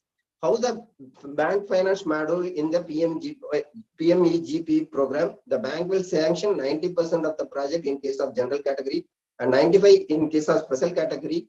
Bank will finance capital expenditure in the form of term loan. Wherever if you are purchasing assets, it will be in the form of term loan. For working capital, that is business cycle, rotation purpose, we will sanction in the form of working capital. Normally, we will call it as a composite loan. Always the bank credit will be ranging between 60 to 75%. Suppose if your requirement for starting a business 10 lakh means bank will fund up to 7.5 lakhs, remaining 2.5 lakhs you have to contribute. In that here, to start a business of 10 lakh, you have to have a 2.5 lakhs, your own contribution should be there, out of which 10%, that is 1 lakh will be given as a subsidy by the government for general category, and for special category, they will give 1.5 lakhs as subsidy. So ultimately, to start a business, if you are having a 1 lakh, you can start a business under PMGPY easily by getting the subsidy. Third scheme is Stand Up India scheme. The Stand Up scheme is to facilitate bank loans between 10 lakh and 1 crore to at least one scheduled caste or scheduled tribe, or at least to one woman entrepreneur per bank branch. It is a mandate for per bank, per branch, for setting up a greenfield enterprise. That is to start a entirely new business. This scheme is Stand Up India to make in India. They have devised this scheme especially to service the women entrepreneurs as well as SC/ST categories. Even if it is a joint collaboration, at least 51% of the stakeholders should be an SC/ST or a woman entrepreneur. What type of nature of loan we can get it from Stand Up India scheme is also just like a composite loan, inclusive of term loan, whether for purchase of assets, like just like plant and machinery, to construction, for construction like that, we will sanction term loan. And for business needs, it will be in the form of working capital. Loan quantum will be ranging from 10 to 100 lakh. The purpose of loan for setting up a new enterprises exclusively by SC/ST and women entrepreneurs. And size of the loan, 75 here, any loan in almost any loan through bank finance means 75% will be the bank funding, 25% will be the contribution as a stakeholder contribution from the entrepreneur. Here, under the stand-up scheme, subsidy will be given by the government. For applying subsidy, there are a lot of agencies. Your bank will take care of to get the subsidy, but to speed up the process, lot of consultants and agencies are there, so you can get the assistance of consultancy and get the loan easily. So ultimately, today in India, every bank is extending larger quantum of lending. Today, if you see the only India is growing. If you see the world economy, the entire economy is under recession. Only India. In India, we are getting a lot of assistance by way of funding from banks, financial institution, NPFC. Lot of schemes are promoted by various government of India. Due to time paucity, I am restricting my speech here itself. Only 3 schemes are available. What are the 3 schemes which are easy for the entrepreneur at a small level? If you go through these 3 schemes now, definitely any bank will assist you. Here, I cannot elaborate entire scheme. Wherever, depending upon the requirement, you can engage a chartered accountant or any consultant. They will give you a clear roadmap. Only the thing is, everybody as a young youth, every student has to come forward to start a business so that at least we can create a job employment for others. Because the man was created to create only. Man was designed to design his life. Life needs to stare ahead with new aspiration. Where is the story is a past. From here, where I am is the story of future. Just dream about success, achieve it, and make it a habit. Because some people change time. So wish you all the best to all of you. For any assistance with regard to getting finance, you can reach me. That's all from me. Thank you, sir. Thank you for your presenting a remarkable presentation, sir. Are there any clarifications from the audience?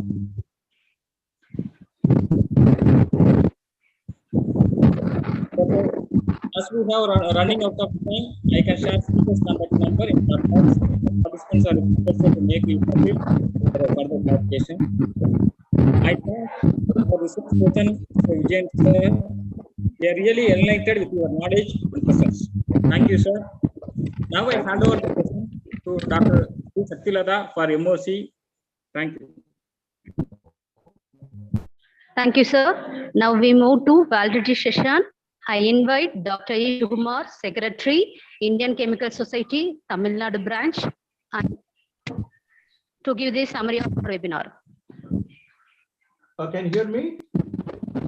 Yes, sir. Can you hear me? Yes, sir. Yeah, okay. Good afternoon. Actually, dignitaries who just completed their speech, the organizers, the hosts in KK College, Namakkal, and then audience. I think, madam, I think you're, yeah, it's okay. Some noise is coming. Can you mute your mic, please? Others, please mute your mics so that I can talk. Shaktilata, madam. I think your mic is disturbing me. Your mic is disturbing me. Like some noise. Yeah, put in mute. When you talk, you can open, no problem. Okay. We have come to the valedictory session where we can present the summary of the webinar. Actually, it was to be delivered by my colleague, Dr. Shivmurugan, Joint Secretary of Indian Chemical Society, Tamil Nadu branch, but due to some professional commitments, he is unable to join. So I have taken over his job. This program was very nice, right from the beginning. And actually, I have to thank Dr. Lata madam and Dr. Veda madam for making entire arrangements, very good arrangement for this webinar. They have done very good job. And you know, all the speakers have stressed some important points. I want to highlight only those points. I don't want to go deep into their speech because they have done an elaborate discussion. All the 4 speakers plus the inaugural lecture given by the expert in the inaugural session were fantastic. They have given everything. They have covered all the points related to entrepreneurship. But what I feel is this one-day session is not sufficient. As one of the specialists told, Mr. Venkatraman told, it should be a continuous process. So I wish your college should come forward to have this entrepreneur cell or incubator center. Okay, I think your department can take over Professor Veda Madam can initiate this process and submit a proposal to the management to have an entrepreneur cell start in the basically from the science students. We can first start with the student, and then you can integrate other people also from commerce, economics, and other branches also. So that by another couple of years, you can have a strong entrepreneurship cell where you can invite people. See, all the speakers whom you invited, they are ready to lend assistance to you. Even Indian Chemical Society Tamil Nadu branch is interested to assist you in whatever way possible. So make use of this facility. So to the participants, particularly young participant students, I want to tell the SWOT analysis. So everybody talked about it. So what is the SWOT analysis? SWOT analysis, you have to first assess the strength, your own strength, then weakness, then opportunities and challenges. So these 4 things we have to analyze, then only you have to enter into the business. So this is a basic thing. During training, you will be get trained all the things. And of course, there are some motivational speakers who can lend support to you. Actually, this program started with a prayer with that's Tamil Thai Valthu, sung beautifully by the students of Department of Chemistry of KK College. And then welcome address was rendered by Vedanagi Madam, HOD of Chemistry. Yes, she's done a very good job in inviting everybody. Then the president address was done by the principal in charge of the college, and felicitation was done by the president secretary of the college, Dr. Somsundaram. Actually, I gave the introduction about details about the activities of the Tamil Nadu branch of Indian Chemical Society. So now we are developing, we are progressing in Tamil Nadu. More and more institutions have joined us. Now, sitting in Chennai, we cannot do anything. So we have to spread out to the districts. So we need the support of the constituent colleges of various universities to come forward to take responsibilities, so that by joining us, you are becoming a pan-India movement. So this any activity will become pan-India. So what all you are doing, it goes across the globe, across the country rather. Okay, you have seen one of the students from West Bengal participated. So today being the working day, I think most of the students could not join. Okay, then after that, the inaugural lecture was given by Dr. Daniel Chellappa, an eminent nuclear scientist. He's actually accumulated a lot of his experience, administrative and technical experience. He gave a very good motivation. Actually, I feel you should not miss him in future. You have to catch out of him in all the activities related to entrepreneurship. Then Mr. Raman detailed the opportunities available for chemical industries in India, and then he discussed the nuances involved, because starting an industry has lots of hiccups, lots of problems everywhere. Our own neighbors can become our opponents at a later stage. So we have to be in good touch with those people by following the rules. Actually, he touched upon all the nuances, and he gave a very good idea about the import-export scenario. See, we are unnecessarily importing lots of materials by paying huge foreign exchange from our reserve, from our country's reserve. So which we can do here itself. Even our chairman of the Tamil Nadu branch of Indian Chemical Society hinted about citric acid and tartaric acid. So he's been telling this for a long time to a lot of people, but nobody is coming forward to do this. Actually, these kinds of small things where we can save the foreign exchange also. So this is very important. And then, he has given lots of information about the entrepreneurship, integrated person, how we can become an integrated person by getting the training for entrepreneurship. And then Mr. Gopalan from the Department of Atomic Energy, he has come forward, he has highlighted how these entrepreneurs, the budding entrepreneurs, can make use of the emerging technologies for their benefit. So they need not travel, they need not go and meet a lot of people. How these things can come handy. So he's mentioned about artificial intelligence, machine learning, next generation computing, software development service, etc. And they are very noteworthy and could be utilized by the prospective entrepreneurs. Then Dr. Nagapan, HOD of Computer Science, Savitha Engineering College, actually he talked about in detail about dream and design to innovate. So even though he talked many things from an engineering point of view, they are equally applicable to the science students and as well as commerce and every entrepreneur, potential entrepreneur. So actually, you showed a lot of cartoons to make his point very clear. And when he was giving talk, he was interrupted by phone calls. So this is a lesson for us. When you become an entrepreneur, when you become a manager or in charge, how we will be disturbed that you have seen during the talk, he was attending the call and excusing us and doing that one. So this is also an important aspect. So even though he has delivered it unknowingly, okay. So these are all our experiences. Whenever you do some good job, some disturbance will be always there. Even for silly matters, people will disturb the HOD. Even though he told many times he was busy with the webinar presentation, many people are disturbing him. Okay, so this kind of thing also you need lots of patience for these things. So the patience is one of the important thing when you want to become an entrepreneur. So Dr. Nagapan showed it in action, how he managed the situation live. Okay, next came Mr. Vijayan, actually a deputy general manager. Is an example for youngsters to emulate. Why I'm telling this particular point, he started as a clerk in a bank, and then now he rose to the level of a deputy general manager. I'm optimistic he will become general manager and managing director and CEO of the bank also, because it's a lot of potential. He has delivered things very nicely, and the motto of his bank: be a step ahead of your life. So the Tamil Nadu Mercantile Bank. Sorry, I'm not trying to publicize, or I'm not a marketing agent for that bank, but the catchword, be a step ahead of the life, is not only to the bank, but also for every one of us, for everyone who aspire to shine in the life, so who aspire to face the challenges in the life. We have to follow that. This is a very good saying for the youth today. And being a banker, you explain the challenges and opportunities in the financial aspects of the business. This is also very important, because this without finance, we cannot do anything. And he has mentioned about the subsidies. Actually, I want to explain out of my script. I want to tell one thing. Our country is a very complex country. So youngsters particularly have to understand. Now in the media, in the newspaper, everywhere, the hate propaganda is going on against every good people, every good person. I'm not pointing out any single organization or single person, or I'm not telling any organization who are doing good things. You also know it is for you to judge. So there are many organizations, NGO, doing good job.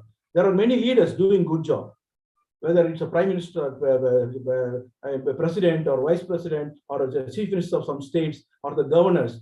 Always some hate propaganda is going on. So what happens, people mentality.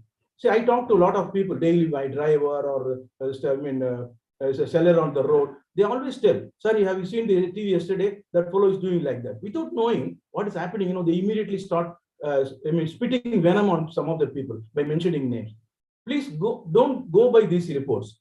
Okay, see, every leader has done good for our country. Starting from Jawaharlal Nehru, the first prime minister, during his period, the industry and agriculture developed. Then during Shastri, Lal Bahadur Shastri, he was there only for 18 months as a prime minister.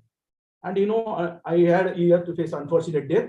During his period, he developed a slogan. I don't know how far you people remember. Probably people like Gopalan and Mr. Dr. Gopalan or Seshadri may remember. He coined the word Jai Kisan and Jai Jawan.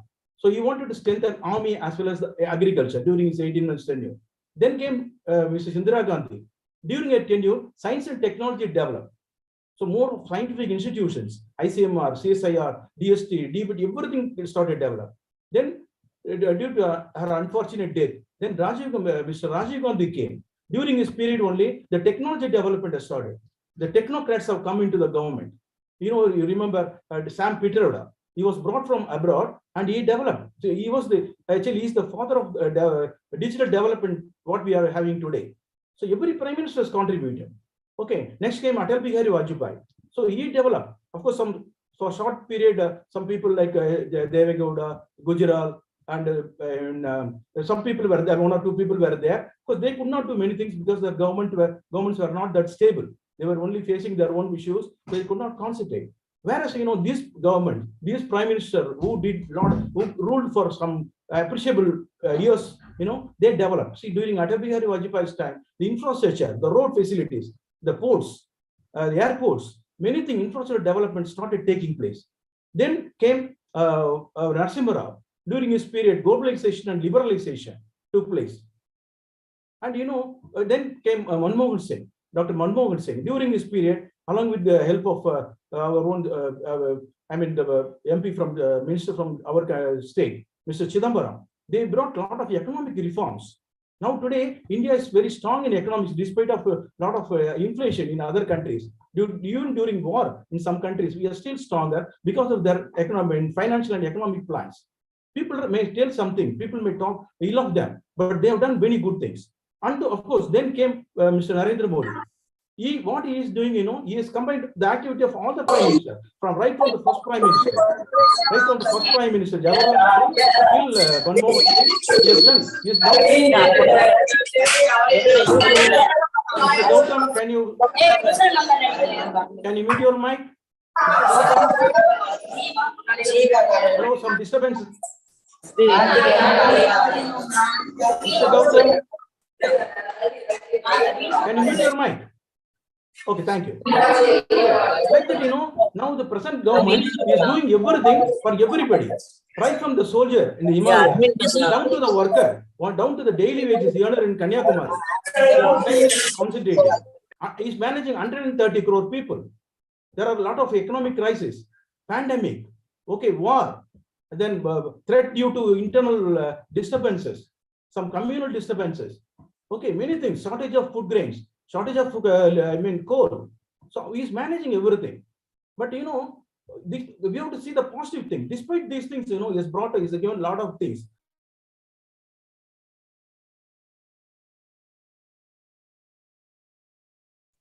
Okay.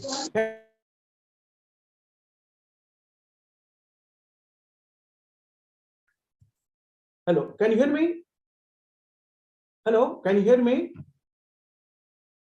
Some disturbance. Can you hear me? No, okay. Yes, sir. Yes, sir. Okay, I think for some time it was unmuted. Like that, the present government is doing a lot of things, but unfortunately, due to inhospitable political climate in our state, the central government schemes are not reaching properly. But whereas the banks are doing very good job. So what they are doing, the central government is doing all these things to the use of our state. Agencies, through the general government agencies. Of course, Mr. Vijayan has explained everything very clearly, how the present government is interested in the welfare. See, I'm telling one thing, I'm not member of any political party, I'm not supporter of any individual, but we have to appreciate the leaders who are spending their life, who are taking risks, doing the things for the country. Okay, we have to take care of these things, particularly the youth, before talking ill of somebody, should think what they are doing, what they have done in the past. Okay, every leader is doing. I'm not singling out this ex-leader has not done well. Everybody has done good for our country, good for the state, good for the district, everything. Take IAS officers. Many IAS officers are going to the people now. They are delivering goods. Even if a sports person in a village gets national award or international award, the collector goes to the village house, goes to the hut of the family, takes tea with them. So now the things are changing. The education pattern is changing. So the youth have to follow this. So because see, myself, Dr. Seshadri sir, and Mr. Dr. Sivamurthan, we are products of RKM Ramakrishna Mission Vivekananda College. We were taught the principles of Ramakrishna Paramahamsa and Vivekananda. So what they told some years ago, now they are coming true in this present world. The present generation should think of those things also. They should appreciate our culture and tradition. This is what our Prime Minister says in every meeting. About the language culture, that's also very, very important. Every language is important. Never say this language should go, this language should come. Whatever language you are interested, please learn. Our chairman, Dr. Seshadri, knows 3 languages. He did his PhD in Delhi University. So I know 4 languages, read and write and speak. Another 4 languages I can have working knowledge. I can communicate. So this is now I have 4 hands with me. Not 4 and 8 hands. If you know more languages. So this is the thing, the students have to learn. This is an opportunity for me to tell everything. And now what is to conclude? So please remember, I want to tell one thing: the potential entrepreneurs who are attending this program, as well as others who are interested in this, please remember this EDI, Entrepreneur Development Institute, Mudra, Startup, Stand Up, Smart Up, Make in India, MSME, etc., should be the passwords for your future. Internet daily you have to spend some time. You are a first year student or second year student or a final year student. Daily spend. If you want to go as an entrepreneur, you want to give job to others, you want to contribute your mind to the economy of the country, you want to give name to your organization, your school, your parents. Please remember, you have to spend at least some constructive time. Okay, positive time. For the computer, open up this the government official website, go to this information, start taking the notes. Okay, then work on it. People are ready to help you. Soon you will come out with the entrepreneurship. We also be pushing to help. Thank you very much for giving me this opportunity. I come as a substitute for my colleague Dr. Sivamurgan. So thank you very much again. And I know I take this opportunity to thank the management of the KK College. And all the staff members, especially Dr. Lata Madam, for organizing things, this webinar very successfully. Thank you very much. I hand over the mic back to the.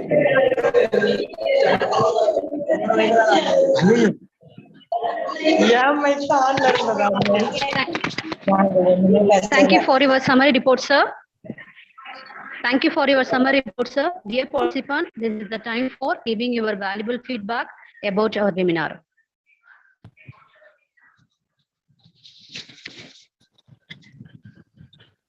Good afternoon, everybody.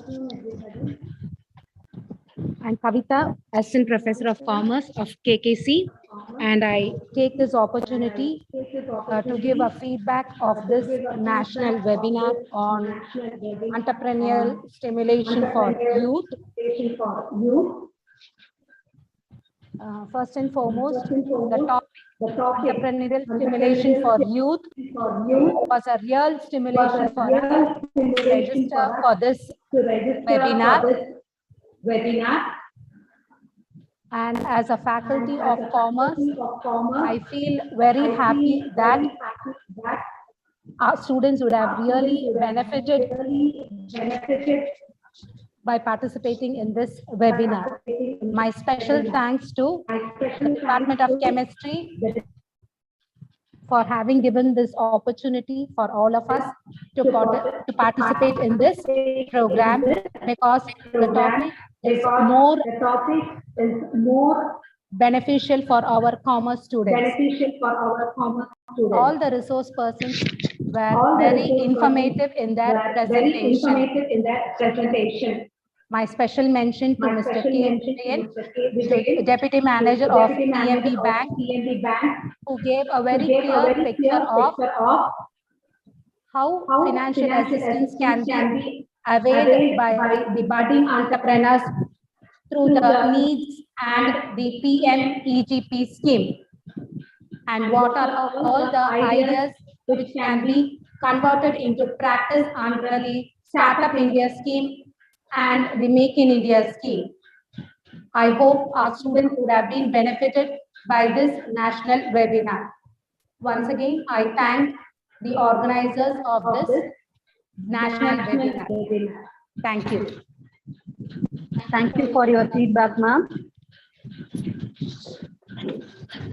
Any other interested participants may give your feedback.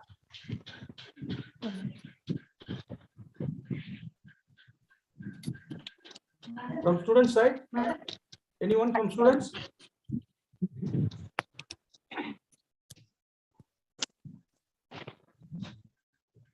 Good afternoon, sir. Please introduce yourself. I am R. Karthika, studying MSc Chemistry in Kandaswamy College, Vellore, Namakkal. We gain a lot of information about entrepreneur stimulation for youth to set goals, building trust, getting opportunities, and to get self-belief. As a chemistry student, I learned how the chemical products can be converted into marketable products for commercial gain. The talk on entrepreneurs on Make in India of needs PMEGP stand up will motivate us to be entrepreneurs, not only in manufacturing but also in other sectors. Today's latest technology, innovations, and platforms are leveling the playing field and have been a boon for startups and entrepreneurs, which was previously restricted by expenses, and how has the access to expertise. Thank you very much for giving me a wonderful opportunity to share my words. Thank you, sir. Thanks for your feedback. Any other interested participant giving your feedback?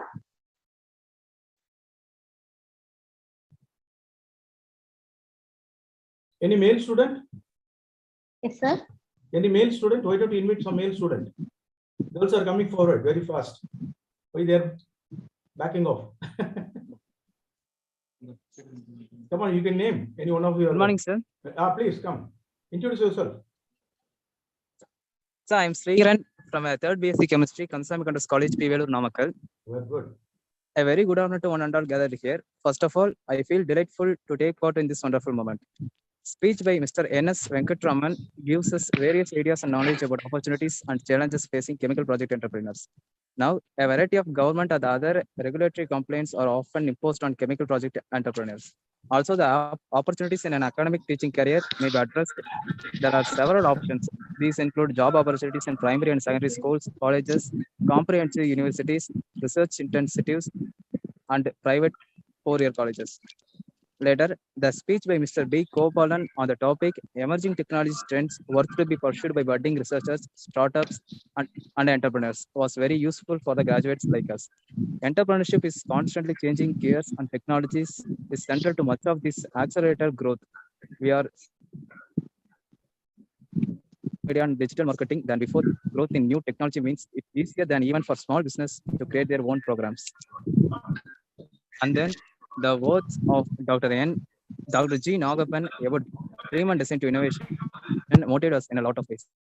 A purely technocentric view of innovation is less sustainable now than ever, and a management philosophy based only on selecting from existing strategies is likely to be overwhelmed by new developments at home or abroad. It is hard to imagine a time when the challenges we faced so vastly exceeded the creativity resources we have brought to bear on them. Finally, the speech by Mr. K. Vijayan on the topic needs our PMEGP stand up India scheme for entrepreneurs on Make in India helps us to gain some knowledge about these schemes. The Stand Up India scheme aim at promoting entrepreneurship among women and scheduled castes and tribes. This scheme is anchored by Department of Financial Service, Ministry of Finance, Government of India. Stand Up India scheme facilitates bank loans. In case of non-individual entrepreneurships, at least 51% of the shareholding and controlling stock should be held by either an SC or ST or woman entrepreneur. Thank you very much for providing me these opportunities on this wonderful occasion. Thank you all once again. Thanks for your feedback. Now I warmly welcome Dr. V. Sheshatri, Chairman, Indian Chemical Society, Tamil Nadu branch, to deliver the concluding remarks of our webinar. Thank you very much for a very interesting sessions I had right from the morning. Am I audible?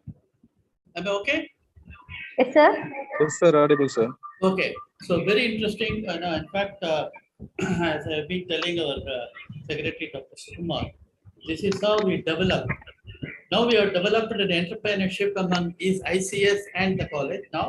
Now I think more colleges will come through. Our entrepreneurship, line indicator will go up. That's what I'm telling you. And normally I summarize all the teachers, all the speakers, but that has been done by our secretary very nicely. He has indicated all the relevant points given by the speakers, by the eminent speakers today. First of all, I should thank the Dr. At the Kandasamy College for an excellent arrangement they have made, and also chose very good speakers exactly at the point at which they have to speak. So, but I don't want to add whatever Dr. Sukumar was telling because he has covered everything. But still, as a person who has been involved in Indian Chemical Society activities, plus extending our expertise to others also, especially in entrepreneurship, I think there are 4 important points you can derive from this. Okay, you are an entrepreneur, you want to start a business. Here is a seminar, how you can go ahead and do it. That means innovation, place, and everything. They have each individual has pointed out a different type of perspective. So you can just definitely, get it here. The second is, the most important thing is, how are you going to do it practically? That is how the last speaker from Tamil Nadu Mercantile Bank came. Okay, we have got everything. Will you be able to give money? Yes, they are. They are the bankers. Finance is not given by individuals. Finance is given by the bankers. So here is a person was enlightened us about the banking facility. It's very important for starting in finance is very important. Without finance, you can't do anything. So now he has told us, okay, here is a bank which will be able to give you. In fact, the hats off to Tamil Mercantile Bank comes up with such a nice way of presentation. This is how younger generation will be able to take it up. Third very important point which he has made it innovation. That's very important because innovation is a key to success. Most even when I was writing to some American groups etc., they have got a separate innovation department. If you write, I wrote a project to one of the companies there. They, in fact, 7 people interviewed me about my innovative project, which of course that didn't come through, but they interviewed. So nowadays innovation has become a stalwart for any of the things. So now you need not worry. You know, if you've got innovation, go to these people, and that definitely the, you know why I'm talking about innovation is instead of trying to invest or becoming an entrepreneurship on a usual projects, if you go for innovative projects, that means it's totally new. It will have its own plus, not much of minus. Definitely, you'll be able to tell to the people, okay, don't go to this stereotyped one. Now come to this. This is the one. So our younger minds definitely will be able to do that. Finally, most important thing is motivation, your mind setup. So don't ever think in any way that entrepreneurship is only restricted to some business people. No. Now, government, as our secretary was telling, government reaches to you, not you are reaching to them. Individual people, they reach you and find out, okay, you've got anything to say, they will be able to finance you. Such is the amount of course, as he was telling about the governments, every government now, the present government is doing more active work, etc. But that's one thing which is very important. Nowadays, the governments cannot survive, I'm telling you today, without innovative projects being project, because the country's growth depends on this, the growth of industry, because you can give money, bank can give money, but it is a routine project, you are not going to see much growth. But if you are going to give innovative project, definitely the growth of the country also will go up, besides being an innovative. Not but the least, your what is called mind, confidence. That is very important. That's what I talked to the previously. City people, how they view it. Village people can do it, but it's not. Now everybody is equal. So a person who is the edge of Kanyakumari is equivalent to a person at Kashmir. Anybody can do that, and it is only the individual men, or as he was talking about men, the boys or girls or men or women. That's important. So I really found it an exciting lecture, exciting, satisfaction I had because you chose. And in fact, the Venkataraman, he has addressed this before, as a secretary knows about it. The previous lectures in New College, he gave an excellent. In fact, he gave a book also how it is going to be done. Excellent lectures, all the people. So really, I should thank all of them as a president of the chairman of the ICS.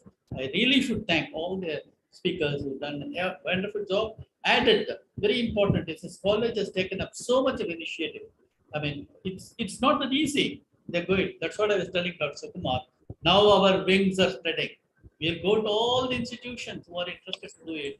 ICS is going to cooperate and coordinate with this institution. Never think a college at village level is nowhere near. Everybody is important. Every college is important. Now we have approved. This college is, put up such a nice show. Every show, Pachapat, every Madam Akalantesh knows about it. So I'm sure we really encourage you, sir. If you got anything, you come to us. We will be able to help you in organizing things. And not least, the great Almighty who helped us to arrange this program in the most successful way.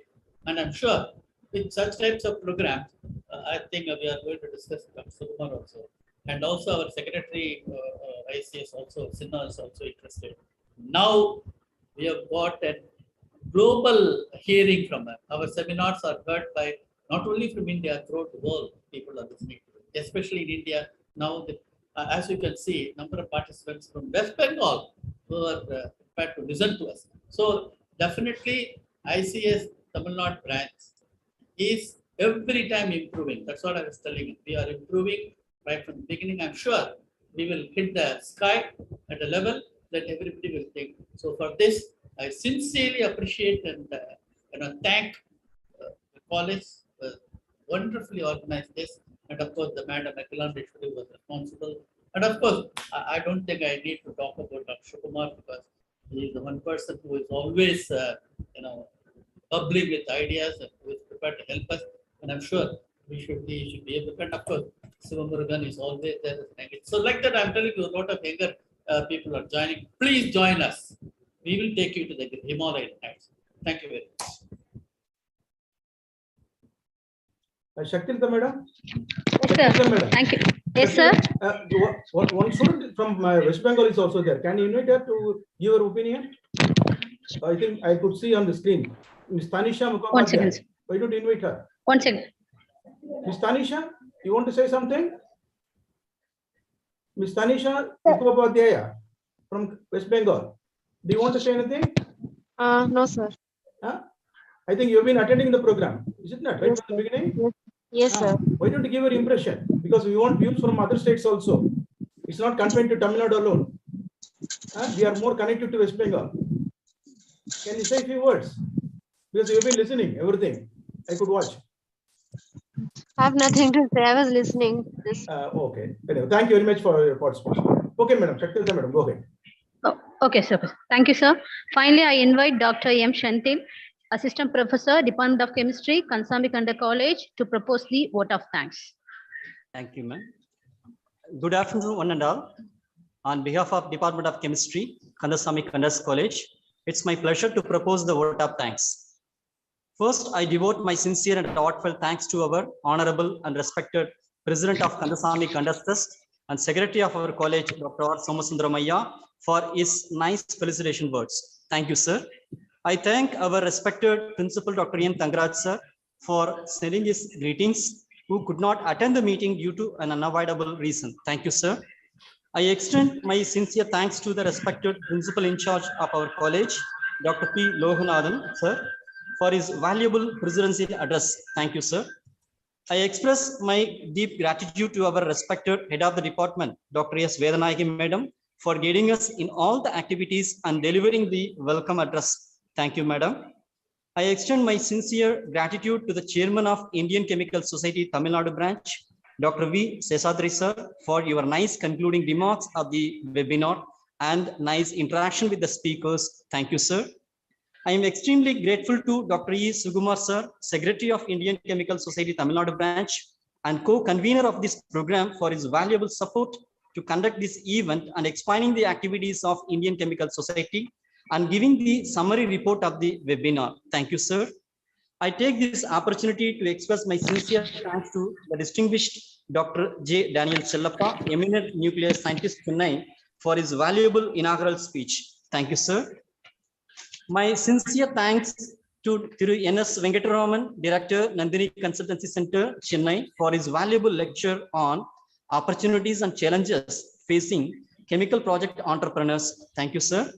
I extend my heartfelt thanks to the senior scientist B. Gopalan, Scientific Officer, Department of Atomic Energy, Hyderabad, for his motivating talk on emerging technology trends worth to be pursued by budding researchers, startups, and entrepreneurs. Thank you, sir. I thank Dr. G. Nagappan, Professor and Head, Department of Computer Science and Engineering, Savitha College of Engineering, Chennai, for his nice speech on Dream and Design to Innovation. Thank you, sir. I extend my thanks to Thiru K. Vijayan, Deputy General Manager, Tamil Nadu Mercantile Bank Limited, Thuthukudi branch, for his talk on NEEDS, PMEGP, Stand Up India Scheme for Entrepreneurs on Make in India. Thank you, sir. I extend my sincere thanks to Dr. L. Agilandeswari, Executive Committee Member of Indian Chemical Society Tamil Nadu branch and Assistant Professor of Chemistry, Sri Sarada College for Women, Salem, for chairing the forenoon session. Thank you, madam. And Dr. S. Sankar, Assistant Professor of Chemistry, Kandasamy Kanda College, for chairing the afternoon session. Thank you, sir. My sincere thanks goes to the ICS members who attended the webinar and participants from Tamil Nadu and across India, without whom the webinar won't be a successful one. I thank all the heads and faculty members of our college and other institutions for their cooperation and participation. I extend my thanks to our department faculty members, Dr. N. Lata, the organizing secretary, Dr. J. Prakash and Dr. G. Saktilata for their MOCs, Mrs. P. Muthulakshmi, Dr. V. Kumaravelan, Mr. K. Satish Kumar and Ms. A. Karpakapriya and non-teaching staff members for their kind support. I thank the participants who gave their valuable feedbacks also. I also thank our students, Ms. P. Vaishnavi, Ms. K. Anjala, and Ms. S. Haripriya for their prayer song. Last but not the least, I thank all the participants who directly as well as indirectly in the event to be a memorable one. Thank you, and over to MOC. Thank you, sir. Everyone, please rise up for national anthem, sing by P. Vaishnavi, K. Anjala, and S. Haripriya.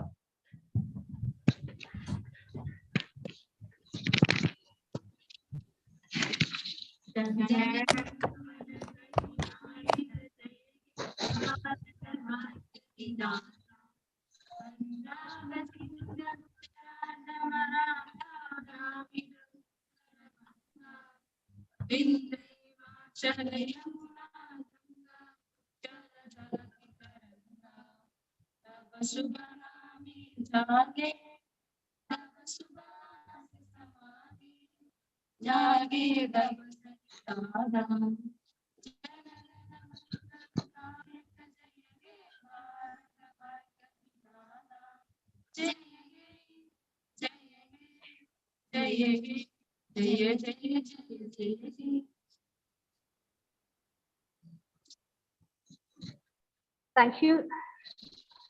I thank all the participants for attending this webinar.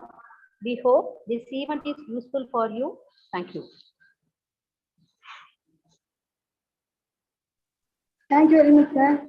Okay, Lata madam, we have to appreciate you for your initiative. You have taken an extraordinary step to make the program grand success, and you have to be thankful to all the people in your campus. Okay. Thank you. I think my special thanks to all the people in your college who participated in United Way and making the tongue, especially the students also participated, and all your faculty showed a lot of interest, especially your principal, secretary, etc. Please convey my heartfelt thanks on behalf of ICS to all. Thank you. Okay, goodbye. All the best. Thank you, sir. All Thank you. the best. Thank you. Thank you, Vedanaik madam. Okay, bye.